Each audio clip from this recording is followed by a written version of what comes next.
All right, welcome everyone to the 7th annual solar conference being put on by UC Riverside Center for Environmental Research and Technology. Without further ado, I'd like to introduce Professor Fred Schwartz, Director of the Solar Valley Consortium. He is an adjunct professor in the Faculty of Environmental and Urban Change at York University and is Executive Director of York's International Renewable Energy Academy. He is a senior advisor and a board member of Lamplighter Energy and has worked in the field of renewable energy since the late 1970s. Welcome, Fred. Thanks very much, Maxine. Very happy to open this up for folks. Hola, happy Cinco de Mayo to everyone. Bienvenue à tous mes amis canadiens. I now have the honor of introducing Dr. Matt Barth, Director of CE-CERT, who just celebrated their 30th anniversary. Dr. Barth is both Director of CE-CERT and the Yeager Family's Chair at UCR. He joined the University of California, Riverside in 1991, conducting research in electrical engineering at the Center for Environmental Research and Technology, where his research is focused on applying engineering system concepts and automation technology to transportation systems, and in particular, how it relates to energy and air quality issues. Thank you, Matt. Take it away.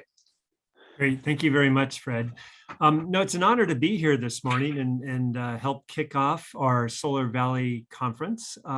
So this, as you've heard, this is our 7th conference. We've had a number of these, obviously, in the past, and they keep getting more and more exciting as time goes on.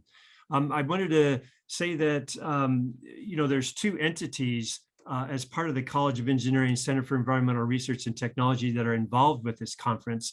One is our SC-RISE initiative. That's Southern California Research Initiative in Solar Energy. That research group has been around looking at all sorts of issues dealing with renewable energy with a focus on solar, as well as the grid side and looking at microgrids. And then the other part of it is a consortium that we put together. CE-CERT has a number of consortia that we work with. Our Solar Valley Consortium was formed 3 years ago, and that's where we've involved a number of other partners together with our researchers at CE-CERT to look at some of these really critical renewable energy topics. And so we're going to hear a lot of that today, right? So there's a lot of exciting things going on with SB 100. We have these new net energy metering considerations that we're looking at. We're going to hear about that today. And then, of course, there's the grid side. How should we build out our grid? What do we do to make it more resilient? And how do we make it as we continue to ramp up on our renewable energy? So it's going to be a very exciting day. I wanted to thank the sponsors in general. And then, of course, our next speaker will also speak to the sponsors as well. But I'm looking forward to a very exciting conference, and I wanted to thank the organizers for putting this together. And without further ado, I'm happy to introduce my colleague, Professor Ron Loveridge. A lot of people obviously know Ron for many different reasons, but he serves as the co-chair for the Solar Valley Consortium, and he's going to say a few more words. So Ron, I'll turn it over to you. Matt, thank you. Let me welcome you to the 7th annual Solar Valley Conference.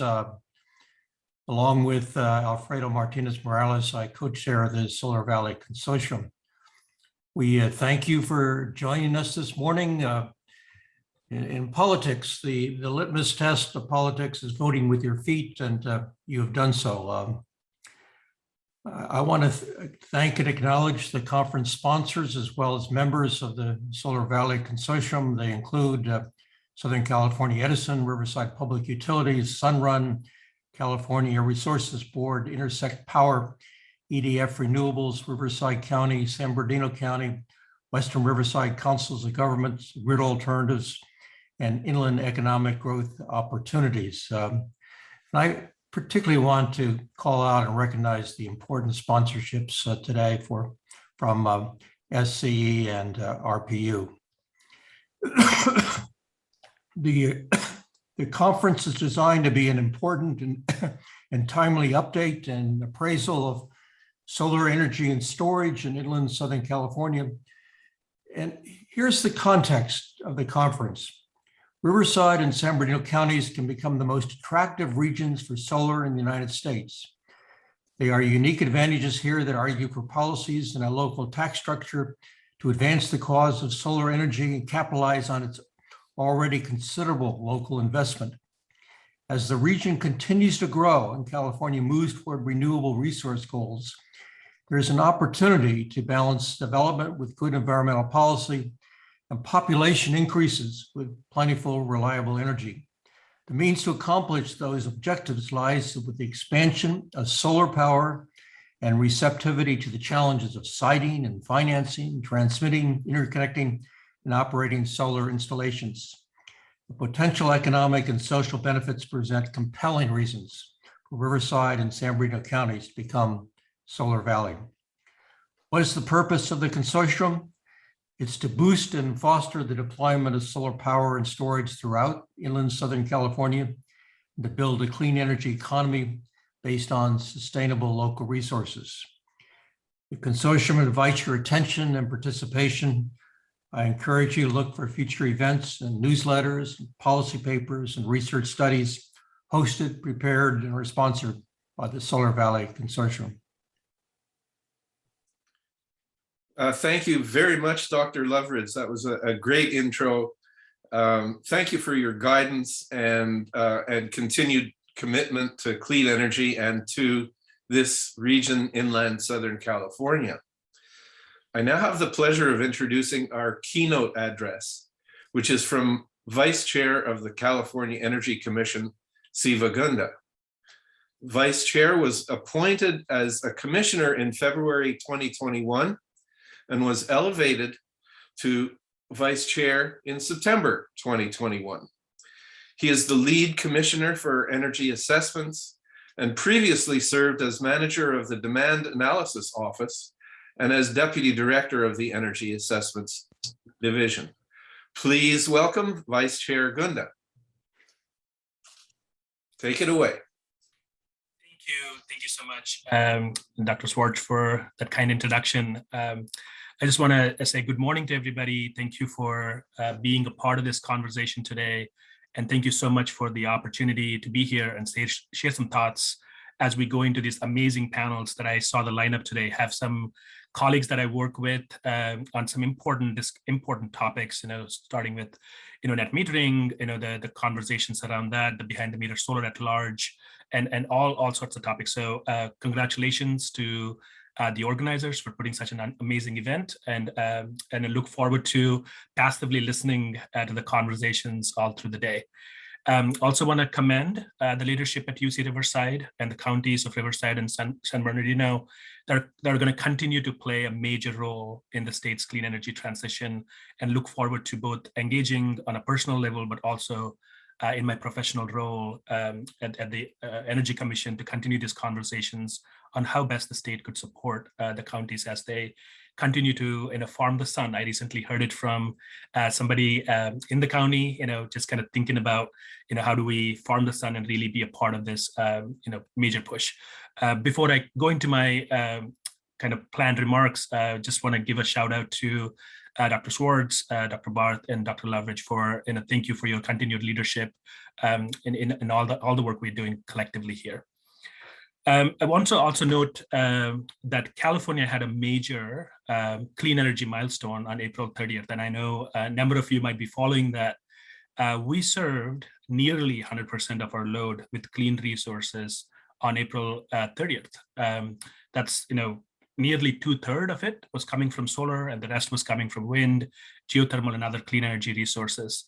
And I just want to take a pause, really take a pause here, and recognize and digest that moment. 100% of our electric load was almost met by clean energy resources. Who would have thought it was possible 20 years ago? Even 10 years ago, people thought we were dreaming. And we've achieved that in the world's 5th largest economy, who's really in the front lines of climate challenge and clean energy transition. And it would be built on the shoulders of many of you who are in the audience today, and will endure to be the kind of play this important role on the shoulders of so many that are going to join this movement, especially at UCR, calling out the students who are joining this movement. Thank you for all your amazing work, and let's celebrate this amazing moment. So as I go through my planned presentation, let me pull that up just in a moment here. Just as a brief note of introduction, as I was mentioned, I'm the vice chair at California Energy Commission. Most of you are familiar with the Energy Commission, but just want to set the stage on what the Energy Commission does. So I think of Energy Commission as a part of 4 critical entities that look, that think about planning for climate change and the clean energy transition, along with CARB, CPUC, as well as CALSSA, and obviously other important partners like LADWP and SMUD and many other POU balancing authorities that are out there kind of trying to make this transition happen. So the Energy Commission is committed as a mission to promoting a clean, affordable, and reliable energy supply for all Californians. And it's extremely important to not only talk about clean and reliable, but affordable and all Californians. I think equity must be the foundation and priority of decarbonization policies as we move forward. Start with under-resourced communities and encourage the market to scale up the solutions. There's a lot of work that has already been done in community engagement, but we should really strive to ensure that all voices are heard and nobody's left behind as we move forward in this transition. As this is a really good place to start. Always, we have the economy. This is from the scoping plan, the last scoping plan that was put together by the California Air Resources Board, and it's just a moment to reflect on the emissions and what we're all working towards. In 2018, obviously, it's dated, but mostly in the same vicinity. We have approximately 50% of the emissions in California today coming from transportation. If you include not just on road emissions, but also on the tailpipe emissions, but you're also looking at the industrial sector that kind of contributes to the transportation at large. And then you have about 14% coming from electricity sector, which is big, and then between residential and commercial sector, you have another 10 to 12%. So the important thing to note here as we continue this conversation, as many of you know, is as the state continues to think about the climate change, addressing climate change and decarbonizing our economy as a whole, these are some major sectors that we have to deal with. And this is a good table setting slide as well. So when we look at the different pathways to decarbonizing our economy at large, there has been a strong consensus now built that really calls for electrification as an important element of our decarbonization strategy. Whether it's transportation, especially on the light duty vehicles, electrification of buildings, both commercial and residential sectors, but also looking at elements of industrial sector that could be electrified. But also we have to continue to deal with the clean molecule space of the whole thing, right? So there are some hard to decarbonize elements in the economy as we see today, which would continue to need some sort of a clean molecule, especially high heat applications like some industrial and such. So in these decarbonization pathways, whether you look at high electrification pathway, high biofuels, or high hydrogen, all of them call for a very large amount of electric demand growth in California. That's a table setting. We all need to be on the same page. But then when you think about this, the basic uncertainties here are 3. 1, how fast is this electrification going to occur, where it is going to occur, and when it is going to occur. So those 3 elements are continue to be uncertainties that we have to manage in this transition, but it's important for us to note that electrification is going to play an important role. I always like to kind of go back to this, just kind of thinking about how our energy system was, and it's amazing to see in the 1970s, 60% of our electric grid was supported by petroleum. which is amazing to think about. And then as you look at the second, right side chart, you really kind of see the penetration of solar, and it has been really our gateway to clean energy movement and continues to be. And it's an important element of how we have continued to decarbonize our electricity sector.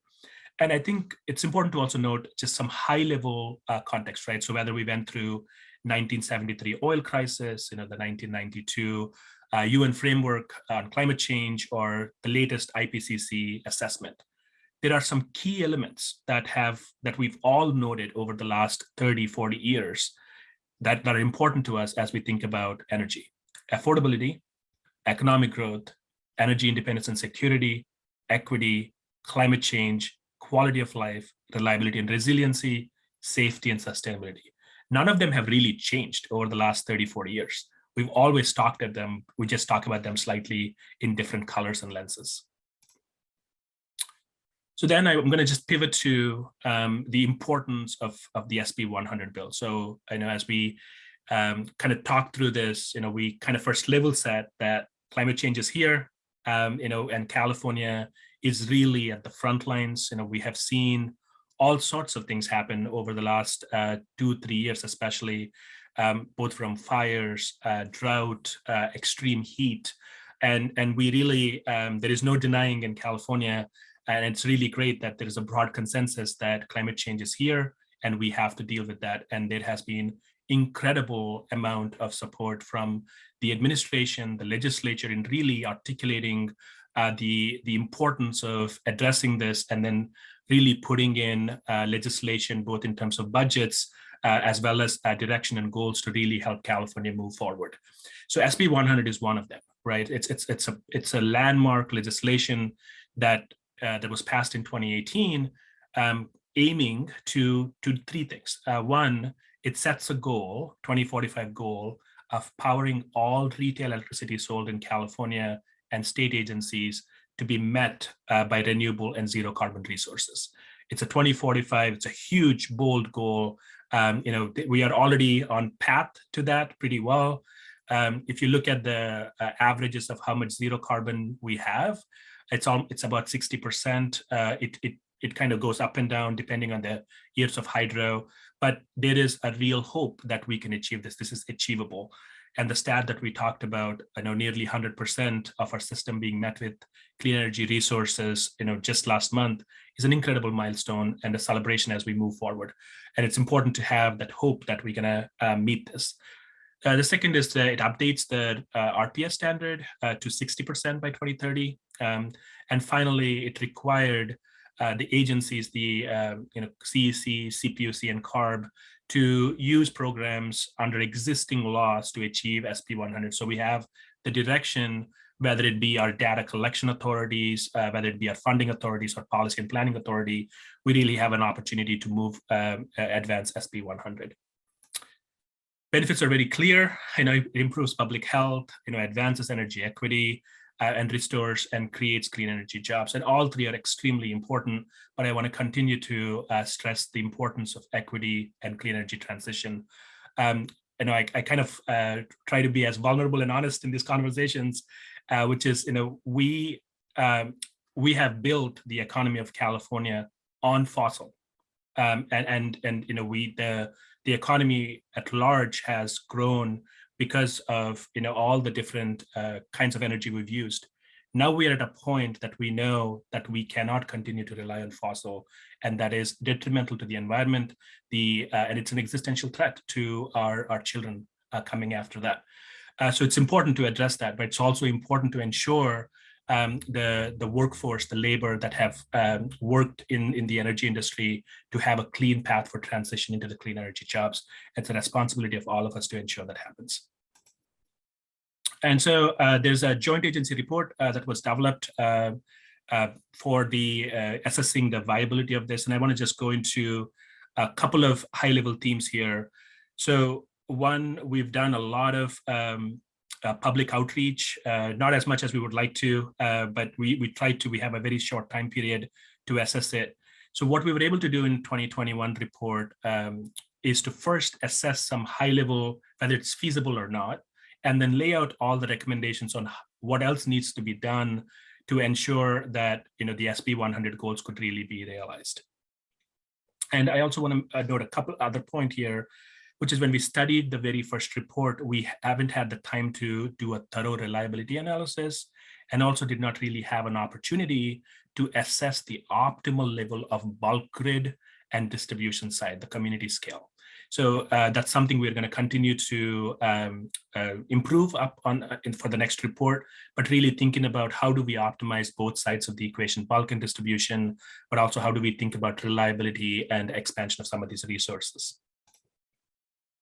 So as I mentioned, we did a lot of public outreach, and finally coming into the key elements of what technologies were modeled. So obviously everything that's RPS eligible is eligible under SB 100, but includes other technologies that are zero carbon on site, including nuclear, existing nuclear, hydro, existing large hydro, and so on. So here's the high level part that we need to really level set on. So when we did the analysis, again, noting that this analysis has not been as thorough as some of the subsequent analysis other entities have done in terms of reliability, especially. And also it's taken a statewide look, but it's a simplistic one node, one statewide look rather than looking at different areas of the state independently. But even when we did this first cut directional analysis, it's important to note that when we looked at the analysis, about 70 gigawatts of new solar is required for us to meet this 2045 goal. And an incredible amount of behind the meter solar was baked in, which is about 30 gigawatts based on then projections of behind the meter solar penetration based on the forecasting that we've done. And finally, an incredible amount of storage is required to complement that, to ensure that we have clean energy resources during those net peak times and the times of dispatch in the evening periods. The solar is not only important for carrying us through the gross peak period, it's also important to be able to charge the batteries with clean resources along with wind and other clean resources. Here's a visual of the same, just kind of setting this up as, how big of a magnitude we are talking about. We currently in California, depending on how you cut it, we have about 80 gigs peak load across California. The system load of CAISO could be 45 to 50 gigs in summer. So when we are talking about adding another 200,000, you're talking about tripling or quadrupling the size of our grid today so rapidly over the next 25 years. So just highlighting some of the results here. Again, the SB 100 core scenario, which is just looking at the 60% compliance by 2030 and meeting this goal by 2045, you're talking about adding a large amount of utility solar, as we talked about, 70 gigs, 50 gigs of new storage, another 30 gigs of assumed customer solar, and also a huge role for offshore wind and onshore wind. And when you look at that from just cumulative additions, I want to note here, we've done, as I mentioned, we've done many different pathways, right? So we looked at a high biofuels future, high hydrogen fuel, a high hydrogen future, or high electrification. And remember that high hydrogen, a large amount of that is through electrolysis. So it's an additional need of electricity on the system to produce that hydrogen, clean hydrogen, or green hydrogen. So when we look at these different scenarios, just again, this is a scale. No matter which pathway you go, the amount of scale of electrification is extremely high, and the need for solar would be very large. And then kind of want to just contextualize with how we are going to do this. As we move forward, we are now talking about a 3 times the highest build rate we've ever seen in California on solar and storage, on solar and wind, continuing and persisting for the next 25 years. That's what we're talking about. We need to have, as Dr. Loveridge kind of mentioned earlier, we're talking about growing this fast within the realities of permitting, interconnection, land use issues, And more recently, as most of you are probably very closely following, the Department of Commerce investigation that was launched, and even those tiny things can throw off, the supply chain and the certainties of being able to achieve this. And it's important for us to kind of keep an eye on and then collaborate on how we solve all those problems. And also a large increase in storage is required as we move forward. Some additional scenarios we've done, I'm not going to go into the results, but just talk about the importance of thinking about high demand flexibility. There's a lot of call from especially environmental justice communities to move faster towards a no combustion future for California. And also, how do we layer in other long duration storage opportunities? What is the role of hydrogen? What is the role of CCS as it pertains to the electric sector? And all those things will continue to affect our future planning. But regardless, there's a large amount of electrification, large amount of electricity growth, sector growth, and large amount of solar, wind, and storage that we're going to continue to see. Just in summary, just a high-level takeaways. SB 100, what the joint agencies collectively mentioned is it's technically achievable. Construction of clean energy, electricity generation and storage facilities must be sustained at record rates. It's important. Diversity to energy resources and technologies lowers overall cost. That's a very important point. Diversity both geographically and in technology is very important. And finally, just the noting that the additional analysis is needed as we go forward. So for the recommendations, I'm going to skip through this in interest of time. I have 4 more minutes. I'm watching that. So just kind of, there's a lot more analysis that needs to be done, and then just need to coordinate with a larger group. Ongoing work, we have the SB 100 implementation work. A lot of the panelists today, I'll call out the likes of John, who has been really helpful and instrumental in advancing the conversation on the implementation portion of the analytical work we've done, and just continuing to advance, and solve the issues and barriers. And finally, I would call your attention to the CARB scoping plan. It's an important work at an important time. So hopefully all of you are putting your thoughts and comments in the proceeding, and helping your thoughts be a part of the final narrative. And I want to close with this, and it's near and dear for a number of us, and I think just ensuring equity and then making sure it remains an important focus as we move forward. A couple of important things here is at the intersection of reliability and kind of clean energy goals. We are in a difficult position. We've seen that in 2020 and 2021. Keeping the lights on has been difficult for California over the last couple of years, given this rapid transition and unprecedented climate change that's impossible, nearly impossible to predict and then plan for, because who is going to bear those costs of a system that's extremely large. So it's an important discussion that a number of us are working on together. But what happens is when we are threatened by potentially a shortfall, some of the choices we had to make as a state is to rely on backup generators, diesel backup generators in communities of concern. How do we move away from them? How do we decarbonize some of these things that we depend on to ensure that we don't continue to burden the communities of concern as we go through this transition? And it's important to think through air and water quality burdens, procedural equity. How do we ensure everybody's at the table? Ensuring that affordability and energy burden are important focus, and make sure non-energy benefits like air quality, water quality are also a part of the modeling, above and beyond just thinking about costs and cost effectiveness. So in our IPER, which is the Integrated Energy Policy Report, the Energy Commission puts that out every year. We are focusing equity as a core element this year and developing a framework on how to, at least for CEC's programs, have a framework on how best to include equity and address all the points that were made here, and develop tools and metrics to assess equity. So in closing, none of us can do this alone. We need all of us to do this together. And oftentimes the disagreement on 20% of what we don't agree on becomes more the part of the conversation than 80, 90% of things we all agree on. So hopefully we can build the trust, come together on the 80%, and really do not lose the conversation as we try to disagree and clean up the margins on the 20%. So with that, thank you all for this opportunity. Glad to be here. Happy to support any way I can. Thank you, Dr. Schwartz. Thanks very much to Vice Chair Gunda. Great address. I'd like to add that I believe the Energy Commission leads California, therefore the nation and the world in clean energy RD&D.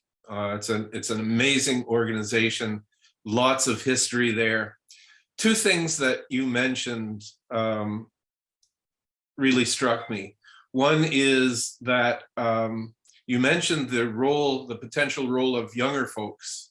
And I really think that it's time that we mobilize our younger population to help us achieve the clean energy goals that will help their lives as we go into the future. And secondly, the role that Southern California can play in optimizing California's goals, I think, is something that we'll hear more about in the rest of the conference. Next comes our first panel focused on net energy metering and moderated by our longtime friend and colleague, V. John White.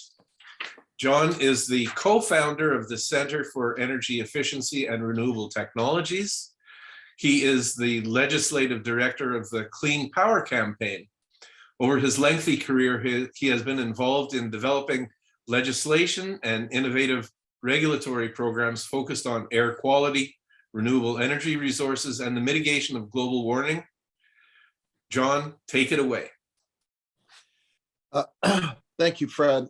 And thanks to UCR for sponsoring this conference. I'd like to have the panel members join me and introduce themselves. Our topic of our panel is net metering 3.0. So for those of you that aren't immediately familiar with the acronyms, net metering is the policy by which rooftop solar customers are able to be compensated for the solar power that they export to the grid when it's more than what they need. And this has been a very important part of our success, and yet there are challenges and arguments about whether this is the policy we should have going forward, and if not, what should the policy be? So we have a very nice panel today to talk from different aspects of this.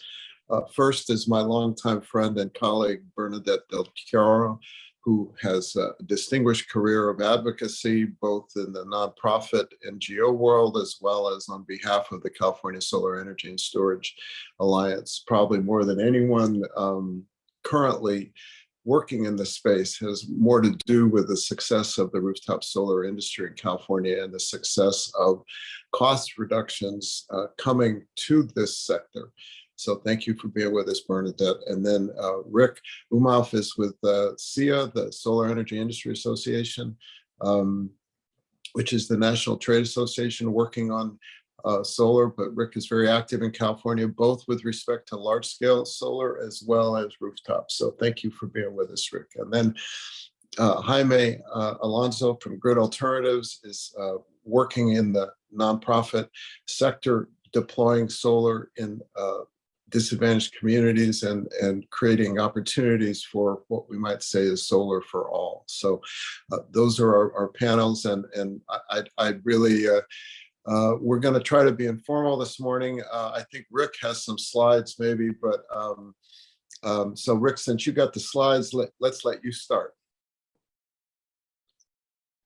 Great. Thanks, Vijay. Really appreciate the kind introduction, and thanks to you, to UCR and the folks who put together this conference, Fred and others, for inviting me and SEIA to participate. What I think I'm going to do here is share my screen. Does that sound about right? Let's see.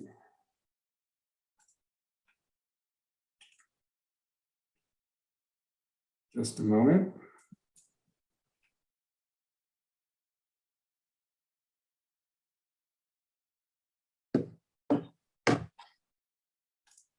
Okay, can folks see the slide deck?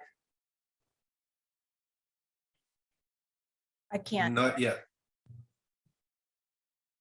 Okay.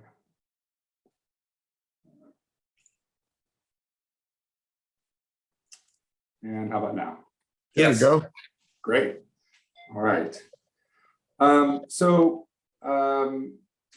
going to just jump right in here. I am Rick Umoff. I'm the Senior Director and Counsel at California. I manage SEIA's California Policy Market Development work based out of the Bay Area. If I can get this to move. There we go. A little bit about SEIA. So I think folks are familiar with us for the National Association for the Industry. We represent solar at all scales, and we're active both at the federal level and at state level throughout the United States. So I wanted to start by just talking a little bit about our state goals. And this is actually, I think, the introduction from the Vice Chair was very helpful in framing things up. There's a lot of debate right now around sort of what's the right resource mix for California to meet our climate reliability, energy, and other needs. And the reality is, and I think this is something we're all familiar with, is we're going to need a lot of everything, and we are going to need a lot of distributed solar. This graph you see here is taken from the latest PSP, the 2021 PSP, that shows the assumptions for behind the meter solar resources build out over between now and 2045. And I think the Vice Chair had a number around 30 gigawatts for SB 100 planning. This shows actually even a little bit more than that, so it's slightly more aggressive, around 37 gigawatts, which assumes about a 5% increase per year. And this, I want to make sure it's clear, is alongside significant supply side resource build out. So this is not instead of, we are assuming this level of behind the meter solar alongside 70 plus gigawatts of utility scale solar and tens of gigawatts of storage, et cetera. But here's the problem.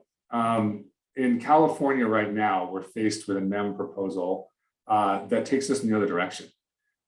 So if this is from Wood Mackenzie, who is a research firm that we work with.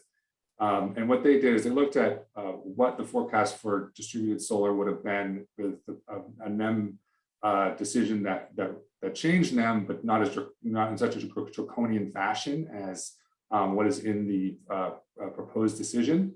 And that's the dark blue line. So you see there would have been a slight reduction, but the industry would have sort of stabilized.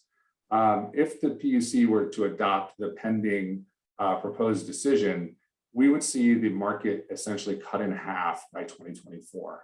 And so, we would essentially be moving backwards, which is completely contradictory to the previous slide I showed, which shows we need 5% growth per year to keep on track for the PSP, alongside the utility scale resource build out that we're planning. So I think this speaks for itself. Not only is this the state potentially, if it adopted the PD, taking a huge step backwards in meeting our state goals, but I think it's also important to pause here and acknowledge that that 700 megawatt reduction. Those are jobs. Those are good jobs that we've worked hard as a state to build up. That's a workforce we've worked hard as a state to build up. Those are companies that leave the state, and we have seen that happen in other states. And I'll go to my next slide to show that. So here's what happened in Nevada and Hawaii. When we saw the states there move too quickly on NEM changes, in Nevada, it was moving essentially to an avoided cost energy only export rate with a large fixed charge. That's on the left. In Hawaii, was moving to a fairly complicated sort of avoided cost value-based export rate and a self-supply option. We saw massive drop off of solar installations. And we also saw companies shut down. We saw companies leave the state. We saw thousands of layoffs. And these are very real experiences that happened. In the case of Nevada, we saw the industry start to stabilize again when AB 405 was passed. and a more stable policy framework is put in place. So these are cautionary tales. California has the benefit of learning from other states and looking at this and sort of, internalizing this a little bit before we finalize the next iteration of our NEM proposal or our NEM policy. And one quick thing I want to flag on the Hawaii slide on the right there is it would have been a stronger drop off had there not been a significant queue of projects that were sort of winding along, still being able to take advantage of the legacy NEM policy. And that's why there was continued installation at that level through 2020. And then my last slide is about utility scale resources. So, SEIA, we represent, as John said in the beginning, we represent large scale resource developers, asset owners. We represent EPCs, the folks who finance those projects, as well as behind the meter folks who work in the behind the meter space. And as somebody who's doing this every day, I can say, and I think this will sound familiar to folks, utility scale resources are going to be central to our energy mix. There's no question about that. We're going to have massive build out of utility scale resources, including solar and other technologies. But we're also we are facing challenges there. And those include things like longer development timelines, which is just the reality of how those projects are developed. We are having conversations at the local level and with the environmental community around land use issues, and that's going to be something we're going to need to continue to engage in, and with those local communities. Interconnection delays. I think folks who work in that space know there have been a lot of problems with interconnection, especially in PG&E service territory, and transmission availability. I mean, we need more transmission. There's no question about that, and that takes time. And policymakers are starting to get that message. But transmission is not something you can stand up overnight. So it's really going to be important if we're going to meet our state goals that we balance all of these things. So I'll stop there and stop sharing my screen and hand it off to the next presenter. I'd like Jaime to go next, Alonso from Grid Alternatives, and talk about both what you're doing and the work that you're doing, and how this proposed decision or something else would work better for you. I don't know how much detail you have on alternatives, but implications, I think, for your work in the community would be what we'd like to hear about. Sure, yeah. Thanks, John. I'm happy to present. Good morning, everyone. Let me also go ahead and share my screen.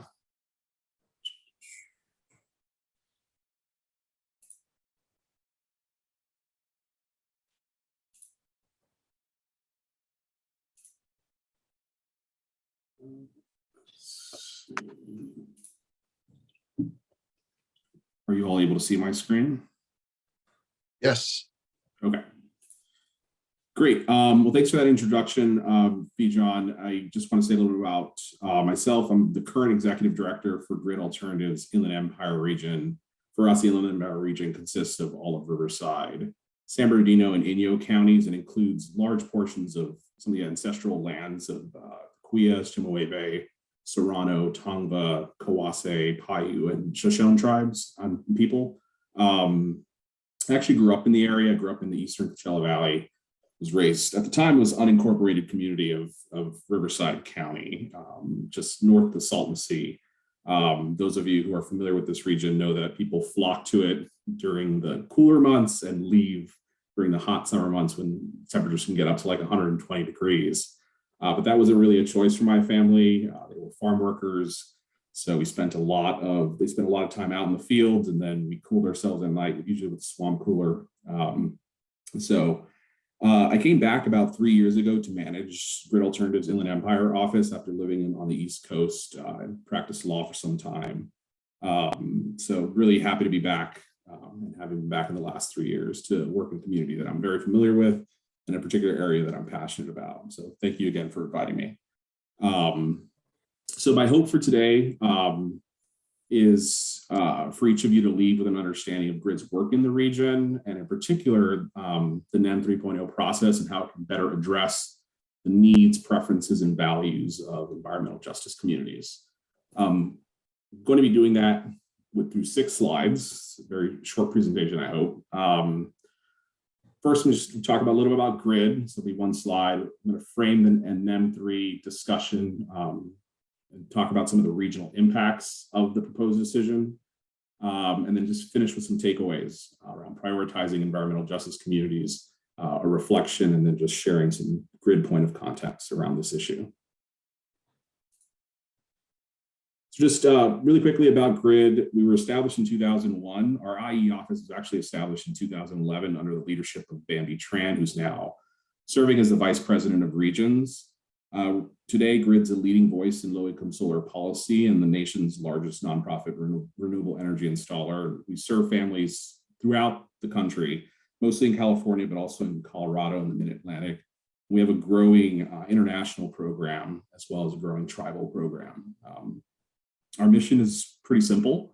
It's to build, well, deceptively simple, build community-powered solutions to advance economic and environmental justice through renewable energy. And we envision a rapid and equitable transition to a world powered by renewable energy that benefits everyone. The three areas of impact that we typically track are people, planet, and employment. And here in the IE, to date, we've installed about solar systems on about 2,500 homes, 14 facilities, estimating resulting in savings of about $72 million. The planet-based impacts that we track are KWH, which you can see there in terms of kilowatt hours, 182,000 tons of greenhouse gases removed, 34,000 cars taken off their road or the equivalent thereof. The other thing we really focus on is employment. We've trained about 2,800 hours worth of training, 16,000 hours worth of training, and about in partnership with about 38 job training partners throughout the region.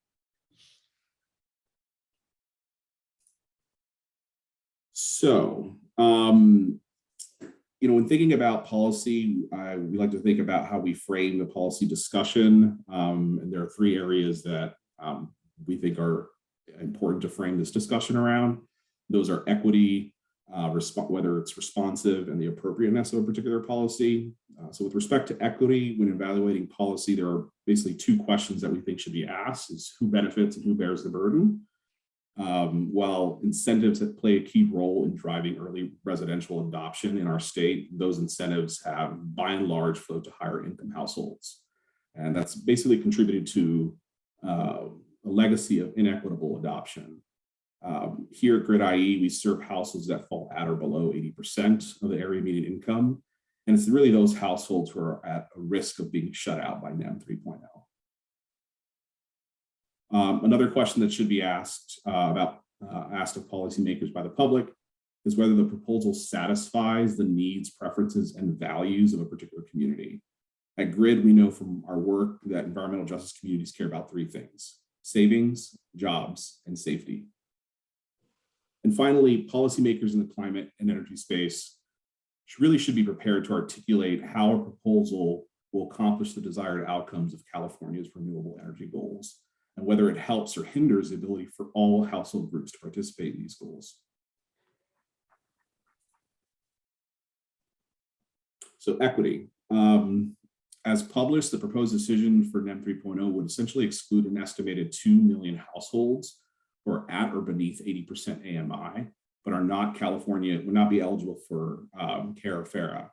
It's the California Alternative Rates for Energy, or the Family Electric Rate Assistance Programs. This would mean that an estimated about 6,000 individuals will face costly monthly expense and drastically reduce their energy savings as well. Looking at Grid IE data specifically, of the almost 2,500 owner-occupied households we've served, about 10% of them fall into this category of owner-occupied households that would be effectively excluded from the benefits of rooftop solar. This would amount to about 51,000 households between the three counties, that's San Bernardino, Riverside, and Inyo, mostly in Riverside and San Bernardino counties. Next is responsiveness. Savings, as I mentioned, are one of the three priorities of the communities we work in. Everyone cares about savings, but they're particularly pronounced for lower income earners. Currently, homeowners who have a grid installed system save an average of about $1,300 on their electricity bills. That's assuming an average system size of about 4 kilowatts for the homeowners we've installed in our region. If we exclude this group, it would essentially result in a loss opportunity of about $67 million of savings. What's more is that this group would be subject to capacity charges to the tune of about $20 million. So they're not only losing the benefit, they're experiencing an additive cost. The second area is jobs. Grid has recruited, trained, and placed over 2,100 people into solar jobs throughout California. And here in the region, we've trained and placed about 220 into solar jobs. And our concern essentially is that the NEM 3.0 bill savings, the benefits there are going to have a chilling effect on the industry as a whole, and will result in fewer jobs to communities who stand to benefit the most from good paying jobs. And then lastly is values. Air quality and less pollution reduce harmful and expensive public health impacts in these communities. When paired with batteries in particular, which are becoming increasingly available, a solar system really helps communities manage extreme weather events, which really have become all too common. And the last thing to look at is appropriateness. And I think this is kind of tying into what Rick mentioned. Rick, you said, we are going to need a lot of everything. And I think we're going to need a lot of everyone too. Rooftops are a critical asset in achieving California's ambitious renewable energy goals. Rooftop-owned homes in environmental justice communities can't really be left out. And under the current NEM 3 proposal, most, if not all, would be disincentivized to actively participate in this clean energy future. So the bottom line is that more solar, more storage for these communities is a good thing. And lastly, I'll just leave you with some takeaways. Grid's mission and focus is, again, to build community-powered solutions to advance economic and environmental justice. Our focus is on emphasizing the need to prioritize environmental justice communities. The CPUC can do this by preserving bill savings, eliminating monthly fixed charges, and increasing the equity fund to $1 billion. And lastly, all public policy, as I mentioned, involve choices. Some of those choices have intended consequences. Some of them have unintended consequences. And choices inherently involve trade-offs. Those trade-offs communicate to the public what values drive policy. So I'll leave you with this reflection. If we want to create healthier and resilient communities, what values must we commit to so that all communities are recognized and can take part in the creation of a more prosperous future? With that, thank you. Thank you, Jaime, for a very, very thoughtful and detailed presentation. Before we go to Bernadette, I want to put a couple things in context. What we have is a proposed decision that was issued last year by a presiding commissioner who is no longer on the commission. So this is a proposed decision that has been pending for several months. And in the meantime, we have a new president at the PUC, Alice Reynolds. There's been a significant amount of public and editorial and legislative comment both ways on this issue. I think it's fair to say that what we're talking about isn't whether there's going to be a change, but how these changes are going to be manifested and how they will work together on the both in terms of the criticisms of the current policy, but also in terms of what next steps are. The other thing I want to mention, Rick, in terms of Hawaii, is that one of the consequences in Hawaii is that the grid got saturated and they waited too long to make an adjustment in the export. It wasn't a cost issue, it was a capacity issue. So, I think one of the things that we're struggling with here is we're dealing with the consequences of our success. It's been a phenomenally successful policy. The cost of rooftop solar has come down dramatically. But the reason that we want it, I think, has changed a little bit. And I think that's part of the policy struggle that we have, because in the original case, where solar was making a huge advantage in value was in the afternoon peak when we were struggling to keep the lights on and the air conditioning and so forth. Now the challenge is the evening peak when the sun goes down. So our purpose has shifted some, and our tools, I think, need to shift. At the same time, I'm surprised that this solar tax that got thrown into this decision out of the blue, I think, in terms of fixed charges have been talked about for a long time in other venues, but never for one class of customers only. So this decision has a lot that's gone wrong, but at the same time, there seems to be a desire to make some changes. The other thing that's different now is that we have a significant amount of public money that is available and is going to probably be proposed in a state budget. So there may be a way to combine policies and incentives through a combination of the regulatory policies and the budget. So with that as background, Bernadette, tell us what you think success would look like in this policy, and what are the risks that we face?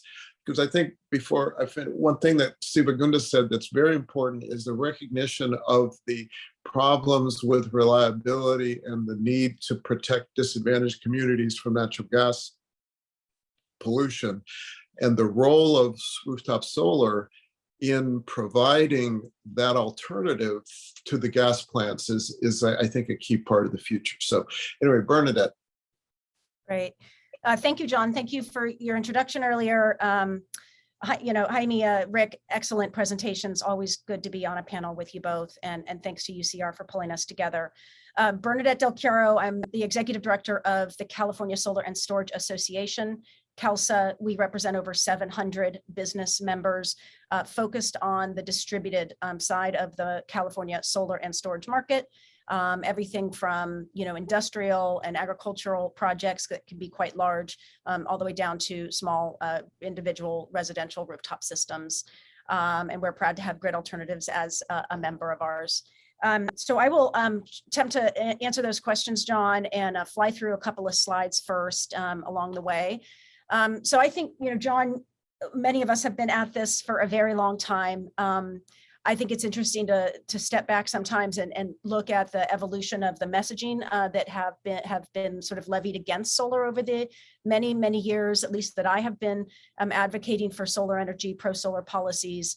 Back in the 2000s, it was cloud cover that was the number one reason why folks did not want to invest and really promote and accelerate solar energy. Then it became too expensive during the years that we were promoting rebate programs for solar. Then short after solar sort of proved both of those two arguments wrong, there became the death spiral that too many people were going to leave the grid and the utilities would be forced to go out of business. That with electrification did not hold very long because it was clear that we were going to be basically taking the market share of ExxonMobil and putting it over to PG&E and Edison. And so now we're in this age of solar is hurting poor people. I think Jaime's presentation really lays that one to rest pretty well. We'll talk a little bit more here about some of these dynamics. Real quickly, in case people don't know, we've talked about the proposed decision from December. John makes good points about how the new administration, the new leadership are basically taking a look at the record and taking the time to come up with a better proposal. But it's important just to acknowledge what was in that proposal because it was an official proposal of a California state agency. It was an average $700 a year on the solar panels themselves. That was a tax on the solar. It would drive down the adoption of storage as well. It was an 80% reduction in the value of solar energy. And then it was retroactive changes, which really, throw consumers under the bus for their investments they've made so far. Rick showed a good slide from Wood Mac. This is also an analysis that shows simple payback. And the orange line is under the NEM 3 proposal. It shows you that even for low-income care customers, solar would get more expensive under the NEM 3 PD, and frankly, solar and storage would be even worse under the NEM 3 PD. After that, a large coalition, I think one of the largest coalitions in California energy policy and organizing has come together. Over 600 climate and justice and consumer and housing advocates have spoken out against the proposed decision. We have made our voice heard in a lot of different ways, including highlighting how really solar is the way to go and moving away from oil there in the Orange County beach side of the recent oil spill. After that broad and sustained outcry, the governor came forward and said we still have some work to do. He had a new president, Alice Reynolds, and we've been essentially in kind of a holding pattern ever since. And anxiously awaiting. I think everybody is waiting when we will see the revisions. It's important to note that there's no set timeline, but we would expect, and this is put expectations in quotes, that once the revisions come out, that there would likely be a 30-day comment period and followed by a vote. So why all the backlash? First is many polls have come out showing that rolling back this really popular program would be very unpopular with California voters. And I want to actually invoke one of the points that Vice Chair Gunda made, and that is about the 80%. Where do we agree? Where are there points of agreement as we try to tackle climate change? I would argue we need to make sure to embrace and include the public in that 80%. And there's no question that giving people the ability to generate their own energy from the sun, giving them relief from rising energy bills, giving them a battery that can keep the lights on for them, giving them a way to combat climate change in a meaningful way. That is how we get to our goals, because we bring the voter in and the public in and the community into our clean energy solutions. And it has to be part of how we approach these problems. Also, it's incredibly bipartisan and it is greatly embraced by our inland areas. So this is a slide that shows on the right, you see the solar per capita, biggest per capita growth of rooftop or distributed behind the meter solar is primarily in the Central Valley and the Inland Empire. And then to the left, you see how the majority of solar is going up on really moderate and middle income households. So these are household incomes with solar just in the year 2020 alone. In fact, 43% of the solar adopted in 2020 and 2021 were on low and moderate income families. Jaime already talked about this, so did Rick. Solar is especially distributed. It is a job maker. Vice Chair Gunda also mentioned the importance of a clean energy transition. This is how we get there in every nook and cranny of California. We have many oil workers, former oil workers in Kern County that are now working in solar and are very happy that they come home to their wives and their kids smelling really good and feeling good about themselves. This is a positive transition opportunity. Also, solar with battery storage is the best way to defend against an unreliable grid. I would argue that it's not so much that we need to shift our focus away from solar, it's that we need to expand our focus to include storage. The way you do that is not by making the solar energy more expensive, but you do that by making the storage less expensive. That should be the focus of our policy changes. Which I think everybody here on the panel would argue was not necessarily the outcome of the proposed decision, or I think where a lot of the voices in this space are where they're trying to go with it. We would argue, let's keep solar growing, but let's accelerate energy storage the most. Rick already showed some really helpful slides. The point here is we need a lot of everything. But we definitely need a lot more distributed generation for sure. We can't go back on that and meet our goals. Also think it's important to point out that when you actually model out full electrification in the state of California and you bring in solar and storage in a distributed fashion, we can save ratepayers money, everybody more money than if we left those distributed generation resources on the table. And then again, Jaime already talked about this. I think a broader definition of equity is in order here. And I think Vice Chair Gunda also gave us some thoughts about that. It is about also non-energy benefits that need to be calculated and factored in, and those are not properly calculated and factored into a lot of the proceedings and the details behind the net metering decision.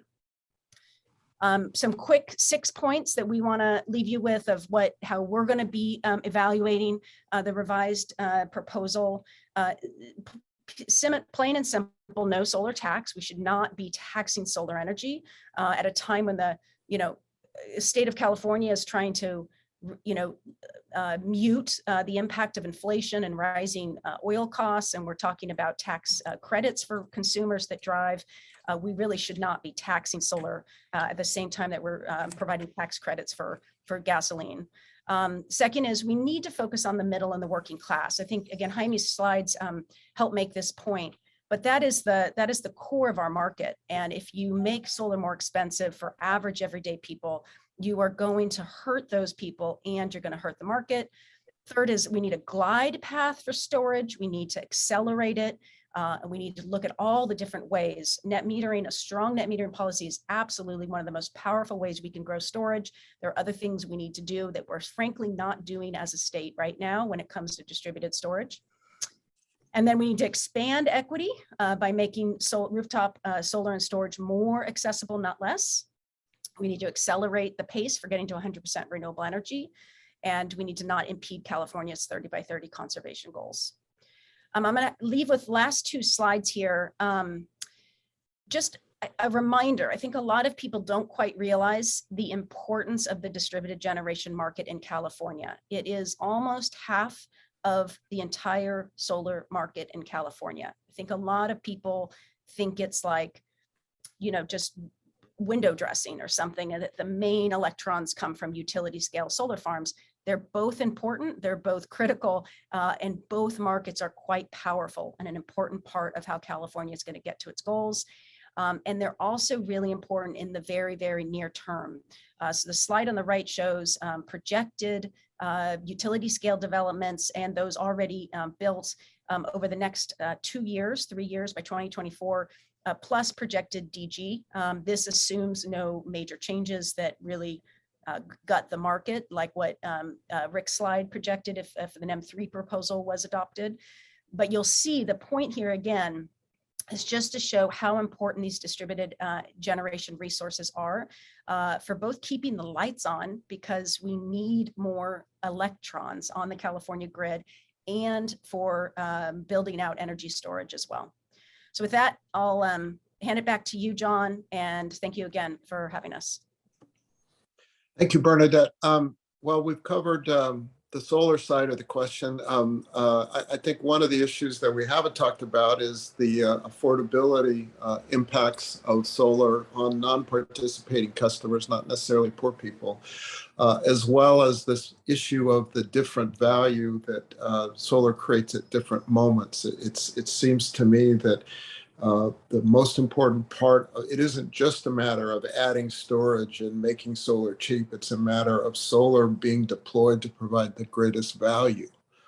And that is something that we need to focus on. So that's just my humble opinion, that there needs to be a reconciliation of these interests and not only one side prevailing. And that's oftentimes not the outcome that we get. So this is why public participation, public comment, charts and graphs and experience, I think particularly Jaime's detailed presentation of how this filters down into the communities that the decision says we're trying to serve, is a really good, important part of the discussion.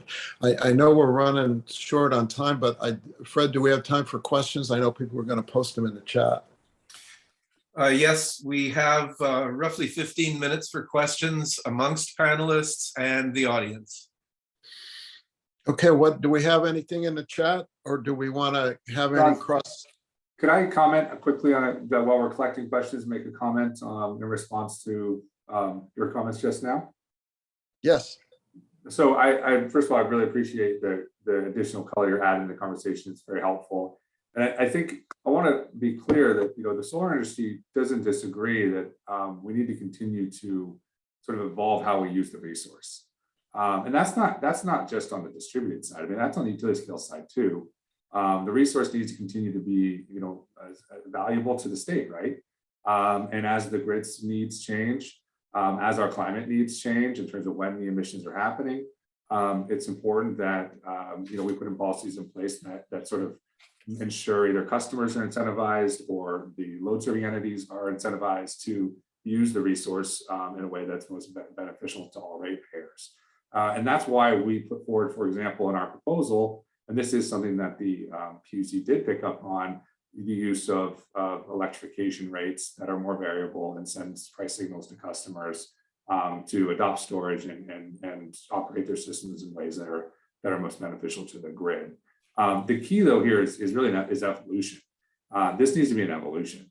And I think that's one of our primary concerns has been that we have to put forward sort of thoughtful long-term policy frameworks that allow the industry to sort of continue to evolve in that direction, and also take into account customer acceptance, understandability, financeability, those kinds of things. This is not, if we have this kind of knee-jerk policy like we saw in the NEM proposal, that's really just taking us backwards because it's destructive, and then we have to sort of rebuild from there. And then the last point I'll make quickly is it still sort of confounds me and confounds us as to why a large grid charge would be beneficial to ensuring that customers that adopt storage will be using that storage in a way that helps the grid. That is not a price signal that we should be, that doesn't send a price signal. That's just slapping a big, kind of dumb fee on solar and storage customers who are really contributing to the grid with their own private money. So that's something that we just still are sort of confounded by. From what I understand, I think we're headed for these fixed grid charges on everybody. So I think it's fair to have solar not be the first, particularly because I think the rationale has not ever, it really has the look of being punitive. Rick and Bernadette, I'd like to ask practical questions about what evidence are you seeing of the solar supply chain collapse that we're hearing about? This has become a very big concern among the governor's people. There's talk about not being able to meet commitments on projects that have already been undertaken, at least in the large scale. Do we have a backup? Do we have a lot of panels in the distributed side that might be deployed more quickly, or are we in similar situation with panels for everybody? And then second, what about potential supply chain disruptions on batteries? Rick, do you want to take that first, since you guys are lead on this issue nationally, and then I'll follow up. Sure, I'll be quick since I just spoke. So essentially, the Austin solar petition is extremely concerning to us. It is hitting the utility scale side sooner and having had more impact there, but it will filter through to the distributed side. But these supply chain issues, I think, are another good reason why we should be sort of hedging our bets a little bit and having solar at different scales, because I think that right now we're seeing that the distributed developers are being less impacted. Bernadette, do you want to take it? Yeah, I'll just emphasize that the supply, everything Rick, I agree with everything Rick said. I think what I'm hearing from my members is that we are anticipating some supply chain constraints affecting the distributed generation market this summer, potentially. A lot of concern for that, which in the context of this net metering fight is a perfect storm of challenges, because what we're seeing is it's summertime. That is always our peak construction time period. More and more consumers are concerned about climate change, concerned about energy bills. And so we're seeing increased demand, and then they're concerned about getting in under the net metering 2.0, given how draconian the 3.0 proposal was. If the 3.0 proposal is gradual and even good, like it helps incentivize storage more than 2.0, we wouldn't see this kind of rush to build. And so we're having this increased demand. It's our peak construction time, and we may see some element of the supply chain constraint. So we're very, very concerned about that. And it's going to increase the cost. So as the PUC models the costs and the benefits and what can the industry handle, they're looking at dated information, some of it erroneous on top of that, and we need the commission to adjust and think about how this is going to affect us today. The other thing, to answer your other question, John, is we've had a supply constraint on batteries for a while now, only because there's a more demand for energy storage than there is supply at this point in time. It's very similar to what the industry went through in 2008, 2009 with photovoltaics, where there was a outgrowth of smartphones and other computer technology that reduced silica, international supplies, global supplies of silica that was needed to make the PV panels. It took a few years for the manufacturers to ramp up to meet demand for both the computer industry and the solar industry. They did get there, but right now we have that same problem with EVs and with the electricity sector when it comes to batteries. And so it's hard to get your hand on a battery now, even before there was any, it's not affected directly by the international trade dispute. No, and as I understand it, the battery supply chain problem is 2024 and beyond. It's not known whether the supply will be there. It's less of a near-term issue than the solar panel issue, as I understand it. For sure. Oh, sorry. But this is all occurring at a time of soaring global demand for both panels and batteries. Which is why we should not be throwing additional barriers and roadblocks and cost increases on this industry. That's why we need the government at all levels, from the federal down to local cities and counties. We should be adopting things like the solar app, help streamline and reduce cost installation. And we should be looking at these trade issues very, very closely and carefully and acting quickly to address them, because these are real. I mean, these are just real changes in our global economy on energy. And we need to adjust to that and give markets time to adjust given these external. Thank you, Bernadette. Fred, can you give us the question that we have in chat, and then we can close out? Absolutely, happy to. So there is a question that says, what can we do to get our businesses in the inland region, especially warehouses, to adopt solar solutions and electrify more quickly? This is from San Bernardino. I work with dozens of climate tech startups that struggle to get customers in our region. I don't want to hog the talking points. I can say that the commercial sector in the Southern California Edison territory is among our weakest. So that experience is not uncommon. And frankly, we've got to look at the policies and the economics. It's not bad. I'm not trying to say it's bad, but it's just one of the weaker segments of our market. And so, we really should be looking at Southern California Edison's rates and the structure there of what makes it cost effective to go solar. We should be looking at interconnection issues. There's a lot of challenges on that front with Edison and large commercial projects. And we should be doing more to incentivize those projects, not turn the dial back. If I could add one more really quick comment here on that, I agree with all that, is I want to point out that in all the cost effectiveness discussions that have happened around NEM in the last 2 years, commercial has been shown to be a cost effective, and it often gets left behind and forgotten. And we as a state need to remember the commercial sector is extremely important, and we're not doing enough to support it. And a lot of that needs to be done probably through rate design, but there's other programs that we can consider. So I just want to point that out because I think it often gets overlooked.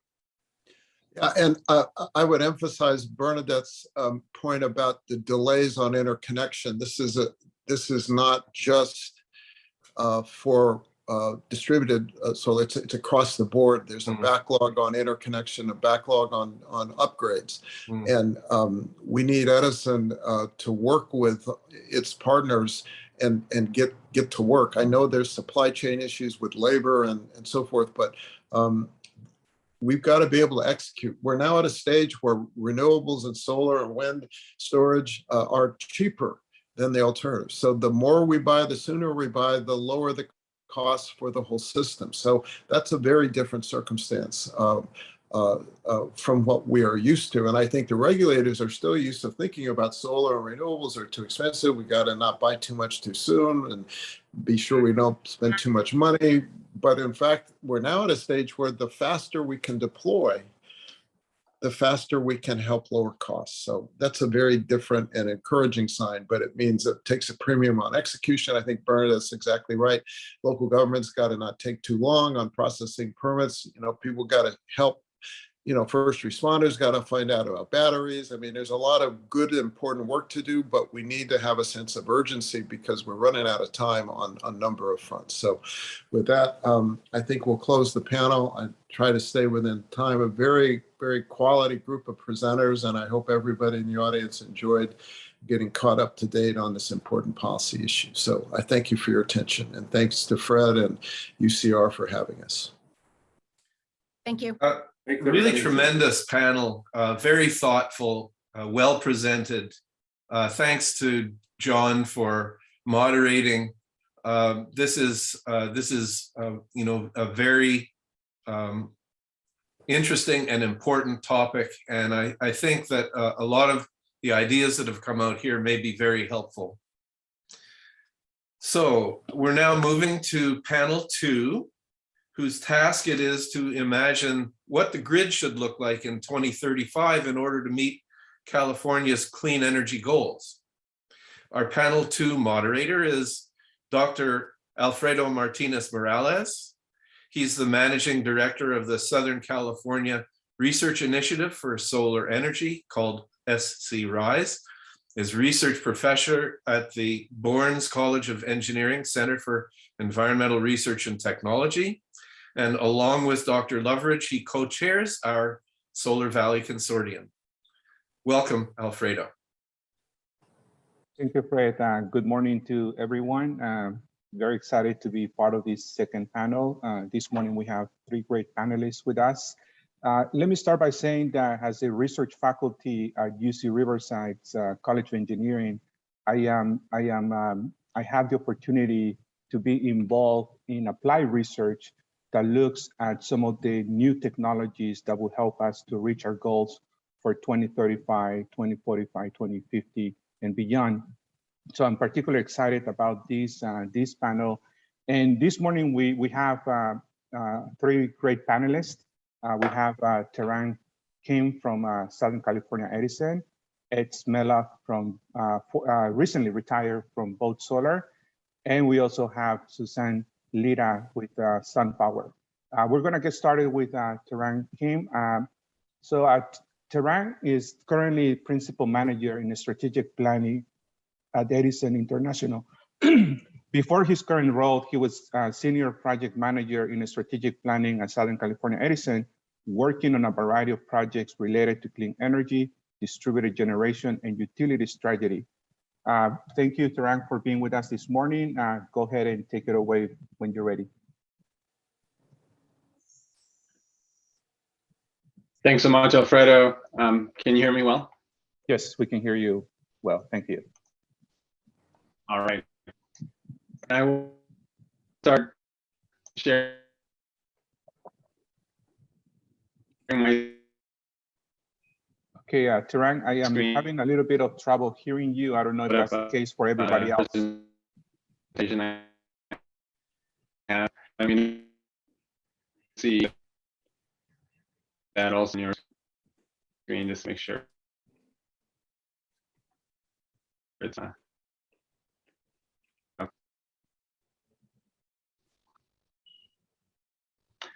okay. Well, let me looks like you having trouble.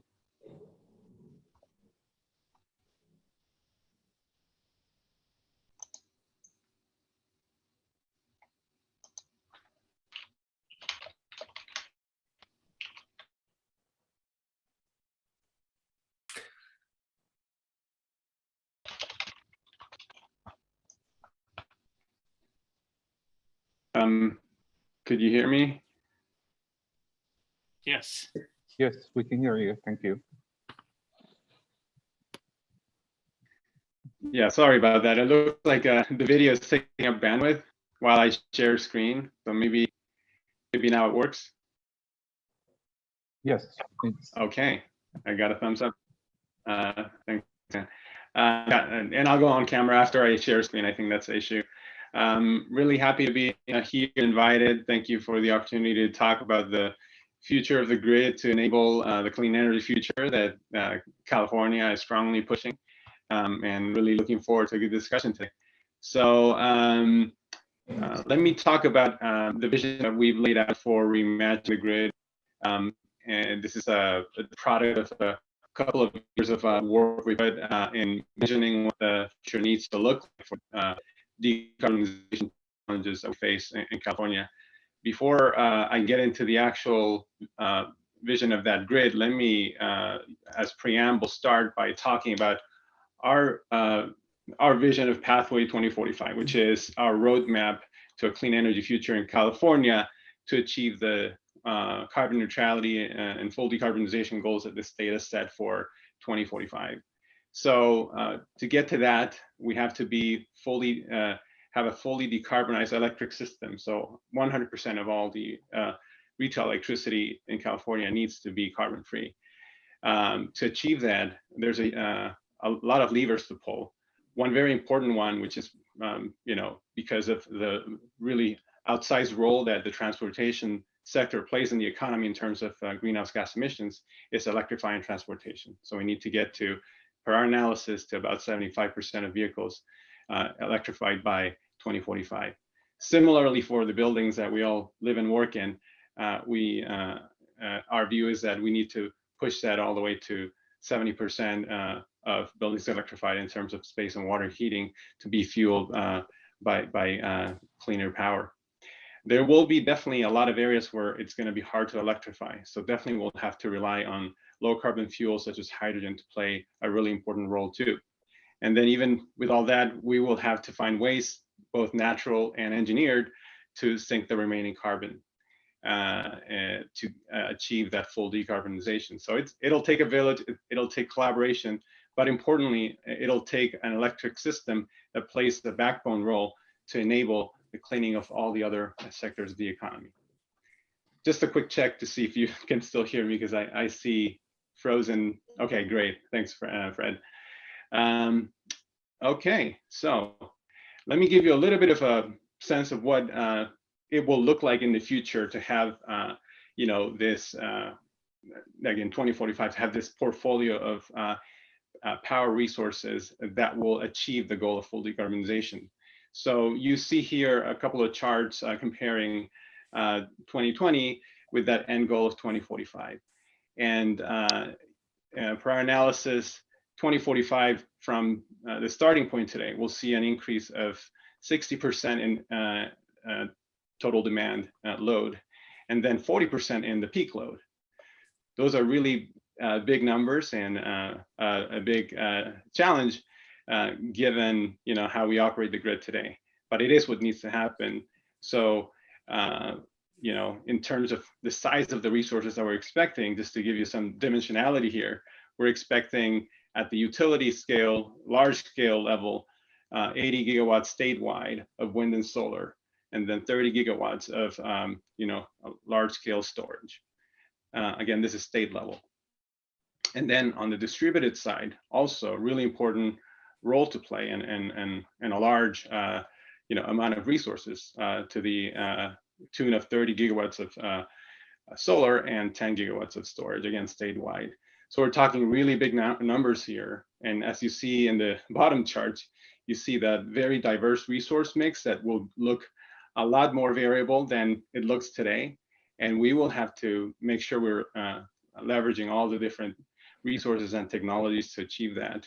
And the importance of the grid here is an advanced reimagined grid will help us address these challenges and optimize the outcomes here, where maybe today we're projecting a lot of different resources that may not be fully optimized. It's going to be important to get that system and grid right. So let me lay out the approach we took for reimagining the grid. So we had a starting point. These are the inputs for grid design that start with what the system looks today and the physical characteristics of the electric system and the electric grid. But then there's going to be a set of important factors and drivers of change, both on the customer side, on the energy supply side, and of course, direct impacts from climate change. What we did was we thought about the endpoint that you just saw in the previous slides of full decarbonization and also more acute climate change, and said, what are the different needs that we need to address with the grid? So we took a very localized and geographically diverse view of what that needs to be.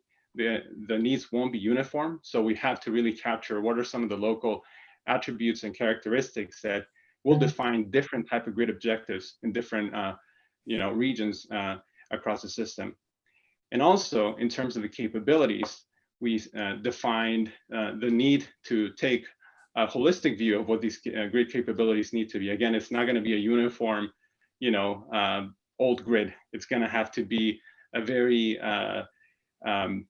diverse, flexible grid that will rely heavily on more digital platforms, in addition to some of the physical assets that will continue to be in the grid. So with all that, our ultimate objective is to define a future grid roadmap that lays the path for what are the right steps to take starting today, but then later in the medium and longer term. So if I get a little bit into what are the drivers of the grid before I get and talk about the grid itself, I mentioned some of these drivers of change. Sorry, I heard something, but just wanted to make sure we're all good. Yeah, we're good. Thank you. Okay, all right.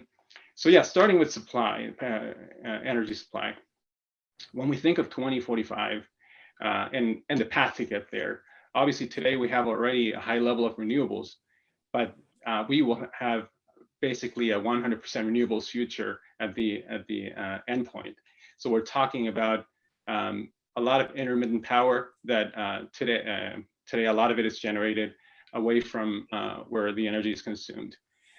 Also, the nature of renewable power is that unlike gas powered energy, there's no rotating mass, there's no system inertia inherent in them. So there's going to be a critically low level of system inertia in the system that we will need to address.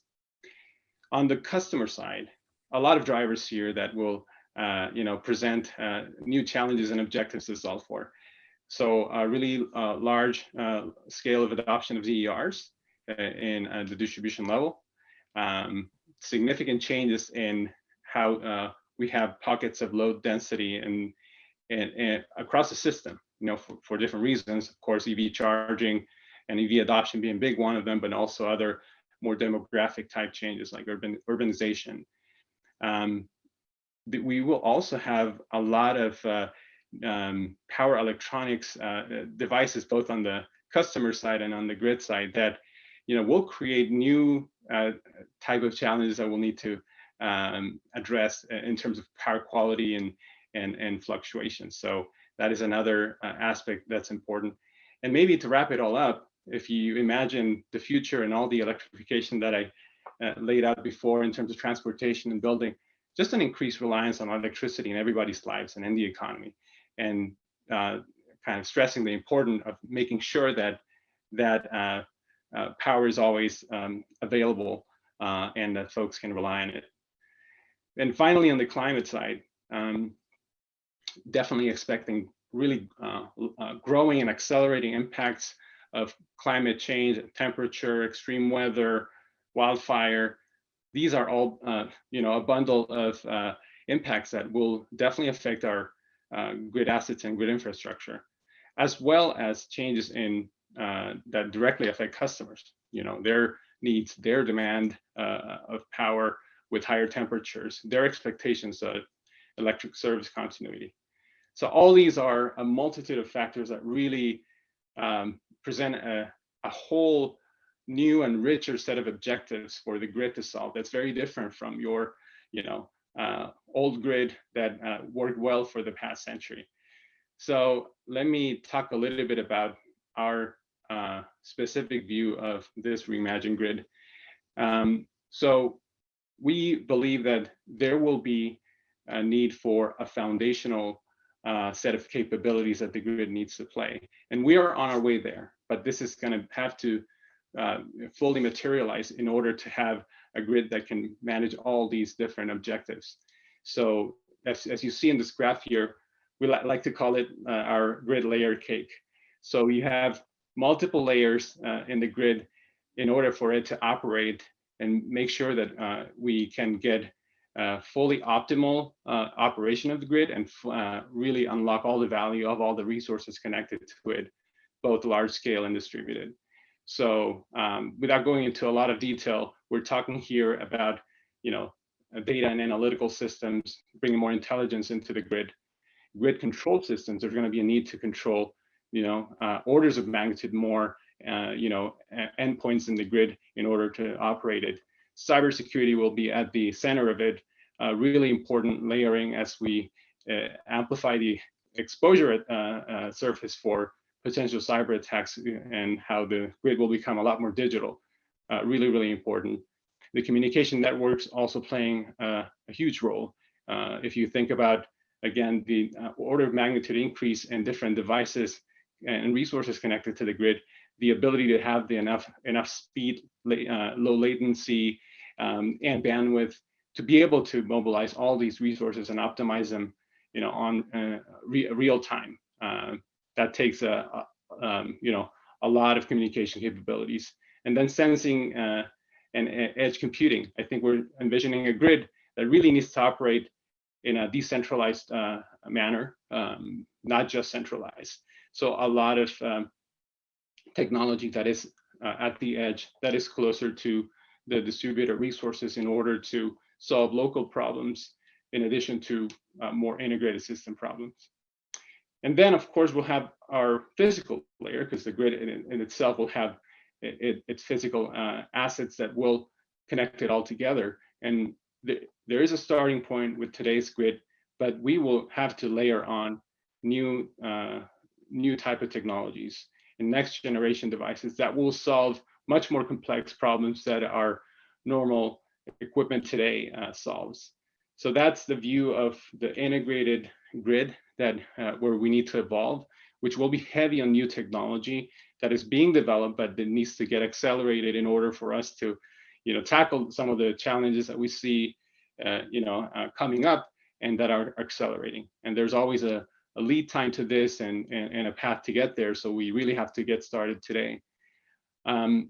So a segue to, okay, what does this mean in terms of what the different versions of the grid look like? So we're thinking of this approach because it allows us to really be much more tailored in the way different challenges are addressed. We can think of different grid architectures and be very flexible in how we define those, while at the same time keeping a lot of standardization in how we deploy these different grid architectures in order for us to be cost effective and be able to really provide optimized solutions.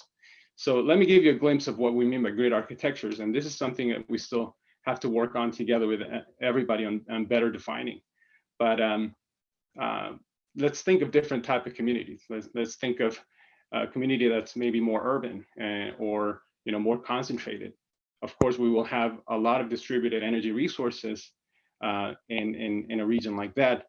So it will be really important that the grid can have a lot of distributed control capabilities in order to connect all these devices together, be able to aggregate them, optimize them. So that's going to be a little bit of the focus and flavor for the architecture in a place like that.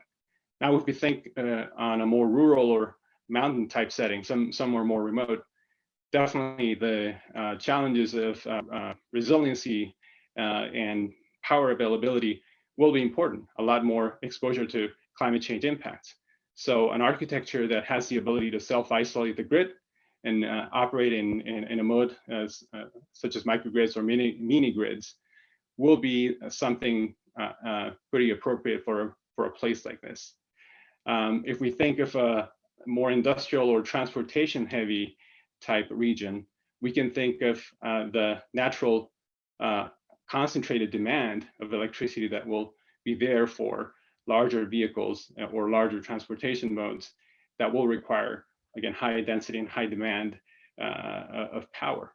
So we can think of a grid that a grid architecture in a place like that is more focused on providing that high density of power. Things like DC transmission lines, high voltage or medium voltage DC transmission lines with the associated technologies, plus elements that allow for the higher capacity needed for that type of demand. That's another example. And then of course, we'll see places where you'll see hybrids of these. And that all should be possible if we reimagine the grid in a way where we're really relying on these foundational capabilities that are a lot related to data, control, analytics, cybersecurity, communications. Then we will have a lot of leeway in how we define the different grid architectures across the different parts of the system to better meet the needs that are particular to each region and geography. So that's a flavor of what the reimagined grid for us looks like. And let me end by giving you a sense of what the evolution and roadmap that we see looks like. So as you see, and on the left side, our traditional grid for over a century in the past has really had a very universal set of objectives. It's really delivering safe, reliable, and affordable power. And that was achieved via uniformity and scale and the grid assets. It also, what it looked like, it was a very separate, transmission system versus distribution system, where transmission has operated more as a network, and distribution, at least for the SCE grid, has been radial and more one way. It's also been very human operated and electromechanical. So not a lot of, digital technology in the past. But where we are today, we've already advanced quite a bit over the past decade or so. Today's grid is definitely modernized to handle a lot more DER integration to ensure reliability and add additional resilience.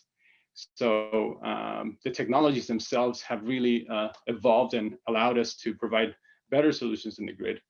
That said, the architecture, the underlying architecture of the grid has not changed. That is, something that we will have to change in the future. The architectures of the transmission and distribution system also have been still operating in a separate way. And while we have introduced more automation and rules, it's not a fully autonomous or it's not an advanced grid in the sense of decision making for the grid. It's still very much based on basic automation rules at places. And then the control of the grid is really centralized still today.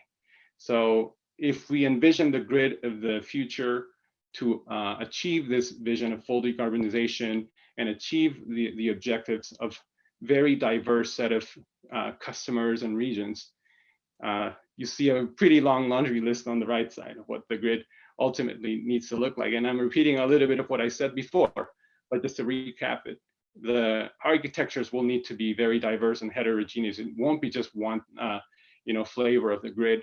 And this is really to address the needs in the most optimal way.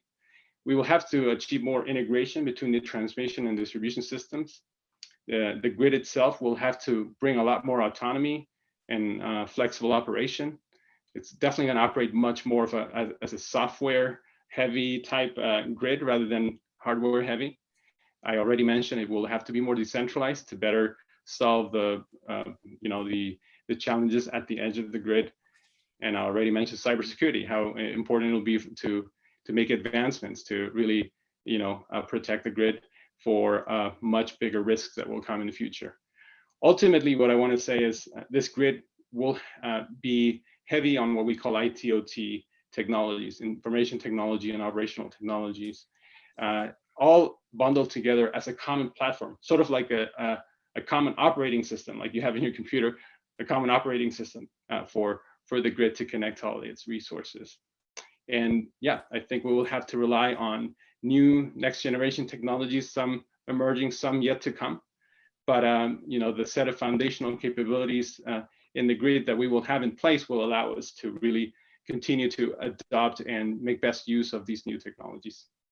So that's all I had for today in terms of the vision of the grid. Happy to turn it back to Alfredo. Okay, thank you, Terang. I think you have done an excellent job in providing lots of details in terms of what SCE envisions as the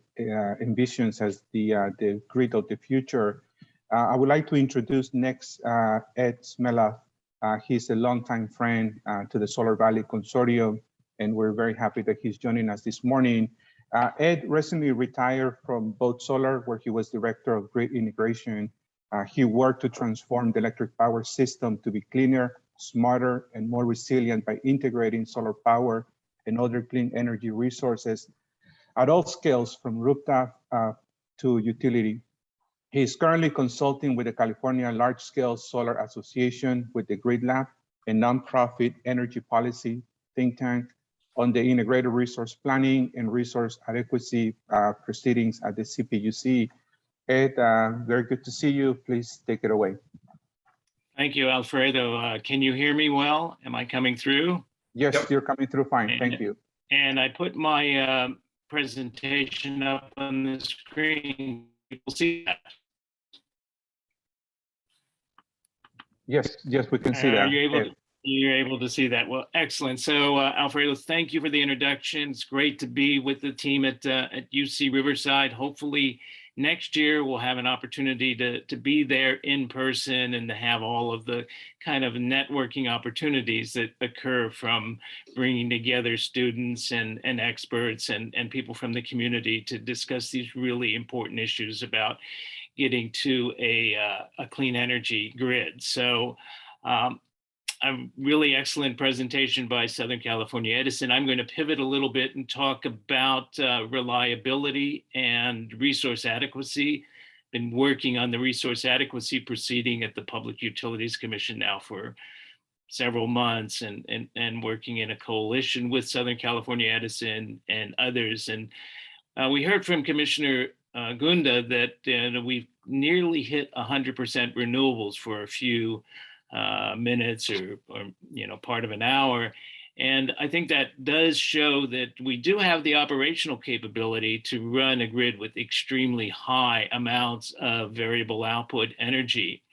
And we're part of a larger grid beyond California. And so, you can say it's 100% net, but actually we are kind of trading in real time with the larger Western region.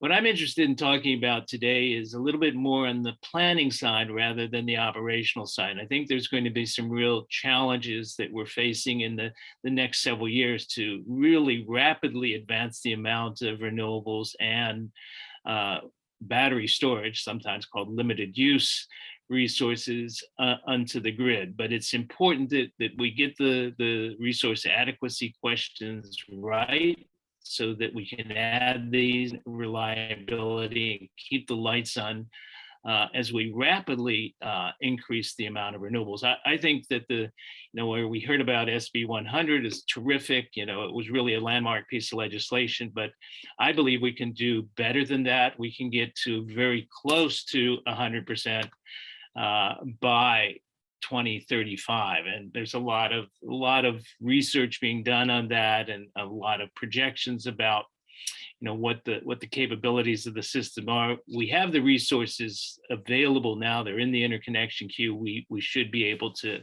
achieve quite a bit by 2035. So I put together this slide, a little bit different from what we just saw from Edison. It does align with it and talks about what is the resource mix going to look like. And I think we'll see an increasing amount, 65 to 75% perhaps, coming from solar and wind, with the firm clean energy and imports. So we should be able to, by 2035, get as close to 95% of our electricity being produced without emitting greenhouse gases. It will be challenging, but I think it's eminently doable. You know, a key element of that is going to be this very rapid escalation in the amount of battery storage capacity and other types of storage capacity that's connected to the grid. We're on a very fast pace. My friend John did mention we may be facing some hurdles in 2 or 3 years, but I'm confident that given the demand for energy storage, we are going to be able to overcome those hurdles.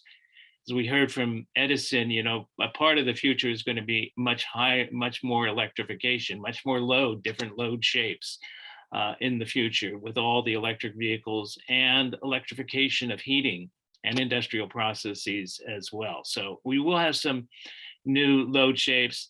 I put together this little table at the bottom, which kind of shows a number of different perspectives where we are now, sort of as a baseline of clean energy resources, substantial amount, but we have to go 3-4 times that, and we have to maybe go 8-10 times on battery resources. We already have quite a bit of batteries. You know, this baseline shows 2019. Now in 2022, we're well over 2 gigawatts of batteries that are interconnected on the CALSSA system and being dispatched on a daily basis. So I recently got from LBNL a study that they did on the interconnection queues across the country, and I pulled out the California data for that.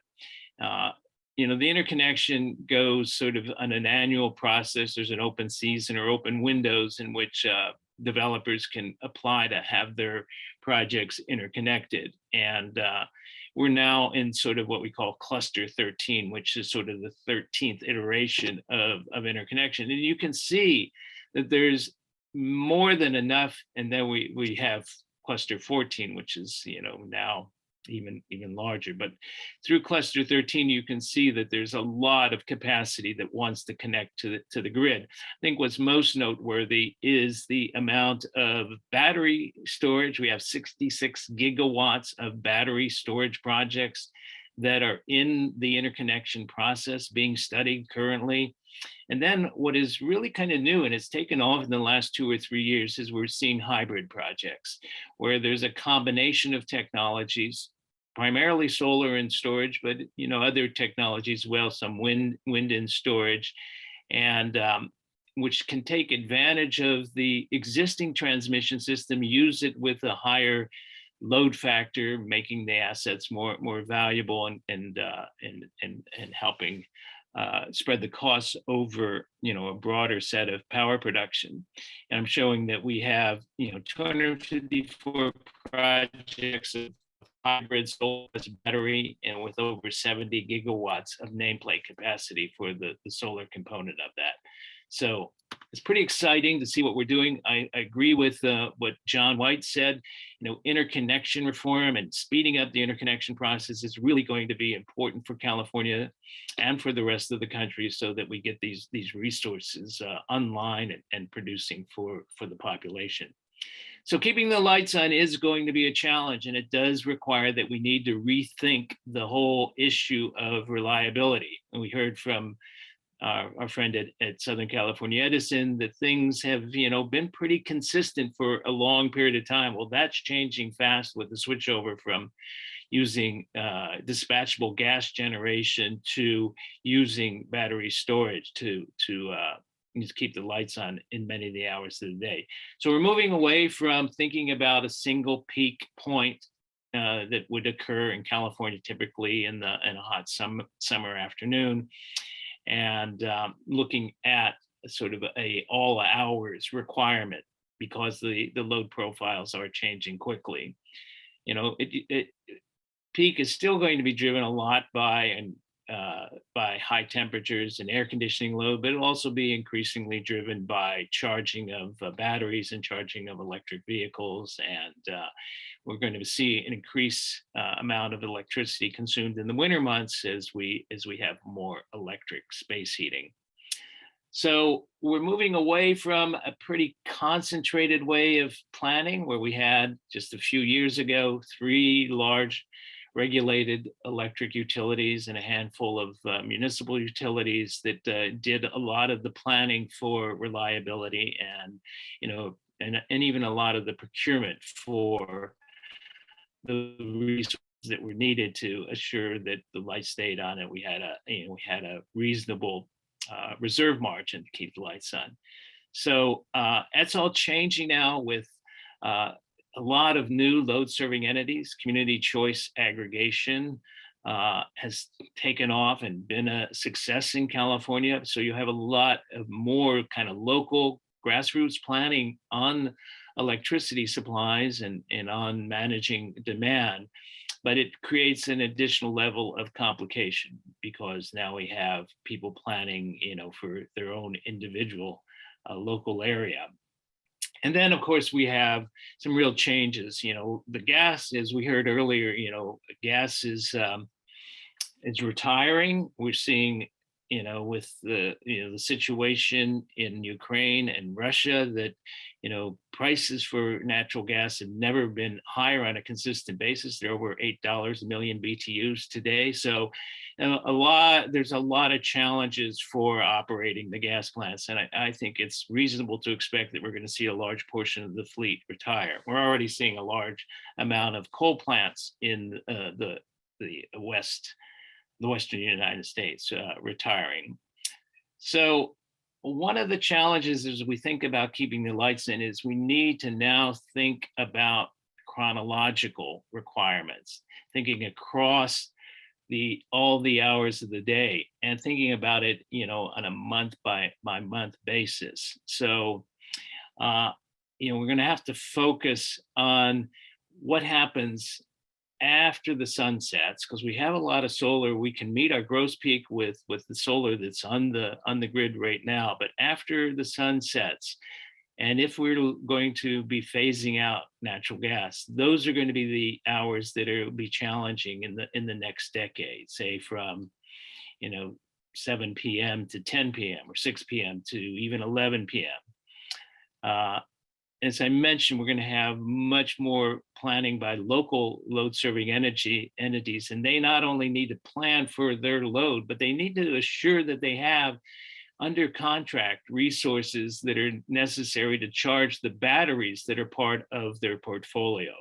So that's going to be sort of an important part of the planning process, making sure that we're not charging the batteries just by running more gas plants. That would be sort of a worst case outcome where we're cycling batteries and losing some of the efficiency of the gas plants rather than taking the abundant solar and wind energy and putting them into the batteries.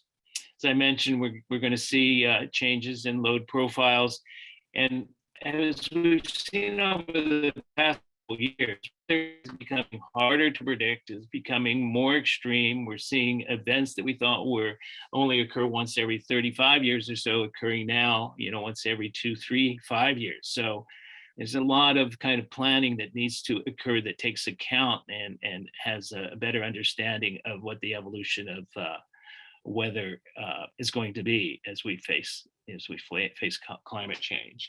And then we heard from Edison that we need to think about not just the grid as one large macro grid, even though that's important. We need to invest in transmission, but the grid may, in certain localities, particularly in rural parts of the state, become less reliable, less resilient, and we'll have to have strategies that enable people to keep the power on in their neighborhoods and their communities, even if portions of the larger grid go down. So I put together, I'm going to wrap up pretty quickly, a visualization. This is sort of current, September of 2021. This is an illustrative presentation on, what the hour by hour requirements are for the electric grid. And you can see that we have, excess capacity, starting maybe at midnight and going on to 3, 4 o'clock in the afternoon. But that's when we begin to see the shortfalls in a month like September or other months of the summer. So we need to be able to shift the power from the times when it's abundant, excessive, the the marginal cost of solar power is almost zero.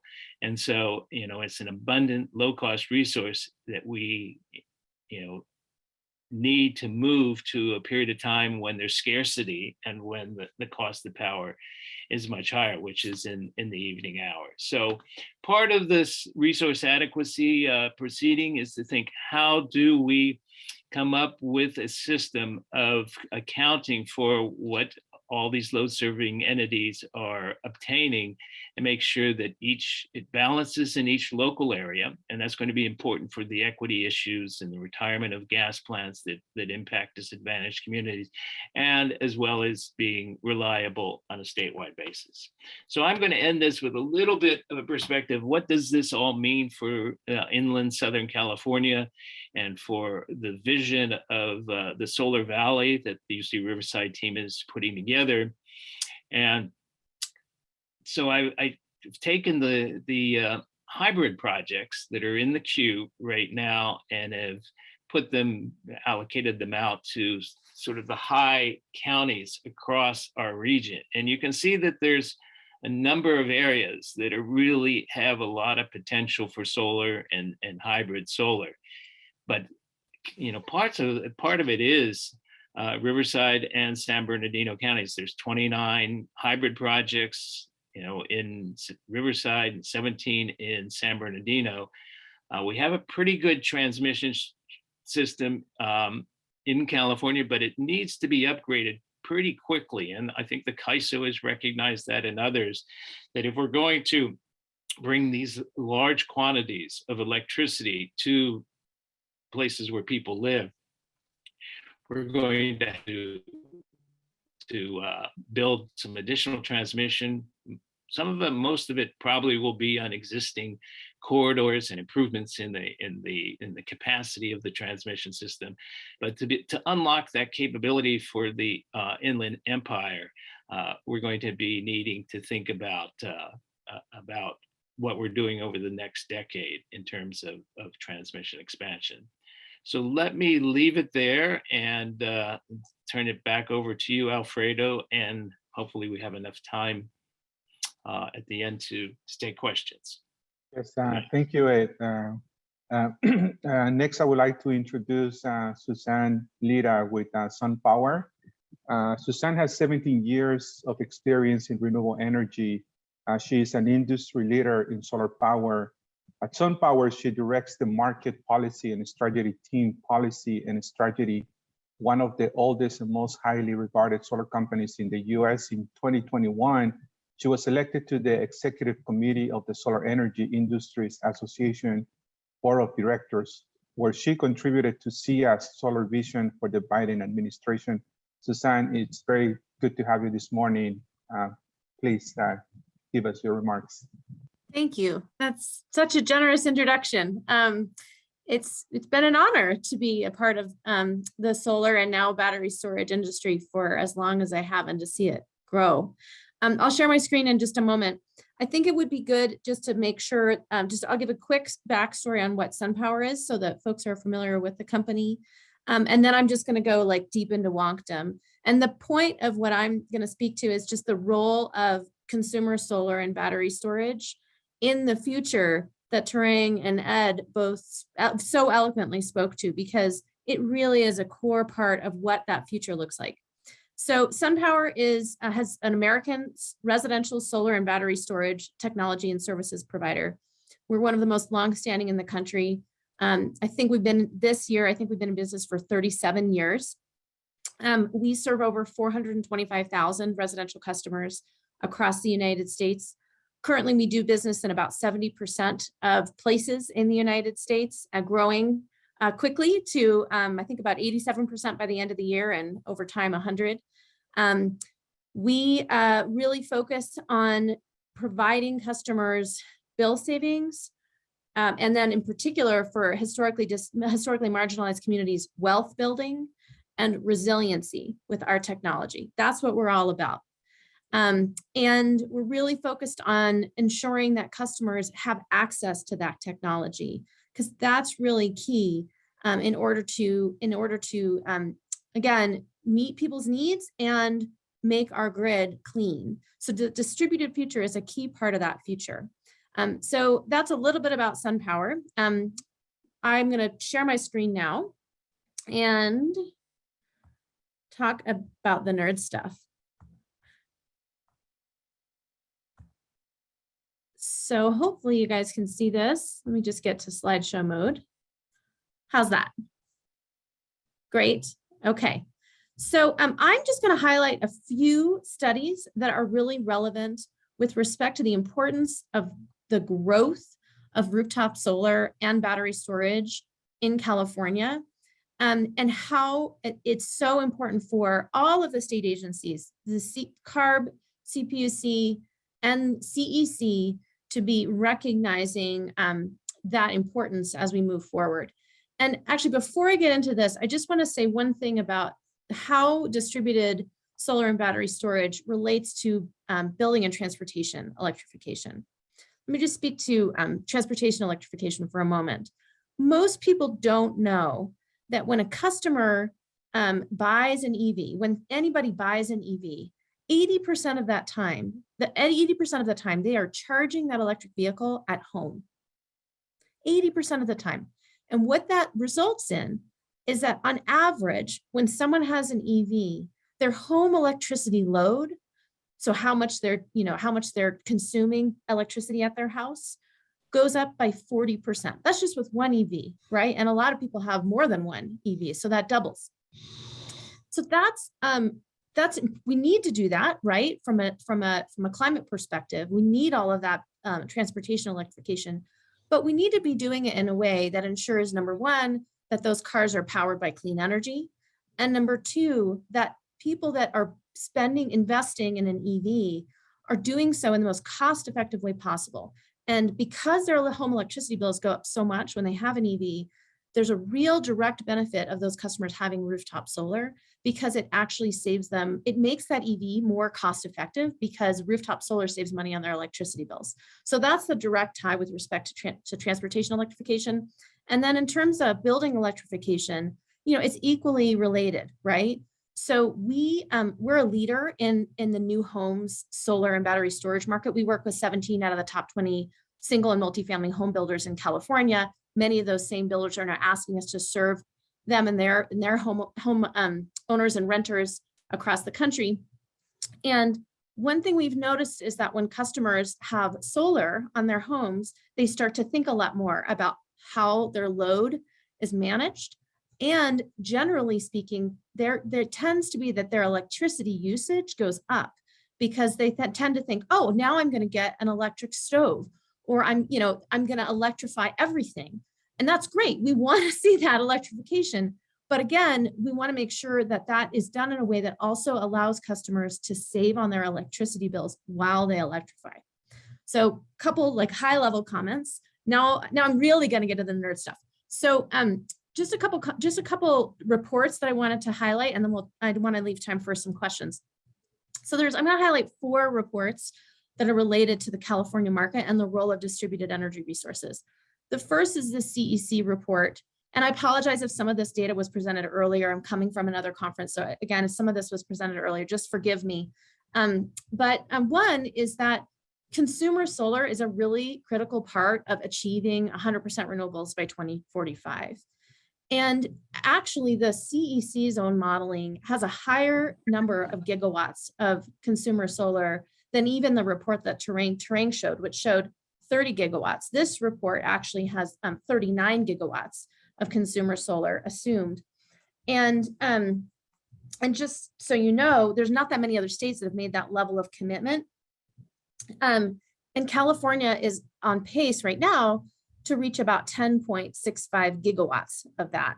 That would really dramatically slow down in a pretty terrible way if something like even close to what the proposed decision from the CPUC is enacted with respect to net energy metering. As we need to see that continued level of sustainable growth in order to hit that 29 gigawatt target. And we can see that as evidenced by the Wood Mackenzie report, which is a third-party research firm that specializes in solar, both utility scale and consumer. And they found that if that proposed decision was adopted, we would really only reach about 16 gigawatts by 2030. And that's compared to by 2030, 20.5 gigawatts. And again, by 2045, 39 gigawatts. So we need a lot of consumer solar. Now, we also know that the majority of consumer storage, battery storage, is paired with consumer solar. That is evidenced by our historic trajectory. In fact, even at SunPower today, just today, about 30% of all of the solar we deploy for consumers is paired with battery storage. That's what we have, a 30% what's called an attachment rate. Okay, if you want to go onto the next slide. Oh, that's me moving my own slides. So that's one report.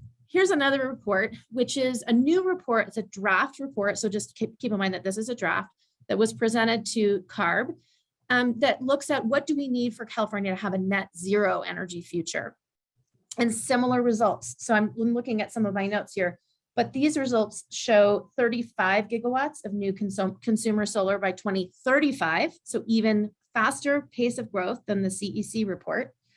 The draft agency report, which I mentioned before, and then 45 gigawatts by 2045. That is 2.7 gigawatts a year. That is more than double the historic rate of consumer solar deployment in California to date, which is 1.25 gigawatts a year. So even more than we've already done in order to meet that net zero future. And the other thing I wanted to mention is that these assumptions rely a lot on utility scale solar. And trust me, we need it all. But they assume that we're going to have build rates of utility scale solar between 5 to 10 gigawatts a year. And the historic maximum build rate in California for both rooftop and utility scale is 2.7 gigawatts. So just think about that when we have to think about the scale of the development, both for utility scale and for consumer solar. And we all know there are land use constraints and challenges in terms of project development in California. The next slide I'm going to show you is yet another new report that just came out from the CPUC, which is their Distributed Energy Resources Action Plan, an update of that action plan. Most of it is not very numbers focused. Most of it is kind of, here's the things we need to think about focused, but there are a couple of key tidbits that I thought were relevant. First, they forecast a really large continued increase in behind the meter solar generation, but look at that number in terms of increases of behind the meter energy storage capacity. 770% increase, right? Plus there's a big increase in electric vehicle demand. That's the kind of future we have to be thinking about with respect to, maximizing equity and access and those social benefits when we think about the growth of the future in California. And then the last report I'm going to reference is a report that was done by a group called Vibrant Clean Energy. They look at a modeling. They have a great modeling tool that looks at a high electrification, a high local solar future, both rooftop and community solar, combined with expected growth in utility scale clean energy and electrification. And they've done reports. They have a national report called the Local Solar Roadmap, and they've done in some places state-specific or regional reports, and they did one for California that was released last year. And these are just some of the high-level results. But the key takeaway is we actually have to be really accelerating growth of local distributed solar and pairing that with utility scale resources in order to achieve our and advance our greenhouse gas emissions targets, number one. They found that we would actually achieve 4.1 million metric tons of emissions reductions more if we accelerate local solar deployment. And that's because distributed energy really reshapes load, reshapes kind of bulk power from the grid and our reliance on that bulk power, particularly from fossil fuels. And that leads to greater greenhouse gas emissions reductions. And that same report found that in addition to those accelerated greenhouse gas emissions reductions, accelerating local solar can save California ratepayers $120 billion more and create 374,000 more local clean energy jobs. So that's my high level comments. The one final just note, because I was listening intently to what Terang and Ed said, and they were great commentary, is the thing that stood out to me about Terang. One of the slides in Terang's presentation was the amount of solar curtailment by 2045. That's a big amount. It's a lot. And so I think it's imperative for all of us to be thinking, how do we not waste that, right? How do we not waste that clean energy from the sun? What can we do with behind the meter storage, with not just behind the meter and utility scale storage, but really with load management, in order to capitalize on that extra clean energy that we're not capitalizing on, or that we might not capitalize on in the future. Thanks. Thank you, Suzanne. I would say that as a takeaway for me from the three great presentations this morning is that, the grid of the future is going to require a transformation in terms of how it's developed and how it's planned. And solar behind the meter will be huge, in helping us to achieve our goals. To keep in track with the agenda, we're going to encourage the attendees to submit their questions via the chat and the Q&A function. We don't want to delay the program, but I really thank you for a wonderful set of presentations, Terang, Suzanne, and Ed. Thank you very much for participating this morning, and we appreciate your support. Thank you. Thanks very much for having us. Thank you, Alfredo. Thank you. Very thoughtful presentations. Next, we have our third panel focused on key regulatory actions and moderated by Dr. Loveridge. So please take it away. Well, thanks, Fred. This is welcome to the third panel, key regulatory proceedings. In the installation and progress of solar energy and storage is significantly shaped by laws and regulations. These rules come from both state and federal initiatives, legislative and regulatory. These rules are not static, but are constantly changing. These rules can be difficult to follow and understand. We know that it's difficult for the best of aspirations to be translated into effective public regulatory policy. And at times, rules may have, of course, notable and anticipated consequences. State and federal rules may go in the same direction or in different directions.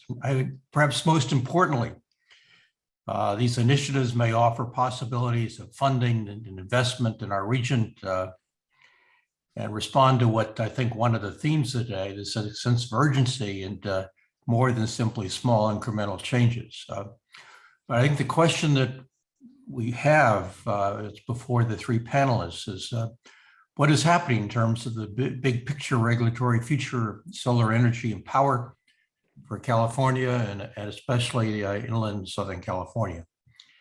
We have three outstanding speakers to analyze and evaluate what is or what will happen. It's my opportunity to welcome the first of the speakers. Is Eduardo on? I'm not sure. Well, let me just say that Eduardo Garcia is not simply a member of the state 80 members of the Assembly. He's emerged as one of the major legislative leaders in Sacramento. For our purposes, he chairs in an important sense, he chairs the Assembly Utilities and Energy Commission. He represents 56th District in California, which is the eastern end of Riverside County. Among other things, he's was chair of the Select Committee on Renewable Energy and Development for Restoration of the Salton Sea. And maybe his most important credential is that he is a 2003 alumnus of the University of California and a former poli-sci major of some standing. So it is with honor and respect that I invite one of the outstanding leaders in the California legislature, Eduardo Garcia. Thank you, Mayor and Professor Loveridge. It's good to see you. And I got to tell you, I want to understand how it is that you look the same as you did 20 plus years ago, teaching that Monday night 6:50 p.m. to 10 o'clock p.m. class. I always, I'm looking at you now, and it's like I'm back in the classroom here. It's good to see you. It's always good to see you. Thank you for inviting us to chime in a bit here in terms of what's happening, as the governor would say, on real time in Sacramento. We just left the floor session for our Thursday weekly meetings and votes, but I'm going to dive right in. We've got a series of bills that are moving through the legislative process, Senate bills, Assembly bills that are looking at creating new solar programs. Two versions of those bills, one Senate, one Assembly. Chris Ward has a bill, as well as Mr. Cortese looking at trying to, I would interpret it as fill in the gaps in terms of attempting to make sure that people have access to solar rooftop programs across California.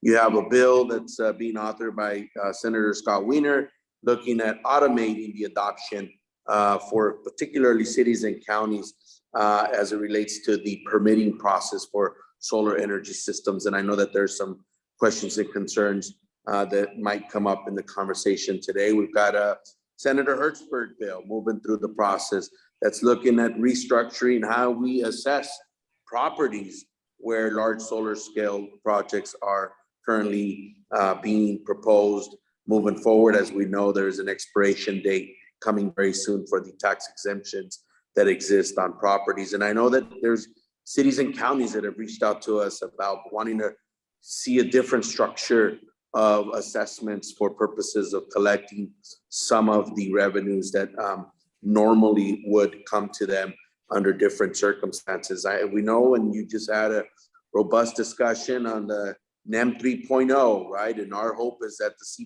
CPUC will come back to the table and present something that's fair, balanced. No pun intended to the Fox News tagline there, but we're looking for something that is fair, that is balanced, to ensure that we continue to have a thriving and robust solar program in California.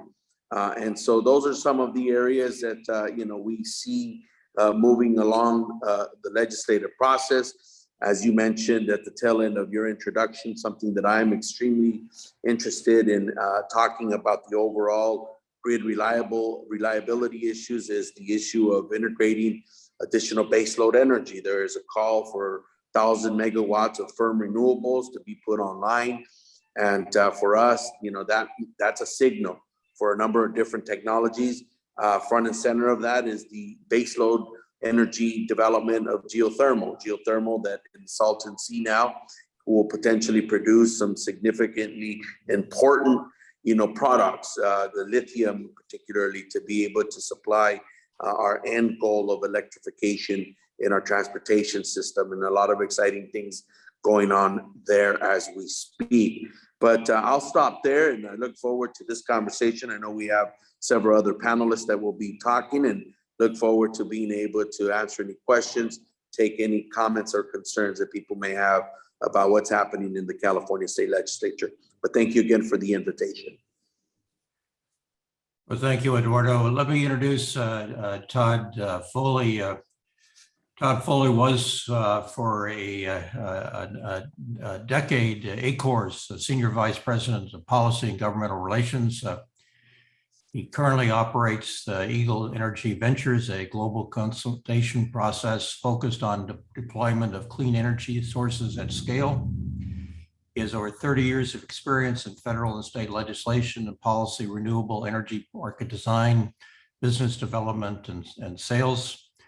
He's also served in several U.S. government positions, including the White House, U.S. Senate, the U.S. EPA, and OSHA. He served on the board of directors of Solar Energy Industries, the Solar Alliance, Solar Electric Power Association, and the Texas Renewable Energy Industry Association. weighty bio, but we thank you for taking the time to join us this morning and speak to us about what's happening in terms of regulatory rules and laws in California and across the country. Thanks. Thank you very much, Ron. Always great to be with a group with a number of friends and fellow veterans of all the solar battles, and also veterans of the great progress we've made in our industry over the last number of years. We've come a long way. Today's discussion is just a reinforcing of that. Ron, I do recall working closely with a number of people in this virtual room and helping create the initial solar policy frameworks for California more than 20 years ago, like going back to the late 90s. And I've also been involved in the federal level through that time frame as well, actually creating, I think, a good framework of federalism as we deploy our government system here in the U.S., where we have federal and state policy hopefully working together and complementing to support the important objectives. And I think that's been the case in around solar. It really has been a great example of good bipartisan federalism over many years. And I think we've achieved some major objectives. As always, of course, there's no shortage of issues to address. As mature as we've become, as many issues as we've faced over the years. And I would just add that I've been asked to touch on the federal policy angle. And I know this is focused on California and in a particular area of Southern California I'm very familiar with. But of course, as I mentioned, federal and state policy and even local policy have to work closely together to get the job done. That is to encourage investment in development of solar and other priority industries that are important to what we're doing now and what we want to do in the future. So let me touch on a few of the matters that are, I think, percolating here in Washington. I am joining from the Washington, D.C. area, but I think these are important, I think the very important issues, not only for California, but around the nation. I think first and foremost that comes to my mind is the solar petition that we've seen filed by Oxen Solar, a U.S. manufacturer, a petition that has been filed with the Department of Commerce, which could lead to very significant, if not massive, new tariffs on crystalline silicon solar cells and modules. Those panels coming from Cambodia, Malaysia, Thailand, and Vietnam. These countries are now responsible for about 80% of our nation's import of cells and module, crystalline silicon cells and modules. So this is huge. And I think this is the impact of just simply of the filing and of the Department of Commerce's initial decision to move forward reviewing the circumvention case has actually chilled, if not even killed, that end of the market. I know that a lot of developers are concerned that if the Commerce Department could find for more tariffs, and these tariffs could be retroactive either to April 1, when the Commerce Department's initial decision was published in the Federal Register, or even before, dating back to November. So I know just the concern about that potential liability is weighing heavily on the market. And so, and it's having a major impact, of course, on crystalline silicon from these countries, but it's also had an impact on other solar technologies as well, as those prices have jacked up for a lot of those those cells and modules not covered by this action, jacked up those prices if you can find the technology. But it's a very important impact on the market. So the market's already been thrown a big curveball, and we're already seeing the impact of this. But it's unclear really how I think this process is going to play out. The filing took place by Oxen in February. On April 1, the Commerce Department published its intention to move forward. That process, that official process, has now begun. And so now the Commerce must investigate potential circumvention of the existing tariffs. And they're required to provide some initial findings by the end of August and make a final determination by January of next year. The Commerce Department has already said, the administration has already said that they must move forward. It's a quasi judicial process that's meant to be independent from the normal political policy processes. Even Secretary of Commerce Raimondo has said, quote, her hands are tied. So that's very significant. I would also, of course, add that the solar industry is weighing in heavily on this issue. They are urging that the Commerce Department come to a quick conclusion to their review. And even this month here in May, according to the trade laws, there are several measures that the industry argues Commerce could rely on to quickly decide not to move forward with these tariffs and end this investigation. We're not sure that's going to be the case, but we'll see how this plays out. I suspect at the end of the day, as important as solar is to the administration, especially with regard, of course, to their important climate objectives, that regardless of if say the Commerce Department does find that there is does warrant action by Commerce in terms of tariffs, I think we'd likely see the administration come out with tariffs that are modest or symbolic or other measures so that they do not impede, I think, the continued growth of the solar industry, which is really critical to climate and other objectives, including, as we've talked about here today, making sure we deploy clean, even very cost-advantaged new technologies to help lower our power costs. So we'll see how that goes, a critical issue. Another key issue I'll touch on, and it's always important with regard to the solar deployment and investment, are tax credits. Thanks to these important credits have been extended over the years. It's a lot of fits and starts on that. Sometimes they expire. We get them extended retroactively. Right now, of course, these credits are available for solar through the end of 2025. That's good news. Right now, the credit is at 26%. At the end of this year, it ramps down to 22%. After 2025, right now, the credits would go permanent for commercial applications, a permanent 10% tax credit, I think, as most of us know, but would disappear for residential applications. So that's a big concern. So, these tax credits have helped deliver the growth of this sector. Is like, what were we, 23 gigawatts of installations in 2021, which is an amazing number. That was 46% of all new power added in the United States. Another amazing number. It shows you how far we've come. Solar now really is the mainstream energy source in America, and is proving it by the incredible numbers and the cost advantages. So on these tax credits, I know that we're always interested in market certainty, being able to look ahead. What can we anticipate? I know most of us were following the president's Build Back Better agenda last year, and that had very important long-term extensions for the tax credits and other actually tax policy measures that would help continue to support renewable and solar, especially solar investment and deployment in the coming years to help addressing the climate issue. That as we all know, those provisions were not included in the bipartisan infrastructure law enacted end of last year.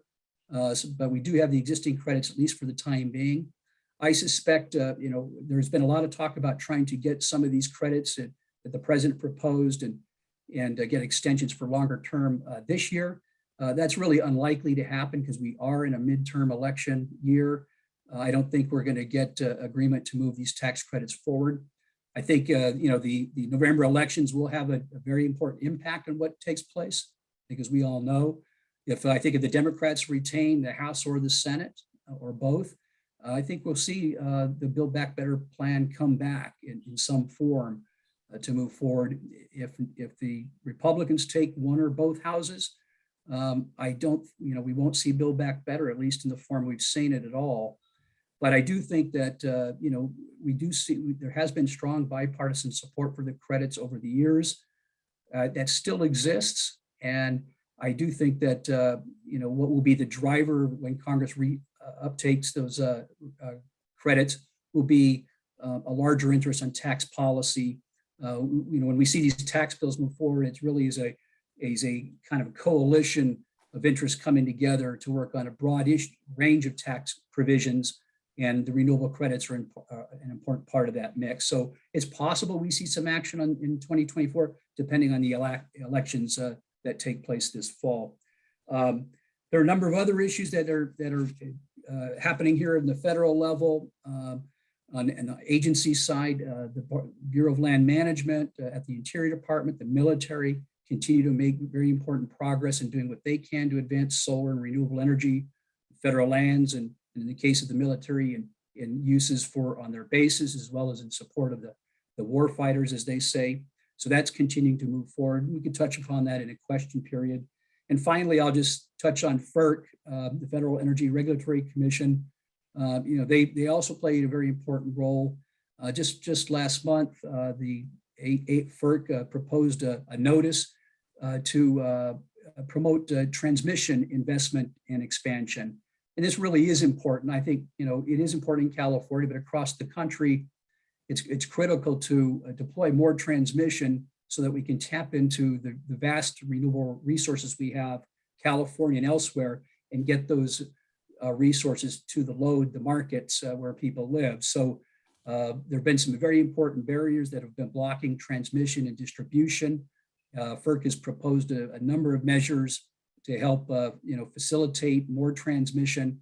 There's a study that shows we will need 60% more transmission by 2030 to achieve our climate goals, and actually a tripling of transmission by 2050 to get to net zero. So it's really a critical area. There's some very important fixes in that proposal. Ask everybody to look at it, but one is, I think I'll just end on this, two important points. One issue that's been blocking development of more transmission is long-term planning. FERC will require 20+ years review to look at our needs for transmission. I think that's an important fix. And also the issue about allocating costs to pay for transmission lines has always been a tough issue. FERC is coming up with reforms that will allow a broader base to look at benefits, which should help on the cost allocation front.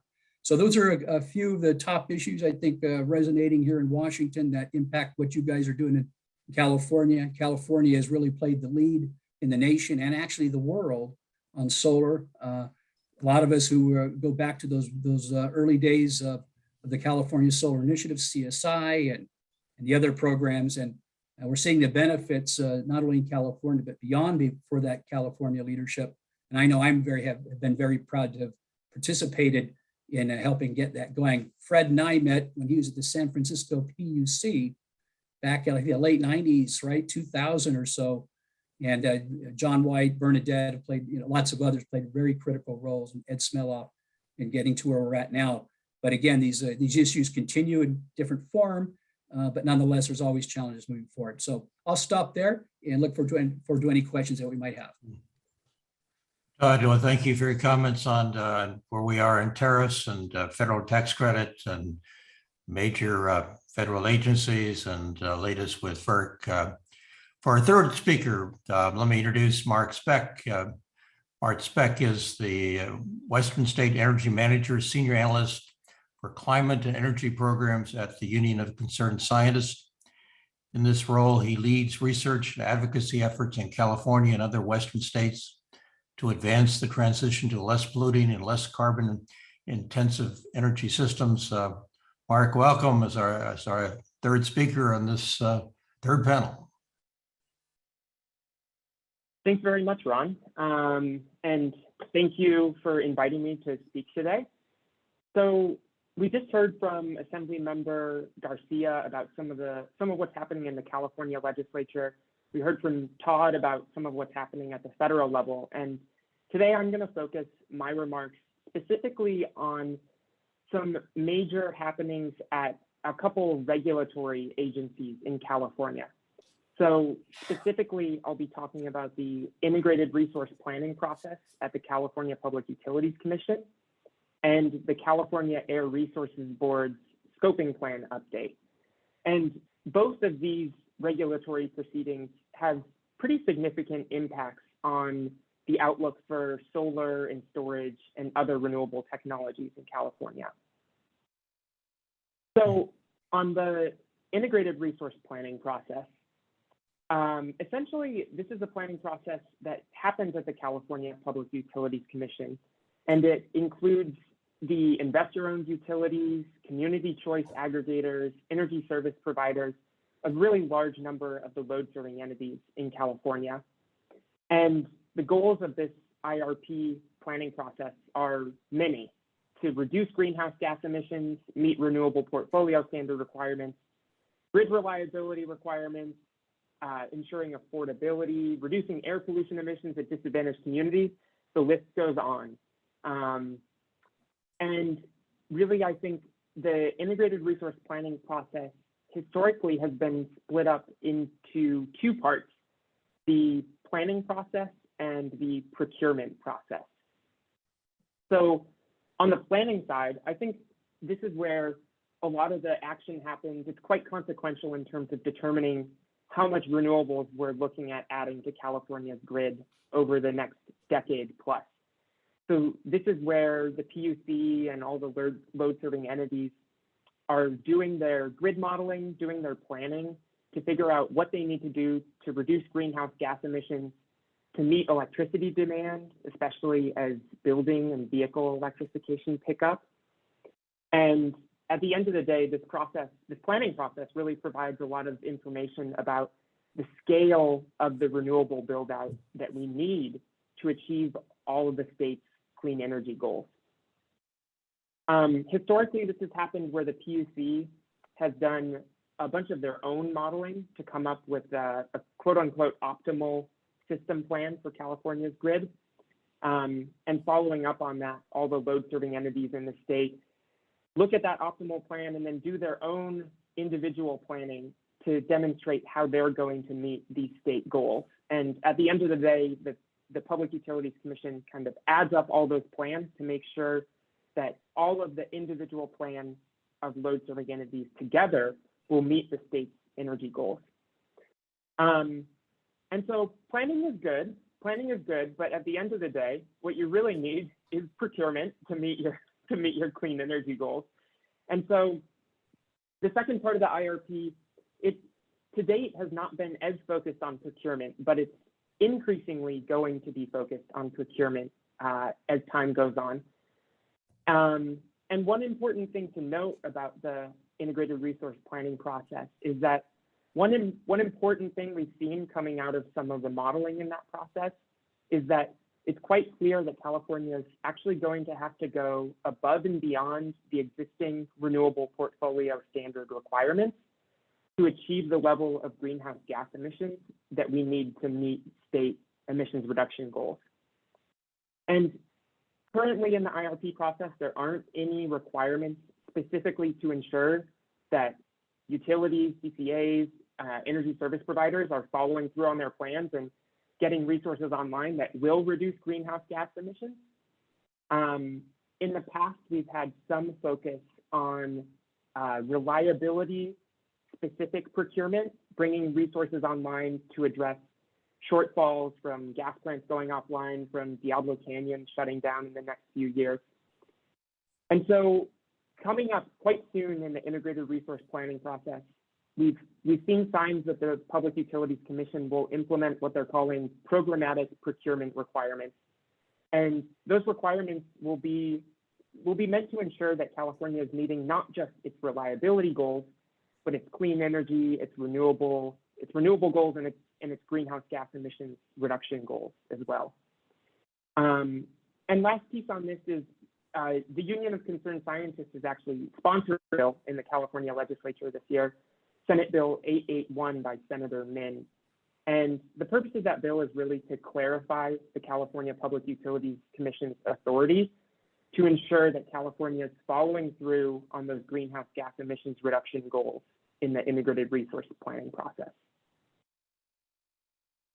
So that was a lot. That was the integrated resource planning process. And now I want to turn to the other consequential regulatory proceeding in California that's well underway right now, which is the California Air Resources Board's scoping plan update. And really, in the integrated resource planning process, I talked about how one of the major goals there is achieving greenhouse gas emissions reductions, and how those emissions reduction goals are the driving force in many ways behind the clean energy procurement that we're seeing in the integrated resource planning process. And so you might be wondering, where do those greenhouse gas emissions goals come from? And the answer to that is actually the CARB scoping plan, the California Air Resources Board scoping plan. So every 5 years, the California Air Resources Board updates their scoping plan, which is essentially an economy-wide decarbonization pathway for California.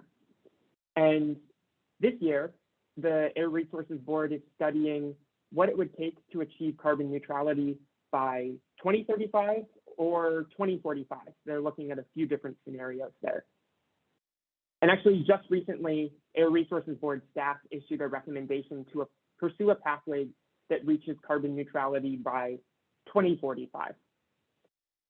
And these pathways essentially include what it will take to decarbonize all sectors of California's economy. And so that has huge consequences for the electricity sector, because this pathway includes the massive increase in vehicle and building electrification that we're going to need to reach California's clean energy decarbonization goals.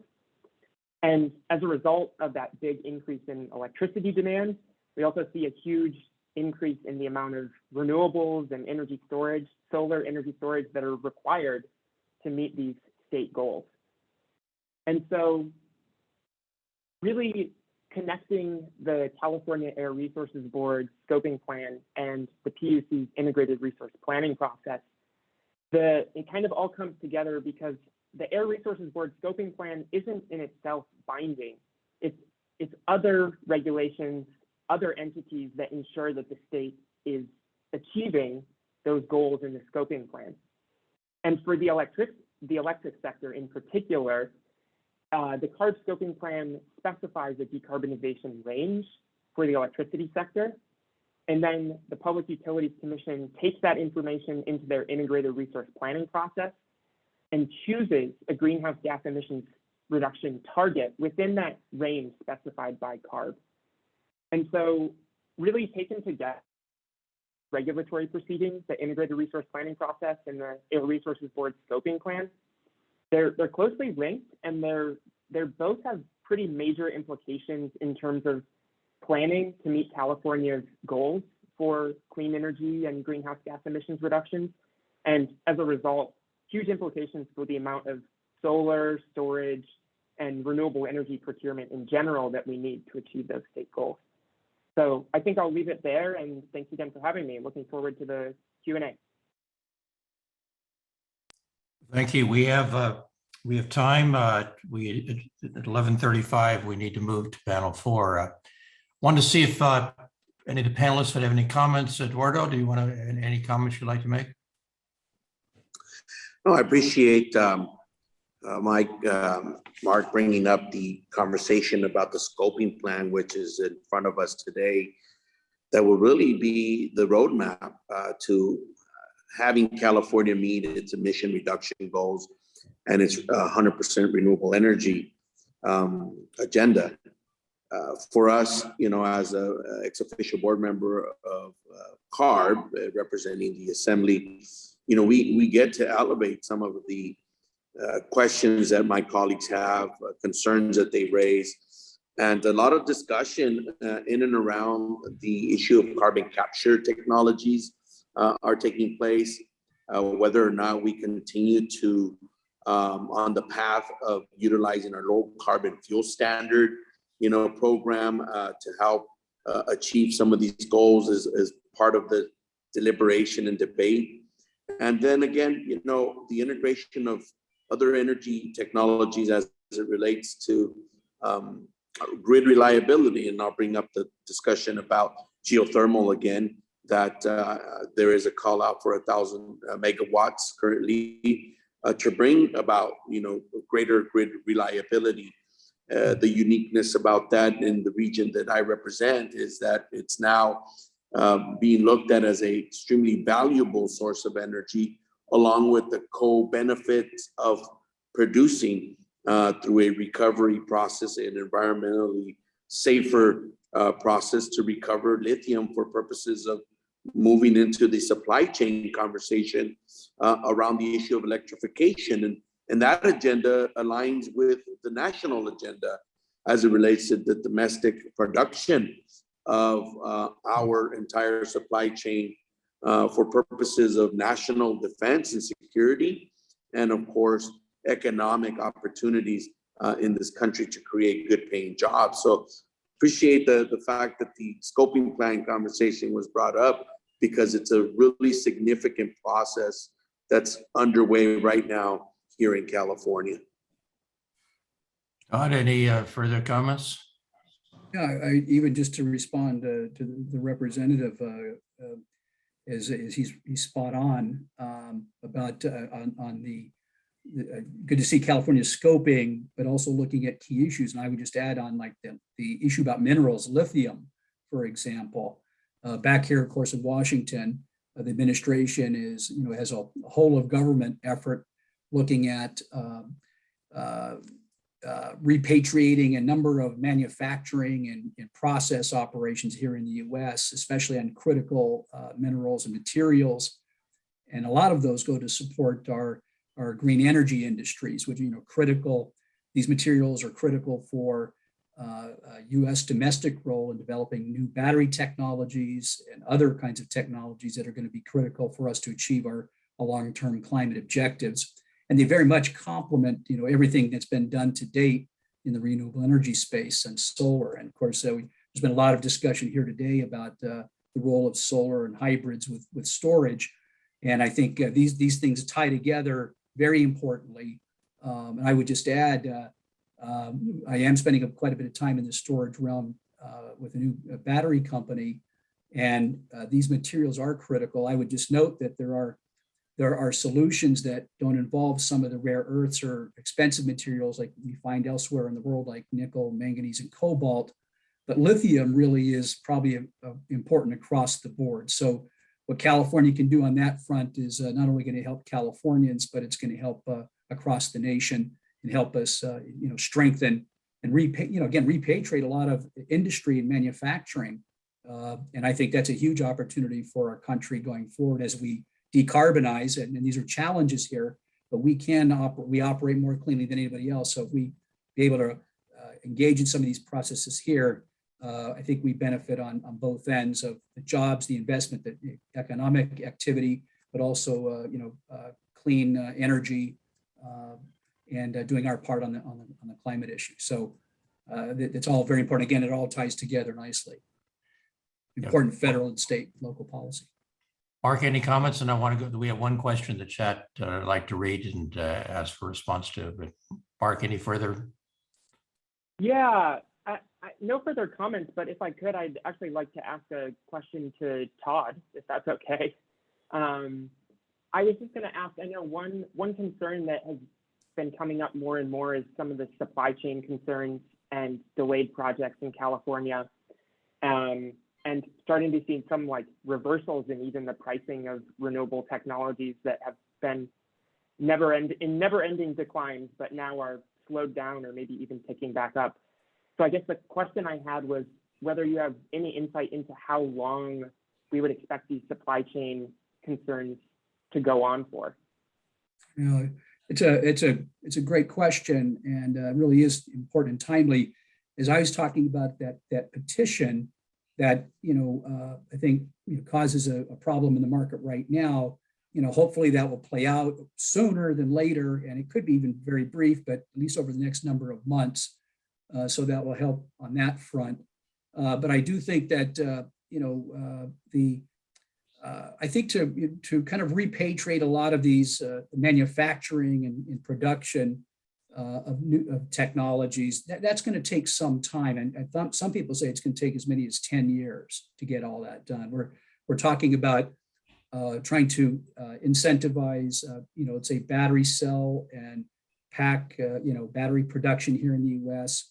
Minerals refining processes, 80% of minerals refining is done in China, but these are heavy industrial processes. It's going to take time to, get that, get that done, if, sited, built, producing, et cetera.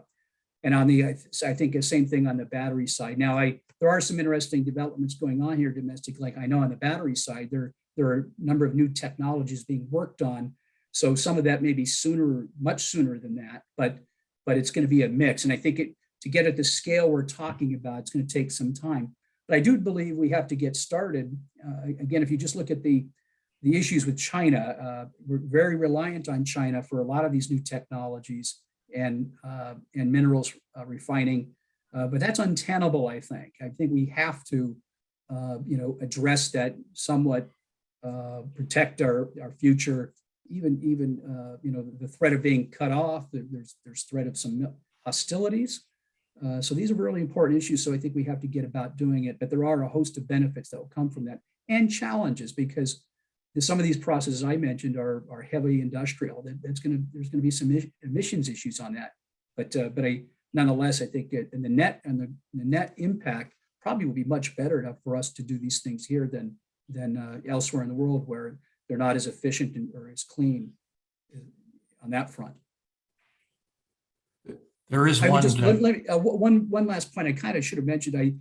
To get a little bit more specific, the administration is moving hard to get out on the street these solicitations for encouraging new manufacturing, domestic manufacturing in batteries, and a host of other technologies. They're moving fast to address that supply chain, minerals, production and refining domestically. I would add that the military is doing its part, because there's a national security component to this generally, but there's also the military use of a lot of these new technologies. They want to incorporate more EVs, for instance. They want to bring more renewable power and sources to their bases, so that they can have islanding, and so that they can have power even if the grid were to go down, and so that can perform important critical functions. So they're actually moving aggressively right now. Just in the last week, we've seen two big solicitations come from the Department of Energy on batteries and minerals, and the military is doing the same. So, this is happening, and the administration is really pushing aggressively. They're hiring people, ramping up. Department of Energy is really, full bore on this, as is the energy people in the Department of Defense. Let me just read the one question in the chat for anyone's response. It says, what can be done to get more solar thermal solutions and capacity deployed at food, beverage, and other manufacturing in California? Rapid reduction of natural gas consumption is needed in manufacturing as we know it. Any response to that question?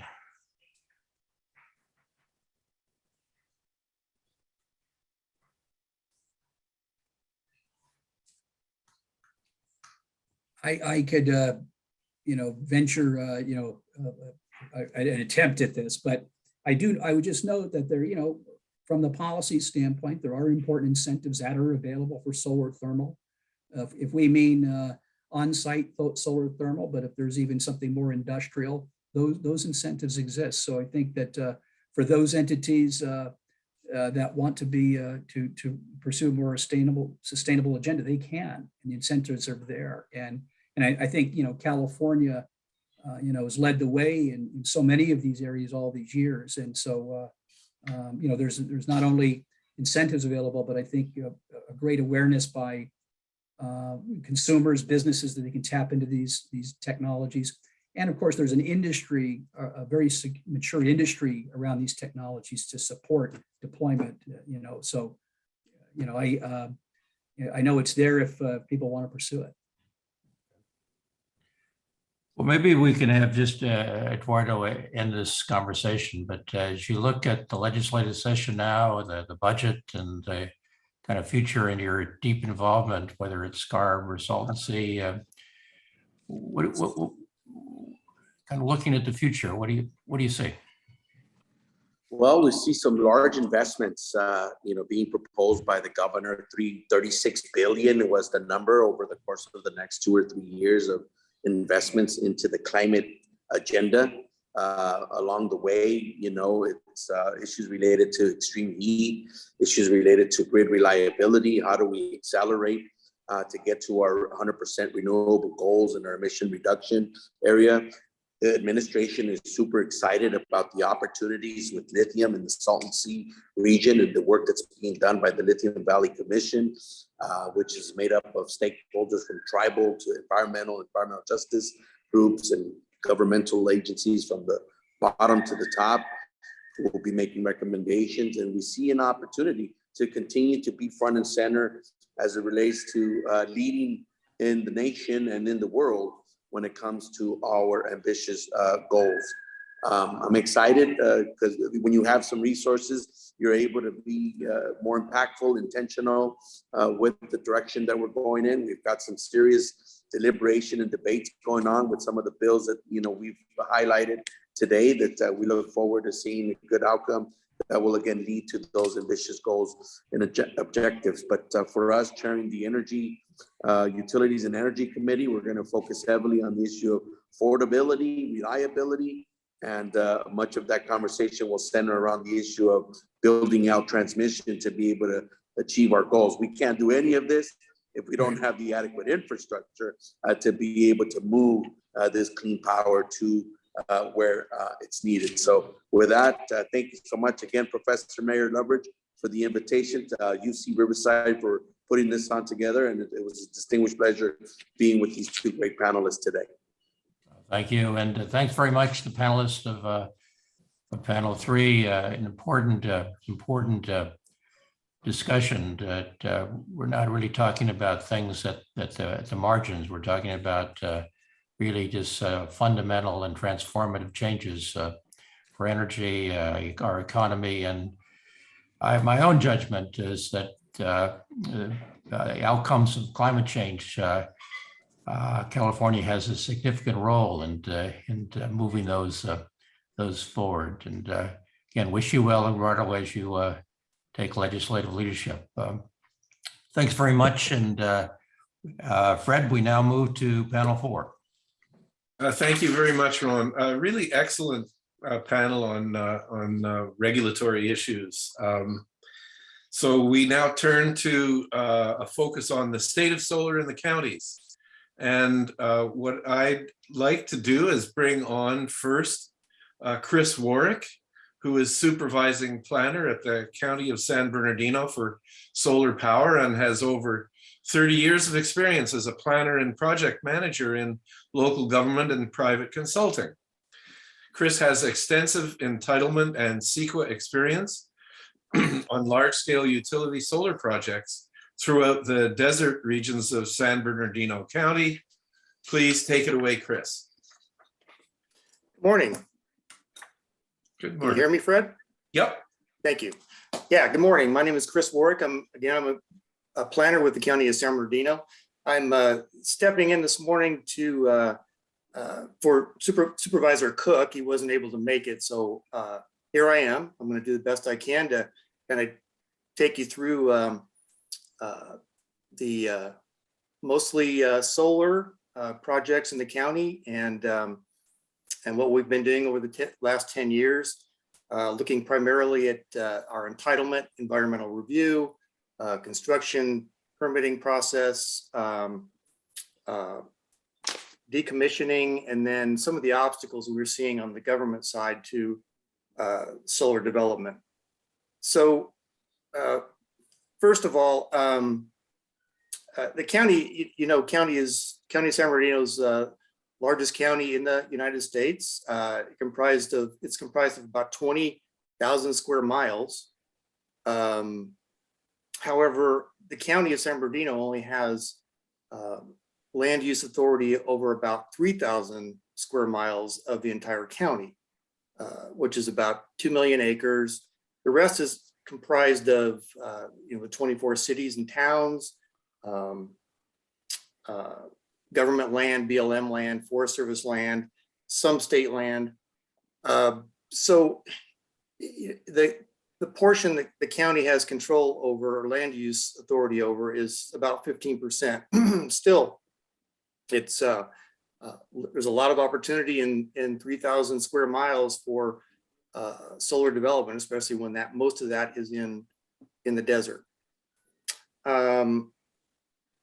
Currently, the electricity output in the county is comprised of renewable energy, 15 to 18%, which is PV, solar, solar thermal, wind, and bioenergy. The remaining approximately 85% of non-renewables is hydroelectric, natural gas, and coal. So there's a lot to be done on the solar side and renewables. So at only 15 to 18%. I want to move along, first of all, to our renewable energy element. In about 2015, 2016, the Board of Supervisors and the county leader decided that, based on this untapped resource of vast desert land in the county, we're going to adopt this element as part of our general plan, which is not a requirement by the state, but we thought it was just a responsible thing to do, with the resources we have in this county. So in 2017, we adopted that plan, primarily focusing on the goals and policies to manage renewable energy development and to set up a framework for the development code standards for primarily solar, but renewable energy in general. This is all based on, seeing the ramp up of solar development over the last 10 or 12 years in the desert. You're seeing stakeholders and general public having more concerns, being more outspoken about solar development. And this was kind of an attempt to reach out to those communities. They had input in this element as well as just the county leaders. So that renewable energy element essentially categorizes solar development into well, really three categories. We have accessory solar, which is rooftop solar. Mostly, it's some ground mounted solar, but the accessory solar is primarily focused on existing development, maybe new development, but it's rooftop on existing structures. The two next categories include community solar, which is all ground mounted, and utility scale solar. So community scale solar is allowed as zoning implications. It's allowed in more zoning districts throughout the desert, but it is limited to something in the range of 60, 80 to 100 acres, less than 10 megawatts of power, and it does have to have at least 50% of its power generation dedicated to a community, something in the community, whether it's a school, a large business in the community, something specific to that community. The next category is utility scale solar. Of course, that's larger, 80, 100 plus acre projects, greater than 10 megawatts of power. And those obviously don't have to have, those are generally tied into the grid. Those are not community oriented by any means. And then so I want to go back to the rooftop accessory solar. I looked at just over the last 5 years, I was kind of interested in seeing how many permits have been issued. So since 2017, last 5 years, the county has issued almost 1,200 permits for rooftop solar. We saw a real increase in 2021, which 4 times what we had issued in 2020. And then now in 2022, we're going to be on track to double, maybe even more than we issued in 2021. So seeing a lot more permits for rooftop solar. Utility scale solar, just to take you through about the last 10 years, 10 or 12 years, we've constructed in the county 17 projects since 2010. Currently, we have 10 projects that have been approved, gone through the entitlement process, environmental review process, and that they're just waiting at some stage of permitting. That includes about 1,200 megawatts in those 10 projects. And then currently we're working on about 8 projects that are in some form of entitlement review, environmental review, and that's about another 1,000 megawatts of power.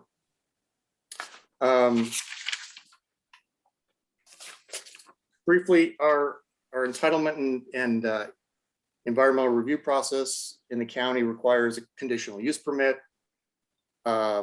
Most of these, and I'm focusing mostly on the utility scale solar.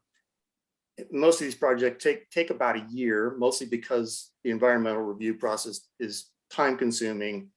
And since most of them now require environmental impact reports, it just adds to the time. It just the way it is. That's it's unfortunate, but that's about 1 year is about typical. However, I do want to mention that we do have our environmental review process going back more than 6 years ago. Obviously, we can't do an environmental impact report in-house. We have to go outside to consultants. And that process of bringing on a consultant more than 6 years ago could take 4, 5, 6 months. We had to go to the board with a contract. We had to do an RFP, and that had to go to the board, and just a very time-consuming process. So about 6 years ago, we put in place this system that we went to the board with 10 or 12 consultants that had been vetted through our system, vetted by staff, and we said, board, we think these are appropriate consultants. We can rely on them to prepare environmental documents, and the board adopted this policy and contract with all these consultants. So now when we are in need of environmental impact report, we can do a real quick RFP process and get someone on board within 30 days. So that's taken a lot of time off of the entitlement process for these projects. But still, the environmental process is time consuming, and just to go over some of the issues that we deal with, environmental issues that we deal with, primarily it's first and foremost, probably visual resources, aesthetics. We primarily use, and our consultants use, the BLM visual resource method, looking and requiring visual simulations. Staff and the consultants look very closely at key observation points from certain roads or denser populations near the project. We're looking at walls, gentile lines, and the solar arrays themselves. Next, probably most critical is the biological resources, and of course we look in the high desert. We're dealing with the desert tortoise, the Mojave ground squirrel, desert kit fox, and then more recently the Joshua tree. Thirdly, probably tribal cultural resources in AB 52. Very important in the desert. Generally across the board, the county deals and consults with about 6 different tribes. But in the desert, primarily it's San Manuel and Morongo tribes. And we have a very good relationship with both tribes, which really helps. It helps the solar developers because we have this ongoing communication, good communication, and it makes that process and consultation go a lot quicker. Fourthly, probably water for maintenance on the panels themselves. We do require the projects to submit a water supply assessment, identifying water for over a 20-year period, and the provision for that water for maintenance. And then lastly, air quality, GHG, and primarily for construction. It's a big item, very, very important to the residents and the stakeholders in the deserts, and we're very concerned about that. Next is construction. Of course, construction is fairly straightforward. We have an online permitting process that the solar developers go through, and that's helped. We've had that in place for about 3 or 4 years, and that's helped kind of streamline the process. And then decommissioning. So decommissioning is kind of interesting. It's something we didn't do 10 or 12 years ago, but have since, with the renewable energy element, we have required this for more recent projects. And surprisingly, I guess, you know, we have a pretty robust mining operation in the county. We have over 100 mines in the county of San Bernardino. And of course, our mining team is very good at putting together reclamation plans, which are essentially kind of a decommissioning for mines, and they establish bonds for that reclamation. So they have kind of taken on our decommissioning of solar projects, and they're very good at it. They review our decommissioning programs or their plans. They establish a bond amount, and then kind of take care of that whole side of decommissioning. And then I think lastly, I wanted to look at obstacles to our solar development, at least from our side of things. And I think primarily the California Unions for Reliable Energy, who represent labor unions throughout the state. I'm not exactly sure, carpenters, laborers, operating engineers, I think. They do tend to put a lot of pressure on county staff when the solar developer doesn't agree to use union labor on their project. So it does add cost, it does add time to our projects. And I'm seeing this over and over. Recently, we had a project come forward where the developer did sign a labor agreement with the unions, and it went through. They had no opposition. So that's one major obstacle.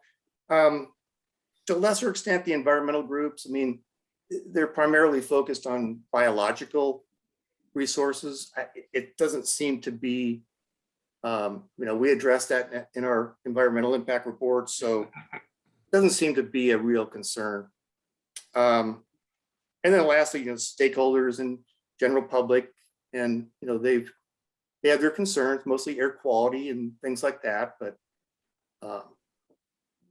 anyway, that's our process as a whole. If you have any questions, appreciate to answer it. And thank you very much for having me. I appreciate it. Chris, very nice review of sort of the regulatory process within San Bernardino, and very much appreciate you standing in for Supervisor Cook just at the last minute. Excellent presentation. And so we'd like to move on now to, I have the pleasure of introducing Supervisor V. Manuel Perez. Victor Manuel Perez was appointed in 2017 to the Riverside County Board of Supervisors, representing the county's 4th district. Back in 2008, he was elected to the California State Assembly, representing Eastern Riverside County and Imperial County. A champion for Eastern Riverside County, Manuel had more than 60 pieces of legislation signed into law to help create jobs, jumpstart the local renewable energy industry, and make neighborhoods safer. In the California Assembly, he became Majority Speaker and worked closely with the Assembly Speaker on day-to-day functions at the State House. Please take it away, Supervisor Perez. Well, thank you for that generous introduction. Appreciate that. And I had the opportunity to listen to a few panelists. Great information.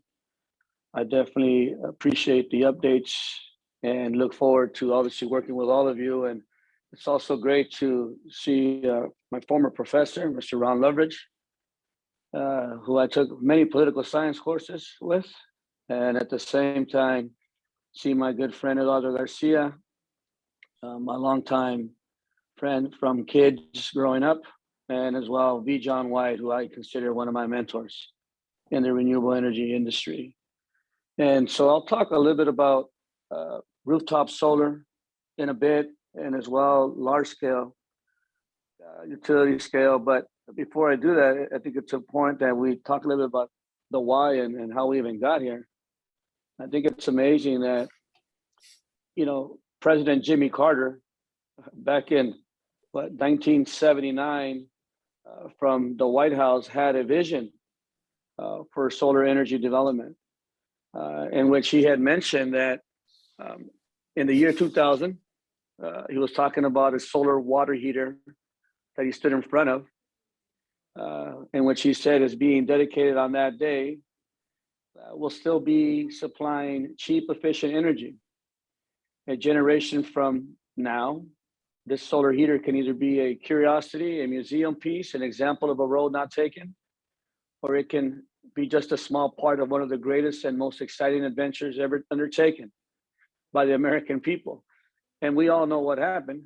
Unfortunately, panels, or what happened with that solar water heater, was dismantled, and they did sadly become museum pieces. But nonetheless, though, President Carter had that vision, and I believe that he was one of the founders of the green energy revolution, which I believe is finally here, and a vision that we are pursuing today. And for me, growing up in the Coachella Valley, I thought it was important, knowing that it gets pretty warm where I'm from, quite a bit of vast land. I went ahead and did what I could to work, pursue the efforts of Governor Schwarzenegger when it came down to AB 32, and then obviously pursue efforts with Governor Brown, and at the same time understanding the alignment with then President Obama, whose administration made the investments in clean energy to jumpstart the renewable energy industry and green jobs. Solar, in my opinion, is no longer the road not taken. It is the road that we are on. It is here to stay, here to grow and get more and more improved, get more innovative, make it more accessible. And what better place to do that than San Bernardino County and Riverside? There are areas in the Central Valley, I understand that, but I'm just happy to know that through the latest technologies and advancements in technology, we are now able to be in a position where more people are affording rooftop solar, although that's still a struggle. And through learning more about mitigation efforts and entitlement processes and costs, permitting, we're also able to make sure that we invest and improve and approve large-scale solar. And Riverside County, specifically the eastern end of the county, specifically the Coachella Valley and going up into the Palo Verde Valley, we know that there, the renewable energy efforts can be leading the charge. And so with that said, altogether, the county has now approved projects totaling more than 4 gigawatts in both county and federal jurisdictions. Some of those projects include, for example, Desert Sunlight, Desert Harvest, Ethos Solar, I believe. And with those 4 gigawatts, there's varying ranges of what 1 gigawatt can power, right? But if you take one estimate that 1 gigawatt can power 200,000 homes, then that means we have approved projects in Riverside County just on the solar side that can power 800,000 homes. Many of the approved projects have been completed, which are some of the largest solar power plants in the world. And we have a lot of solar production already happening, powering hundreds of thousands of homes. Last week, California hit a record. Not sure if folks know about this, but for the first time ever, for a brief time on Saturday, California ran, I believe, a 99% renewables. It's amazing. Roughly 2/3 of that energy production came from solar, and much of which from the vast solar arrays in eastern Riverside County, once again, specifically within the Coachella Valley. Also being a wind energy farm, if you will, we also received energy from wind, which I'm also very supportive of moving that forward as well. Now, one of the things that we've worked on within the county of Riverside, or we're working on, is improving and reducing the development impact fees. There was struggle back in the day in which folks were not happy with what they called the solar tax. And so, we are looking at how we can improve that.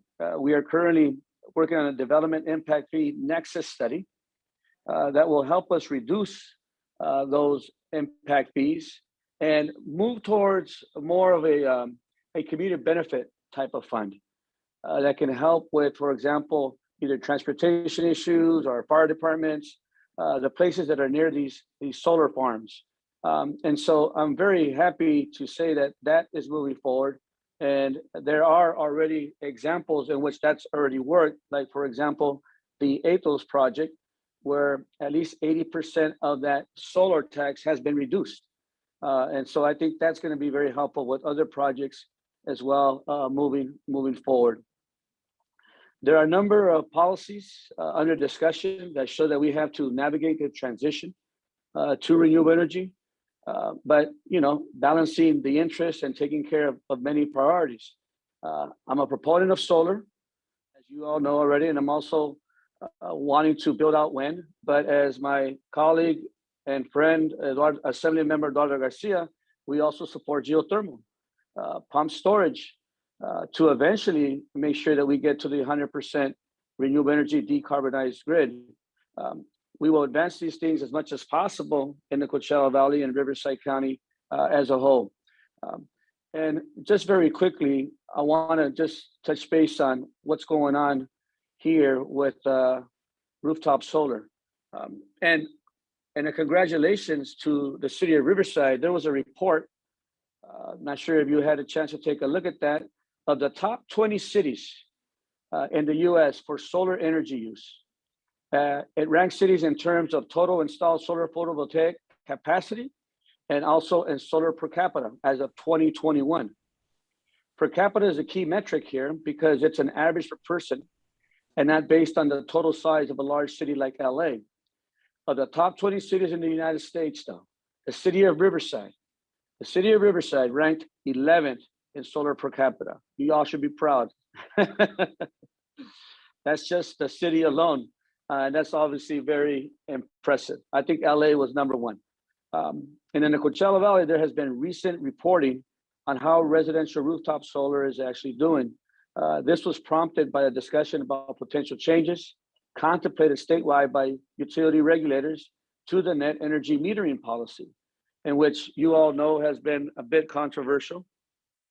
And about 6 years ago, IID, Imperial Irrigation District, changed its net metering policy, which cut incentives for people to put solar on their homes. And that specifically means within Imperial County, as well as East Riverside County, meaning areas such as Coachella, areas such as Indio, parts of Palm Desert, and La Quinta.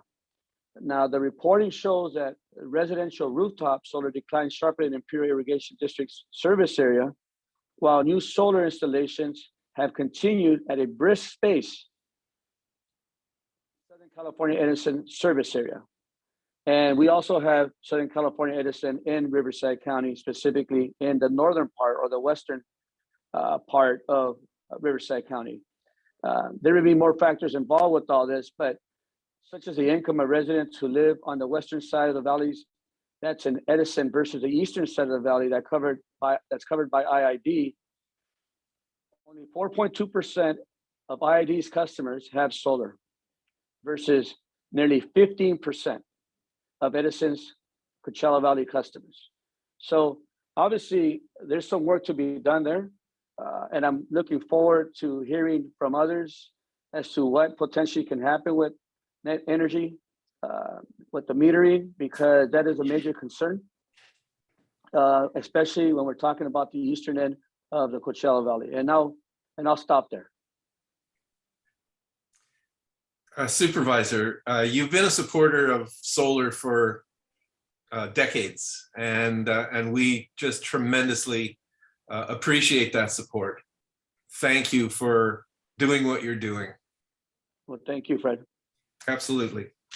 So next up, we have Devin Muto from EDF Renewables. Devin is Senior Director of Development, responsible for overseeing the development of EDF's utility scale solar and storage projects in their West region, with a particular focus on California and Nevada. Since Mr. Muto joined EDF Renewables in 2018, the company has completed over 1 gigawatt of projects in California, including its Valentine and Big Bow solar projects in Kern County and the Desert Harvest and Palin solar projects in Riverside County. Mr. Muto and his team have several other projects in the works for the area, including its 450 megawatt Desert Quartzsite project in eastern Riverside County. Please take it away, Devin. Great, thanks, Fred. Thanks for having me a part of this great panel. I do have some slides, so I'm gonna try sharing them right here. Okay. I love your background there. Thank you. Yeah, it's one of my favorite pictures. All right, so hopefully you're able to see my screen now.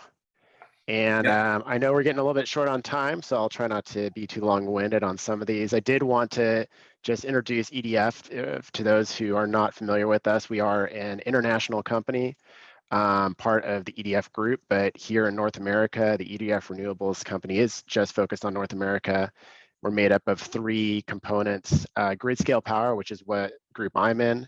We also do have distributed solutions as well, and also asset optimization, which is our operating arm of the project. We've been one of the largest power producers and developers in the country for a number of years, going back over 30 years.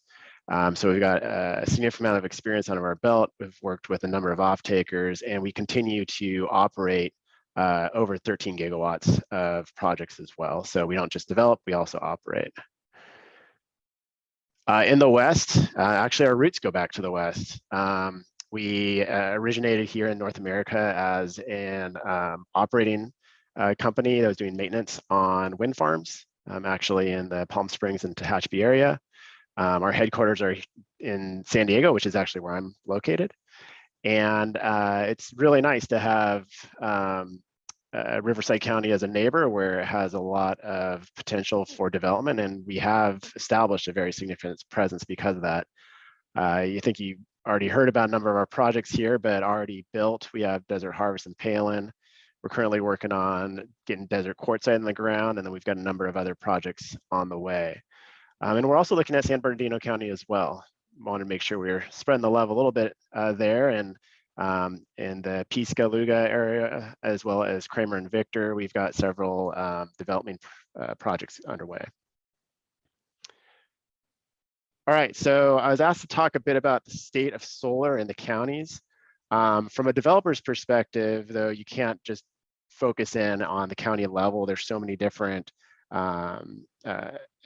things that are affecting, how you strategize for a project, how you implement a project, and ultimately how the project pencils. So this is basically an overall summary of a number of the things that we're dealing with right now. The items with pluses are opportunities, the ones with negatives or kind of the challenges that we're facing. And you've heard a lot about these in some of the prior speakers, especially from the industry level and on the federal level. You've heard about the tremendous support we have for renewable development, both on procurement mandates as well as the growing demand.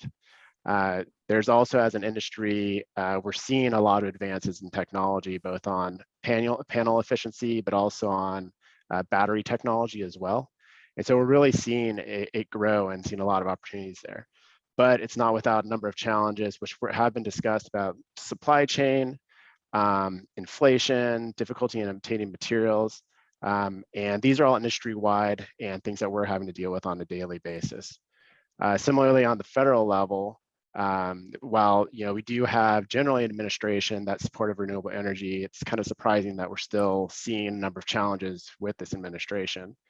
The tariffs have been discussed, as well as the DOC investigation for the anti-circumvention that it can affect tariffs and other trade restrictions as well.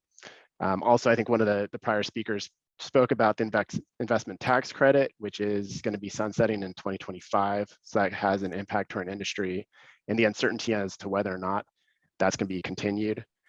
We're also seeing a number of challenges with processing on federal land right now. Because of this really significant demand, there's a lot more projects that are being pressed through either on Bureau of Land Management lands or just projects that require U.S. Fish and Wildlife Service review and involvement, and also Army Corps in some cases if you have waters of the U.S. And we're facing really significant bottlenecks as we work through the permitting with those agencies.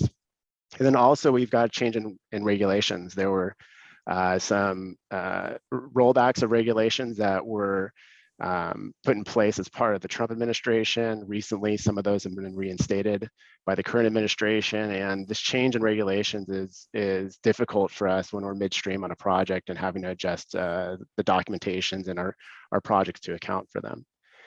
On the state level in California, we're kind of facing some of the similar things. Again, overall, we've got this administration that's highly supportive of renewable energy, but there are still a lot of things under that administration that are posing challenges for us. But I would start, there's been some discussion about the interconnection process. There are reforms in place, which we do see some positives with. Definitely, we're continuing to advocate for more things that could be supportive of improving the process for how we interconnect our projects into the grid. And so we're continuing to monitor that and are very hopeful for that. But transmission, and you've heard it from the prior speakers, it's a key constraint to where projects are sited and how much they can actually plug into the system. And I'll talk a little bit more on that in a coming slide. Also at the state level, there's the potential Endangered Species Act listing for the Joshua tree. It's not as big of an issue in Riverside County, but definitely in San Bernardino and also in Kern counties. It can really impact a number of projects because the location where renewable energy can be developed in those areas substantially overlaps with the range of the Joshua trees.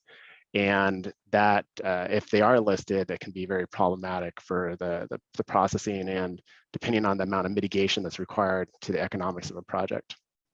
We also, right now, are under a property tax exclusion for solar. That exclusion is set to sunset at the end of 2024. And so that poses some uncertainty. There's discussions right now in the legislature of extending that partially for solar, but that also has a significant impact on our economics and projects. And then lastly, similar to the U.S. Fish and Wildlife side, on the state level with CDFW, we're also seeing that same constraint in staffing for our permits due to the number of projects that they're trying to tackle right now. So getting past all that, then we get to dive into the local level finally, what we're here to talk about.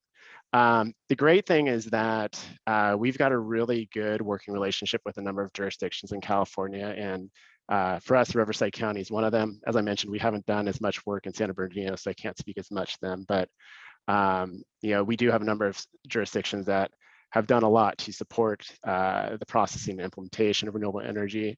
And through all the projects that we've developed, we've really generated this great track record of all the benefits that solar can bring to a community, whether it's jobs, whether it's direct economic benefits, whether it's those other community benefit agreements like the supervisor just talked about, and supporting other public infrastructure and public services. I've also seen that a lot of the jurisdictions have developed very clear discretionary permit processes, and Riverside County is one of those, and that they've been juggling their staffing to meet the demand, which has been great. We've basically been told by county staff, we're willing to process you as fast as you're able to get stuff into us, which is really welcome, and that's absolutely what we need. And part of that's because of all the other challenges that we're facing. Again, interconnection limitations at the local level are very, very challenging. There's a lot of constraint on the lines. We're chasing land wherever we can find it, and it's getting very, very sparse out there, which is with what's available, largely in terms of what's been designated as available land, whether it's from the Bureau of Land Management or through zoning at the local level. We're still managing, especially as we get into less ideal land. There's increased challenges with community compatibility. And then lastly, one of the things that can be improved across the board is once you get your discretionary permits, you still have all these other requirements you have to satisfy to get to construction. And that's actually when your time frames get the most constrained. And we're still looking for improvement to get through those processes. So I did want to, just for those that haven't been on some of the prior presentations, remind folks of why we have so much utility scale development that we're trying to achieve. As you can see in these numbers, which are similar to some of the ones that I think the CEC presented earlier, we're looking at almost doubling what we have on the ground right now by 2030, and then by 2045, more than tripling. So I wanted to give you all a sense of where that's going to be going. Right now, this is a picture of essentially the interconnection queue and where queue positions are being filed. Underlying that is essentially the major transmission network that we have in the state. As you can see, transmission drives where projects can get built and where they can get filed. The circles give a general indication of the quantity of megawatts that are being filed. It doesn't relate to the actual footprint. The footprint's actually smaller. So it's it's funny when folks are highly concerned about the footprint of solar when you actually compare it to the land that's available. Actually, it takes up a much smaller percentage of what the available land is out there.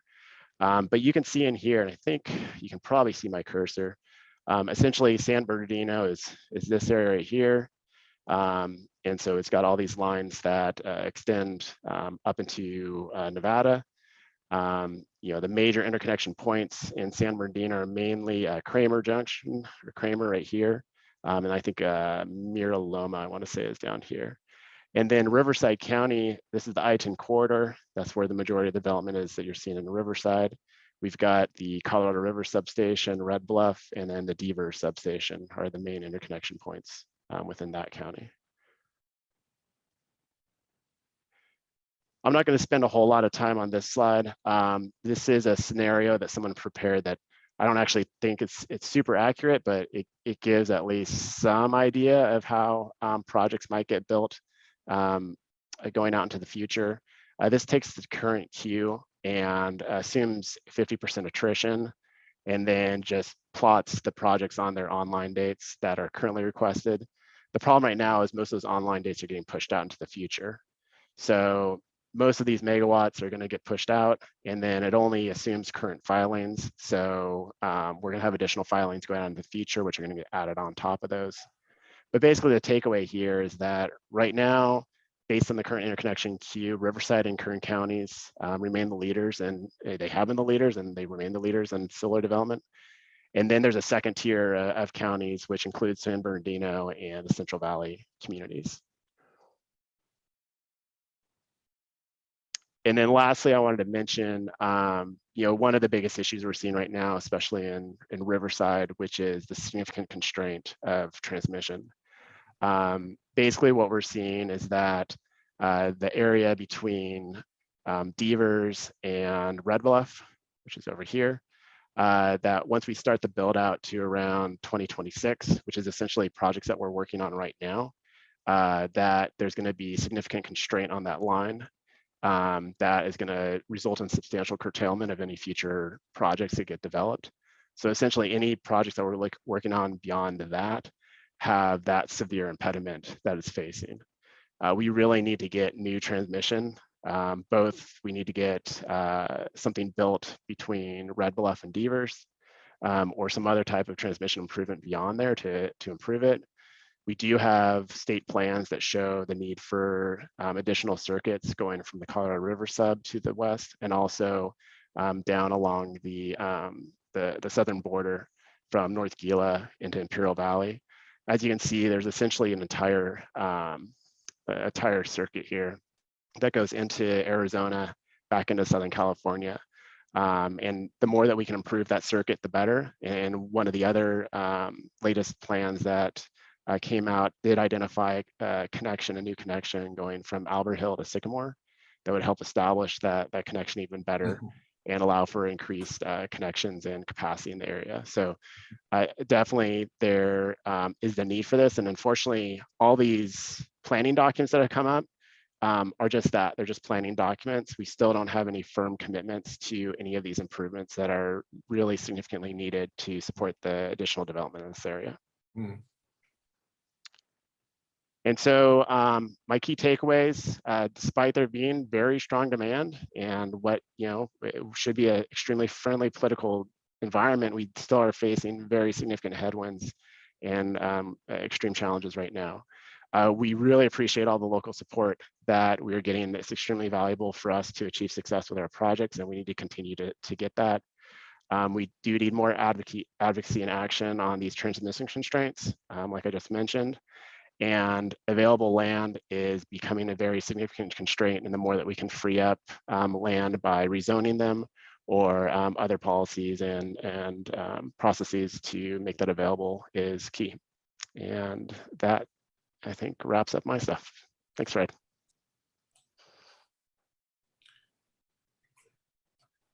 Thank you very much, Devin.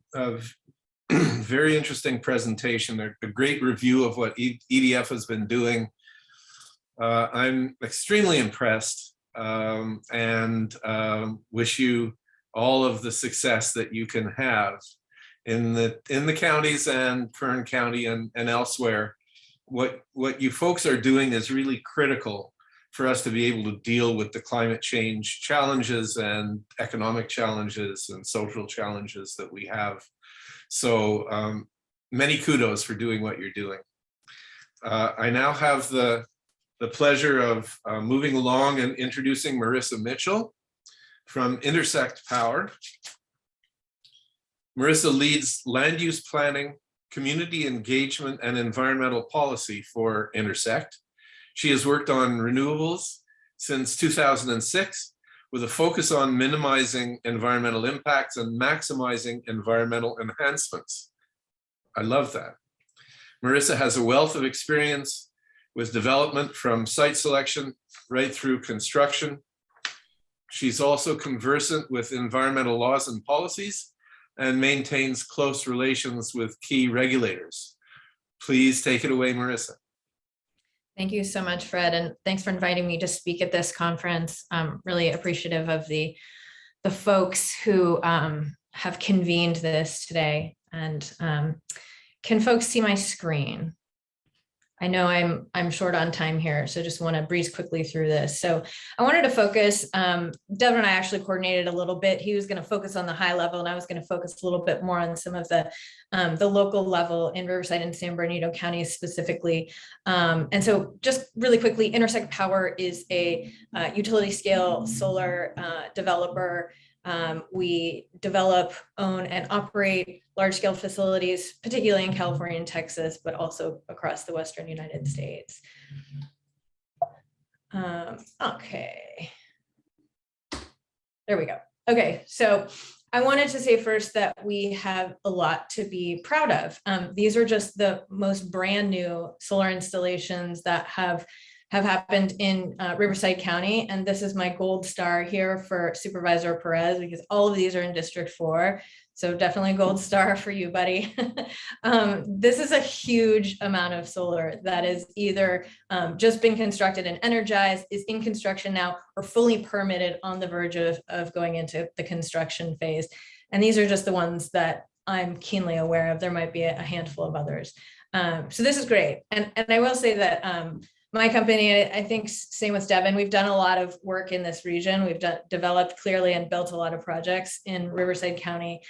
We have not done much in San Bernardino County. We have prospected and looked there, but we do find that some of the land use policies there have had a chilling effect on large scale solar development, in contrast to what we see in Riverside County, which has more community acceptance and more favorable land use policies. So this has resulted in a lot of benefits to the folks of Riverside County, including thousands of local union jobs and also jobs for members of Native American tribes, millions of dollars in revenue and taxes and fees to Riverside County, millions of dollars in annual rents and fees to the US Treasury, and thousands of acres of additional habitat conserved beyond what is already conserved in various local land use plans and federal land use plans.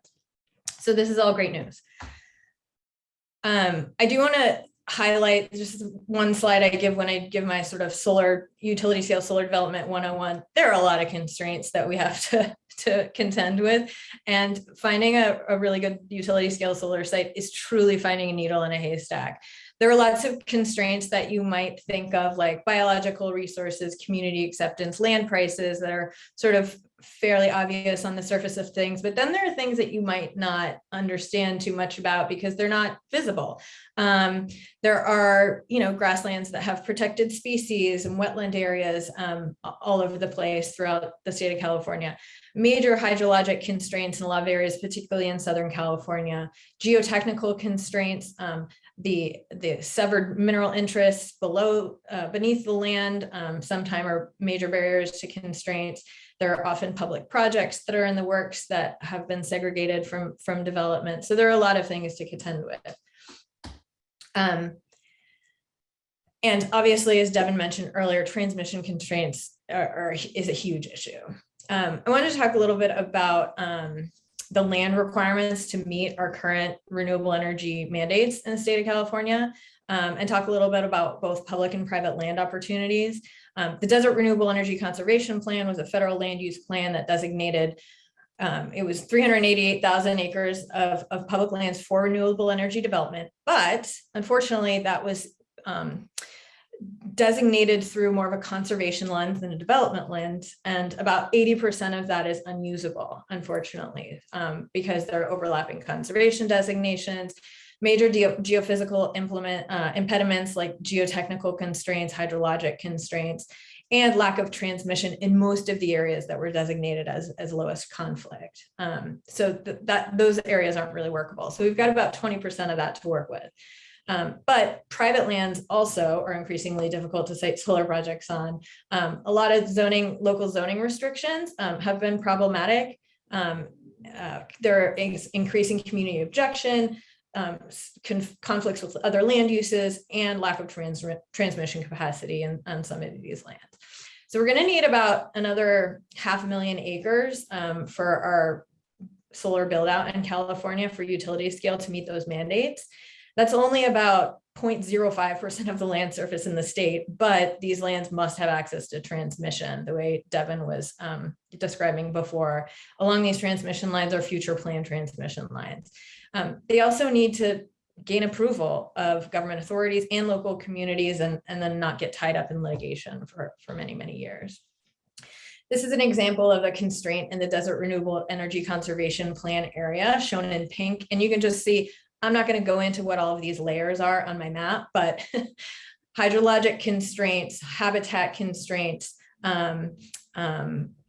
transmission corridor avoidance constraints, mountainous areas, topography, various things that just aren't conducive to solar energy development. So this area has largely been built out, even though there were about something like 40,000 acres just in this desert center area identified for solar energy development. Only about 18,000 acres are actually usable. And most of those have been either built out or ready for construction. We see that on private lands, community engagement and social acceptance are becoming increasingly problematic. Even though our efforts as developers have really stepped up in terms of crafting community benefits plans that are beneficial to the communities and specifically curated to each community. We're doing, pretty much all union labor contracts. We're creating permanent local jobs. We're doing direct cash payments for public works projects, doing compensatory habitat plans, using as many local subcontractors as we can in the construction phase. Lots of sponsorships of community groups, and doing a lot of aesthetic management plans like vegetation screenings, fencing, and setbacks. But there's still increasing community opposition to some of these higher value, lower impact projects across the state, not just in Southern California. So we see this as really a loss for communities. And I think a lot of this is being driven by misinformation and also in some cases, zoning processes that don't take development constraints into account. The reality of solar development is not quite as scary as I think a lot of folks perceive in terms of utility scale development. This is an example of a project that we developed recently. Here is another one, a simulation of what the Oberon solar project will look like when it's built out. A lot of vegetation screening from public vantage points. This is another one I wanted to just highlight. I had to put an arrow here because you literally cannot see the solar project, but this one has been in litigation for a year now. So unfortunately, we're just seeing this across the board, except so far in Riverside County, we've done very well with very little community opposition. I think it's really important that we make sure that Riverside and San Bernardino counties and the members of these communities benefit from this next solar boom that's coming that Devin spoke so much about. And here are some of my suggestions for how we can make sure that happens. We need to create smart land use policies. So the types of policies that create overwhelming economic constraints on utility scale solar are essentially bans on solar. Like, for example, if you can only site on contaminated lands or industrial zone land, you've got major insurance barriers and you've got, cost barriers to both of those.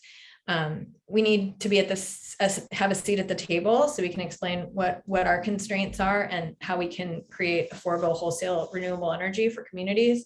And we also want to make sure that the transmission planners at the state level that are currently planning for the next 20 years of build out of transmission capacity are keeping San Bernardino County and Riverside County on the map in planning those. Otherwise, we've going to have a transmission system 20 years from now that doesn't account for future build out of solar. Another thing, there's some ministerial red tape at the local level. I think we need to create some grading and building permit programs and local ministerial permit programs that are really designed for solar and not sort of adapted from residential type permitting programs. And so oftentimes we're stuck in sort of months-long or year-long permitting processes after projects have already been approved, which, we want to check all the boxes and follow all the rules, but the process seems to be a little bit overburdensome for very little benefit. I think there needs to be a lot of leadership and education of local communities. I think Supervisor Perez is doing a really good job of this, helping people understand the realities and the benefits of utility scale solar development in local communities. There's a lot of information out there, and really utility scale solar is a pretty good neighbor to have. And then the other thing I wanted to point out, and I think Fred brought this up earlier, I'm really passionate about this. I have two teenagers who are both sort of terrified about the prospect of what's happening with the climate. And I see so often that community members that are active in some of these anti-solar campaigns trend to be a little bit older in age, whereas the future climate belongs to the young people. So I think probably land use policy conversations sound a little boring to young people, but they also care deeply about the future of the planet and the risks of climate change. However, there's a little bit of a disconnect between how critical the one is to achieve the other. And so I just think a lot more outreach and local programs to reach out to young members of the community who are our future voters and who are going to inherit this place. It is an excellent plan. And that's all I have. Thanks so much. Oh, thank you, Marissa. Very concise. I think some really good points made. So one of the things that we try to do here at the consortium is create dialogue, and perhaps we can facilitate dialogue amongst companies and the counties and see where we can get to being able to actually meet the goals that the state has set and that we know are critical for our climate change fight. Next up, we have Casey Daly from the Western Riverside Council of Governments. Casey serves as Director of Energy and Environmental Programs for the Western Riverside Council of Governments. In this capacity, he oversees a number of regional and statewide programs that serve the public sector, residential and business communities to reduce energy consumption, greenhouse gases and landfill waste, as well as to increase the use of clean vehicles and to catalyze economic development through sustainable initiatives. Casey now also oversees a newly state-funded renewable energy network called a REN for inland Southern California. We're looking forward to hearing what Casey has to say. Thank you very much, Fred. Good afternoon. I'm in the unenviable spot of being the last presenter, so I'm going to share some slides, hopefully, and see if we can't get this up and running.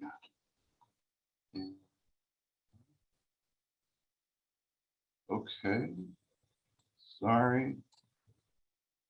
Okay, hopefully you all can see my screen. Yeah, so good afternoon. Again, Casey Daly, Director of Energy and Environmental Programs at WRCOG, and I'm very excited to be here today to share a little bit about an exciting new initiative that WRCOG, along with our partner agencies at the Coachella Valley Association of Governments and the San Bernardino Council of Governments have been working on for the last number of years, called the Inland Regional Energy Network. IREN is a collaborative effort between our three agencies to develop and implement programs and services specifically tailored to inland Southern California to support California's clean energy and greenhouse gas reduction goals. Our three agencies collectively represent all 52 cities in both counties, as well as numerous water and school districts, and over a dozen federally recognized tribal governments. So really briefly, what is a REN? RENs are entities created by the California Public Utilities Commission, or the CPUC. They are designed to include coalitions of local governments to develop programs that the IOUs, so IOUs being investor-owned utilities, Southern California Gas Company, Southern California Edison, SDG&E, PG&E, programs that they are unable to implement due to certain constraints presented to them by the CPUC. We are also charged with providing programs and services that serve hard to reach and disadvantaged communities. And we know that there are several of those within inland Southern California. And then finally, to develop and implement programs that can be replicated throughout California. There are currently 3 RENs in the state of California.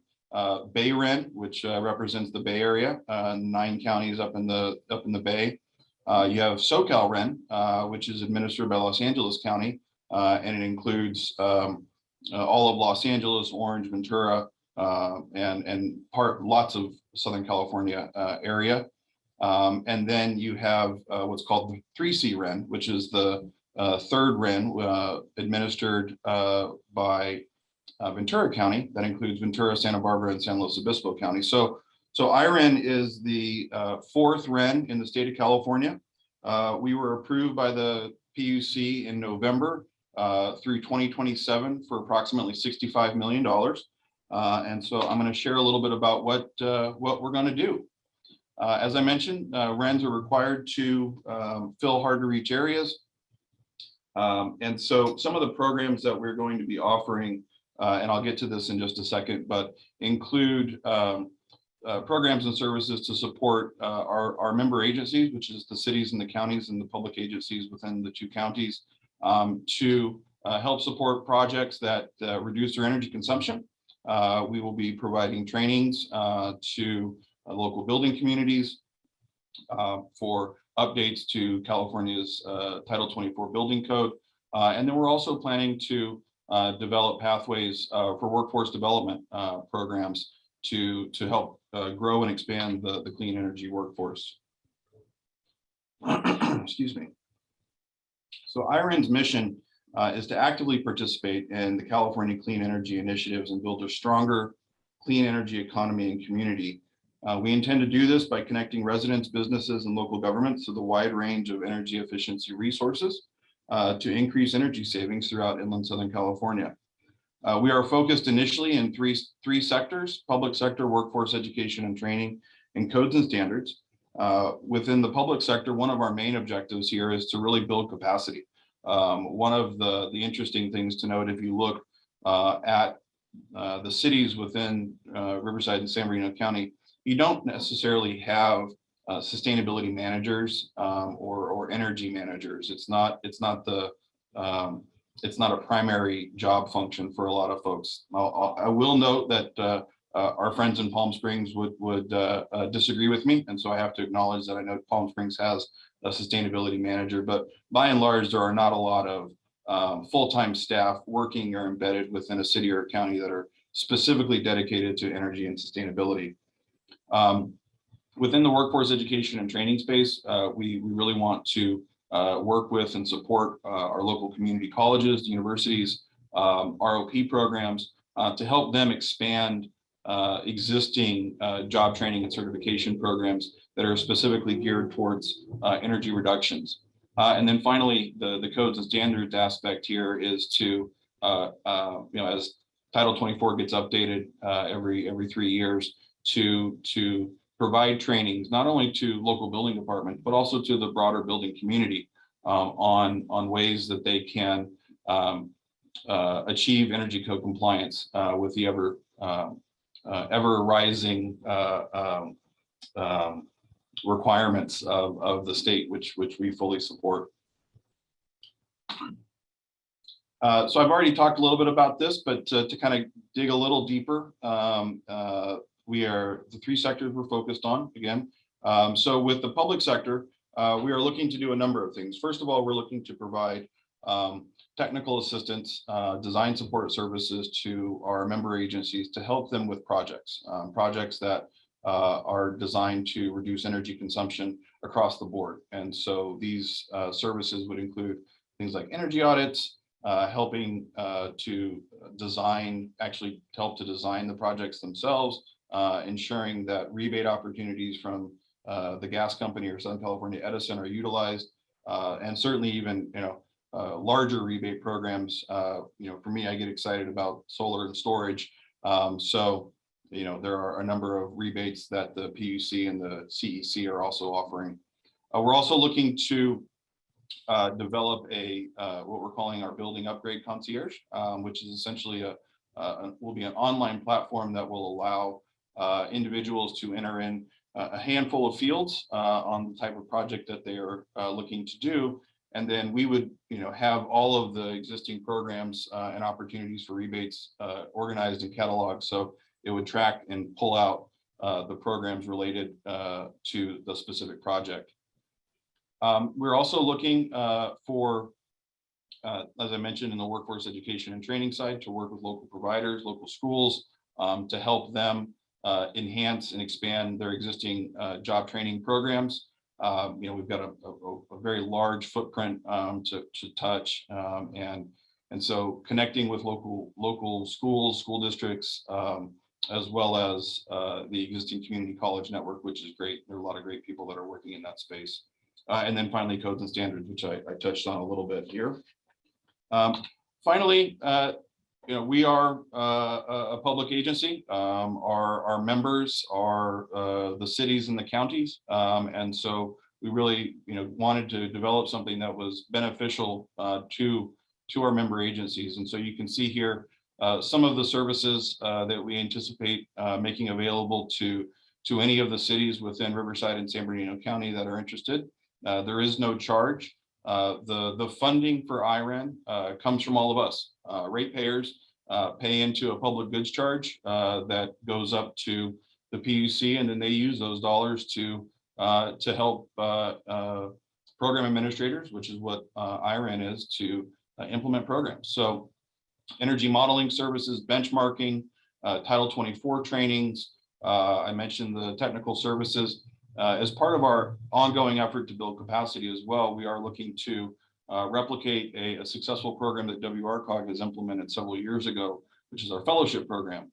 So we're toying around with the term RENTerns, but the idea here is that we would want to partner up with local universities, again, in the community colleges, to take recent graduates or folks that are really interested in the energy space and place them within any jurisdiction, place them within jurisdictions to help them, to help those cities do energy-related projects. And so as my voice goes away, I think I finally timed this perfectly. So thank you very much for the opportunity, and I'm happy to answer any questions. So what I would recommend is if there are questions among panelists, let's take those. We're running a little bit short on time. I have one from another moderator as well, which I'd like to include. So comments, questions amongst the panel.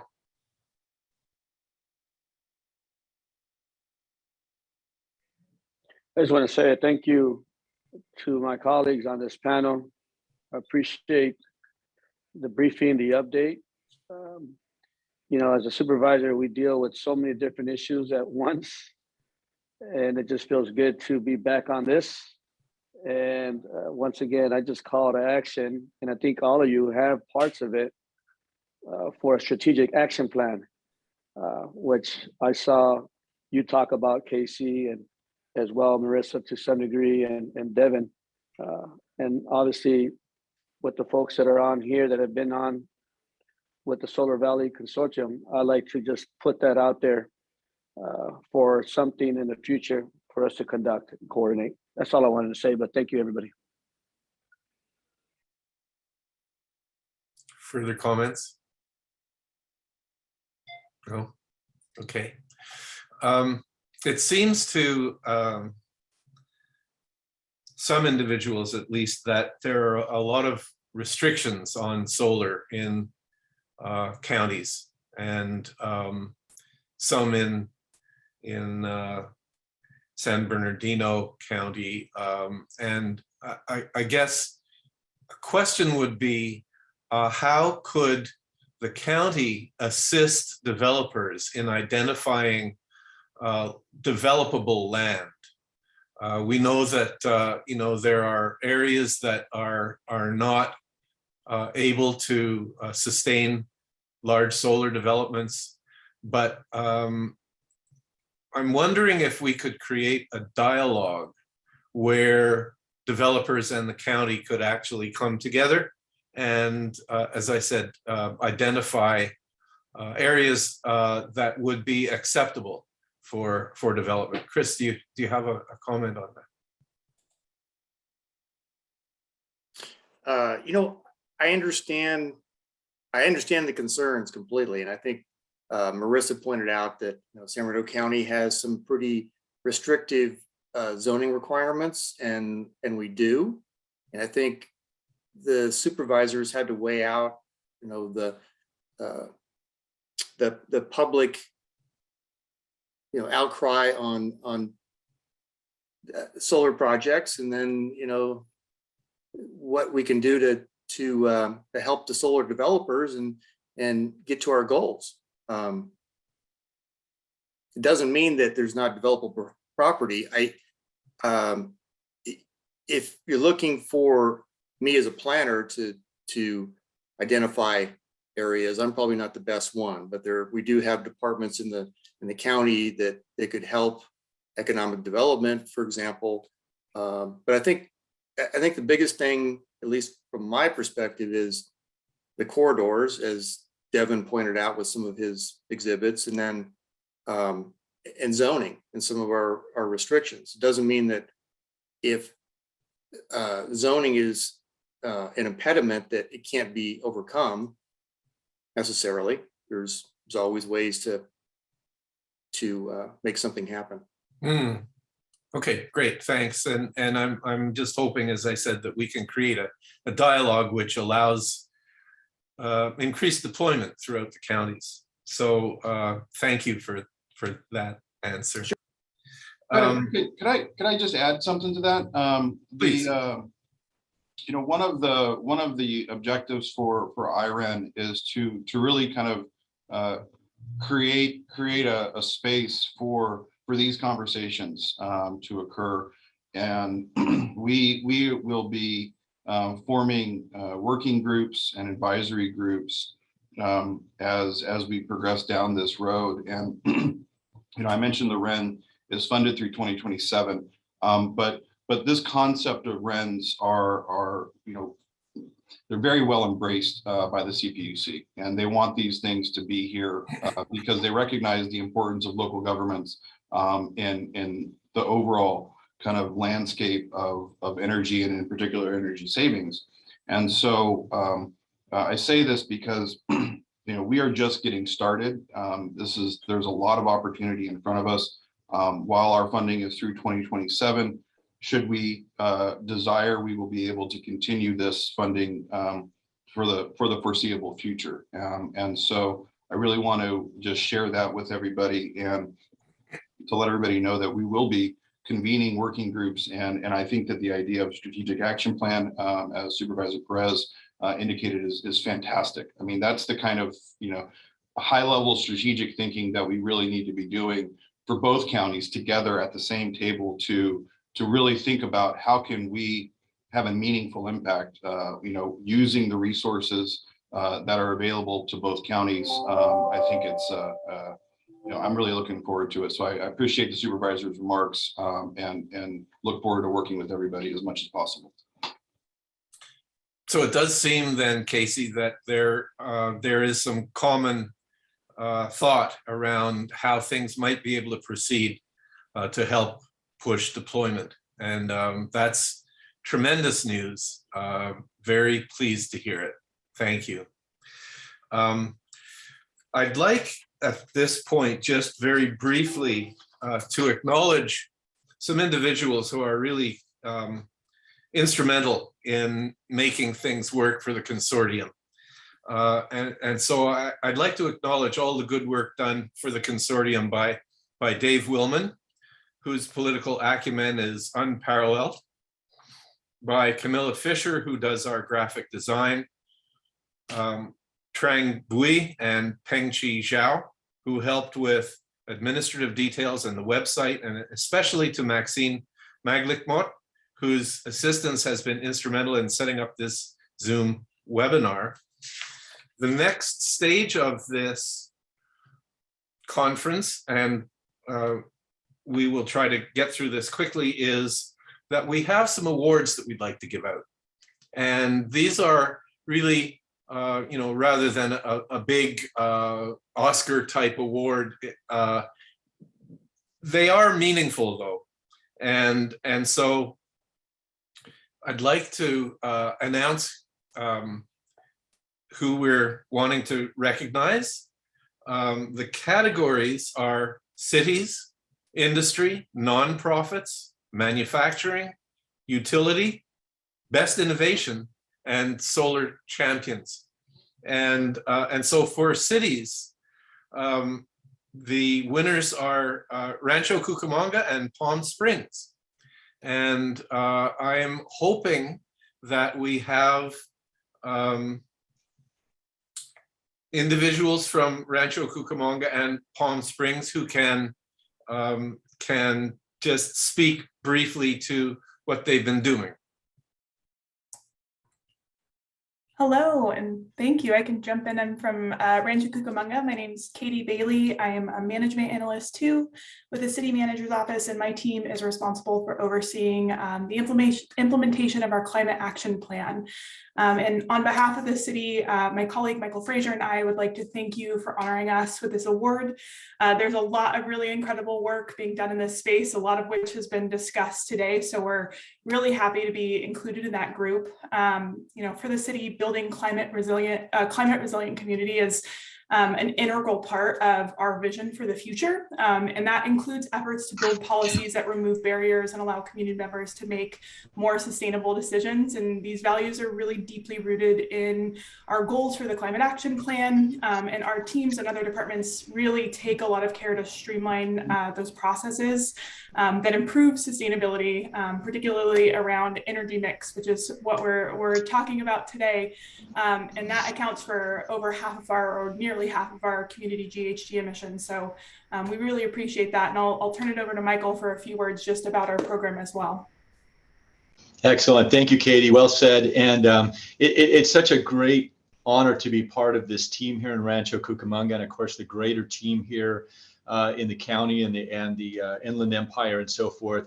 But our goal here in building and safety, as it is in all of community development, is to remove barriers. To remove barriers between the public, between industry, to try to get to the good of the greater community. And we've taken what the state has mandated, and we think we've developed a really good plan to try to encourage people to do the right thing, to get in here and get their permits, and to just keep solar installations flowing. I think we calculated the other day, we have an average of about 11,000 square feet a day, every business day, that's being installed here in Rancho Cucamonga on residential tops alone. So anyway, thank you very much. It's an honor to be here. Thank you.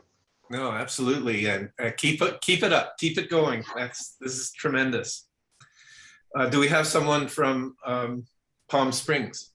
Yes, this is Tracy Sheldon with the Office of Sustainability with the City of Palm Springs. On behalf of the City of Palm Springs, City Manager, City Council, we're honored to be recognized for the use of solar energy and storage in Palm Springs. I know that we all realize the effects of climate change and the different paths that we're seeking to reduce greenhouse gas emissions. Part of what we did here in Palm Springs was we developed a solar policy and solar zoning ordinance to facilitate the installation of solar on residential and commercial properties, and also streamlined the process so that certain solar permits can be issued over the counter through our building department. And then also just the installation of solar arrays at the city's wastewater treatment plant and also at our Palm Springs Convention Center. But the recognition is appreciated, like I said, on behalf of the city manager, city council, and all staff here in Palm Springs. We say thank you. Absolutely, Tracy. I've been aware of Palm Springs initiatives for a few years now. As we started the consortium, I was made aware of it, and I'm just very impressed, and keep up the good work. Thank you so much. Absolutely. For industry, we divide the category into utility scale and rooftop. For utility scale, our recipients are EDF Renewables and Intersect Power. Accepting for EDF is Devin Muto. Devin? Yeah, thanks, Fred. EDF has, as I've already explained, a really longstanding relationship in this region on doing development, and we're planning on staying here for a lot longer. With our Desert Harvest and Palin projects now operational, we're actually operating those plants out of the building right next to me, right here, out of our operations center in San Diego. But we have an operations and maintenance facility on site in those areas in Desert Center. So we have local staff that are working there, and we're going to continue to be present and a partner with the community out there. And looking forward additionally to other projects to come online in the future, and a close working relationship with the county and with all the other key stakeholders in the area. So definitely appreciate this recognition, and I'm looking forward to many years of success to come. Yes, thank you, Devin. This is really tremendous. And accepting for Intersect Power is Marissa Mitchell. Thank you so much, Fred. Yeah, this is wonderful. Very much appreciated. We are so excited to just keep bringing good projects to Riverside County and hopefully to San Bernardino County as well. Very much looking forward to continuing to do more. Appreciate it. Thank you very much. Keep going. For rooftop solar, the recipients are SunPower and Sunrun. Accepting for SunPower is Suzanne Leta. Thank you so much. It's really an honor to be recognized for our work. We serve over 150,000 customers across California, residential customers with solar and battery storage, so many of whom are in the Riverside, San Bernardino area that are getting bill savings and resiliency. And a lot of that is because of the great program and support work and just community support that we have from UC Riverside and many other supportive institutions. So we're looking forward to working with you all more and continuing to build resiliency with our technology in your communities. Thank you.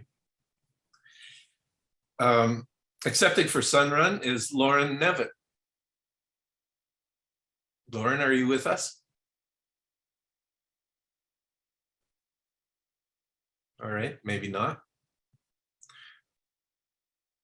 When I looked it up online, Sunrun comes up in the first or second category as well considered in and throughout California, and that's why we thought it would be good to present to Sunrun as well. So for nonprofit and social activism, and I connect the two, we recognize grid alternatives. I just received a message from Jaime, who said that he had to leave. Jaime, are you back with us or not? I think maybe not. He had a personal issue that he had to deal with. So I will say that I'm just extremely impressed with what Grid Alternatives has done since their inception and the convergence of what they're doing, providing renewable energy and at a low cost. Hang on. Sorry about that. Providing renewable energy at a low cost to disadvantaged communities is really high on my priorities and obviously on Grid Alternatives, and they've been doing a fantastic job at this. So congratulations to Grid Alternatives and Jaime Alonso for leading the charge. For manufacturing, we recognize Chirp Solar Works. Accepting for Chirp is Devin Hartman. Devin, are you still with us? Oh, yay, there you are. Yes, thank you so much, Fred. This is really an honor for us. If you could allow me to share my screen real quick, I'll show everybody a couple photographs of what we've created here. Absolutely. We have been working for the last 7 years to create the first nonprofit solar panel assembly factory in the world. And what we do is we build micro solar factories with other nonprofit organizations in disadvantaged communities across the country. We're currently in conversation with 15 other communities across the country. And our next 2 factories are slated to be one in San Bernardino and one in West Virginia. So this is the first nonprofit solar module assembly factory in the world. And we've stood this up in Pomona, California.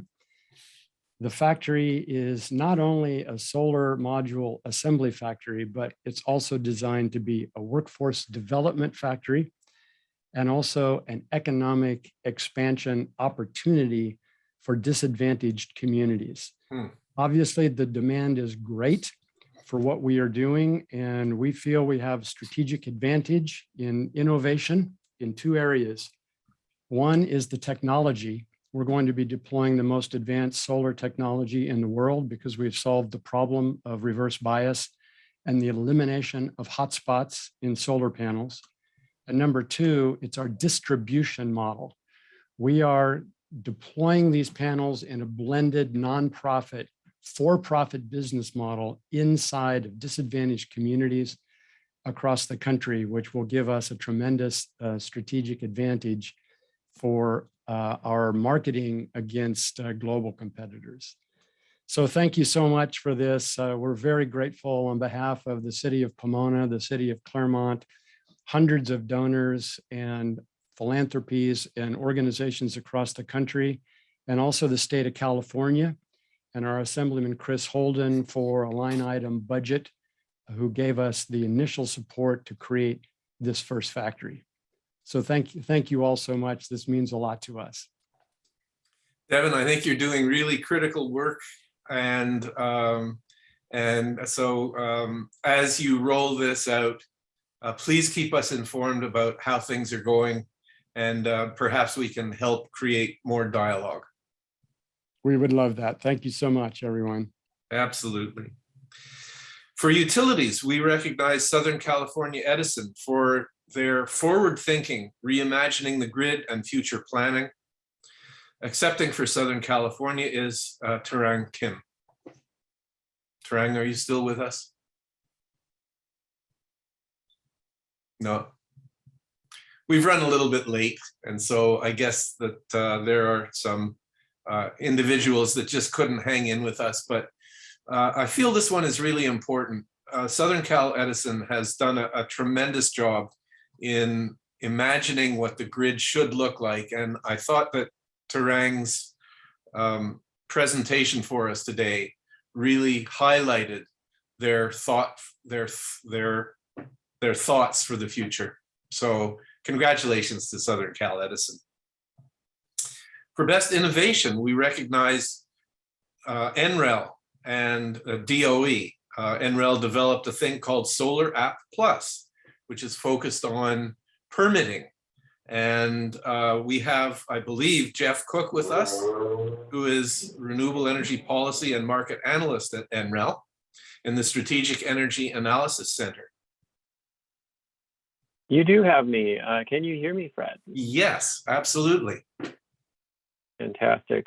Thanks so much to the Solar Valley Consortium and the rest of the Valley in particular for all the innovation and great work that you're doing. Certainly a very robust conference today, and a lot of folks on the call getting awards that I, of course, also commend for all the great work they do with their own work and also on Solar App. It's a collaborative effort, of course, and it was funded by the Solar Energy Technologies Office within the Department of Energy. And what it does fundamentally is take permitting review times.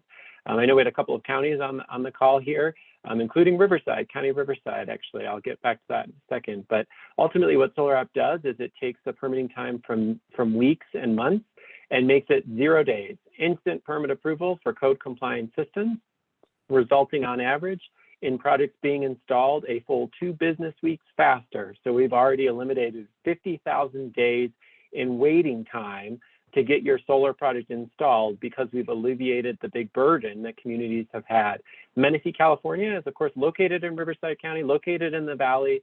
And if it weren't for them being one of our first leaders, Solar App would have never become a reality. So we're really excited to work with you all into the future, partnering in this space, of course, with the rest of the counties in the area and going forward. I'd be remiss if I didn't say as well that this project has been a collaborative effort with a variety of industry partners, code official partners, interstate, international code council, UL, Tesla, SunPower, Sunrun, a bunch of folks that are here today at CALSSA, local governments beyond Menifee, of course, Pima County, Tucson, Pleasant Hill. So we're really excited about this. We're really looking forward to next steps and taking Solar App truly national. So all 25,000 jurisdictions in the country can have an instant Solar App permit process. And how many cities have signed on? So far, 16 communities have fully adopted, by the way, Solar App being a free product for jurisdictions to adopt. That makes it easier. 16 are currently adopting or piloting. 345 additional jurisdictions are in our pipeline, meaning they've raised their hand, they want to move forward, but it takes time to do that. And so we're bringing them into the fold over time, but we're very excited to have each one of them, and of course many more, because as I said, there are 25,000 other jurisdictions out there we need to get to.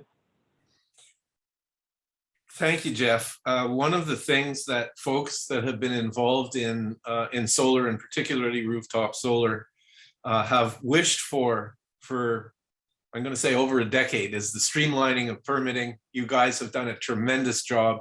We want to recognize that.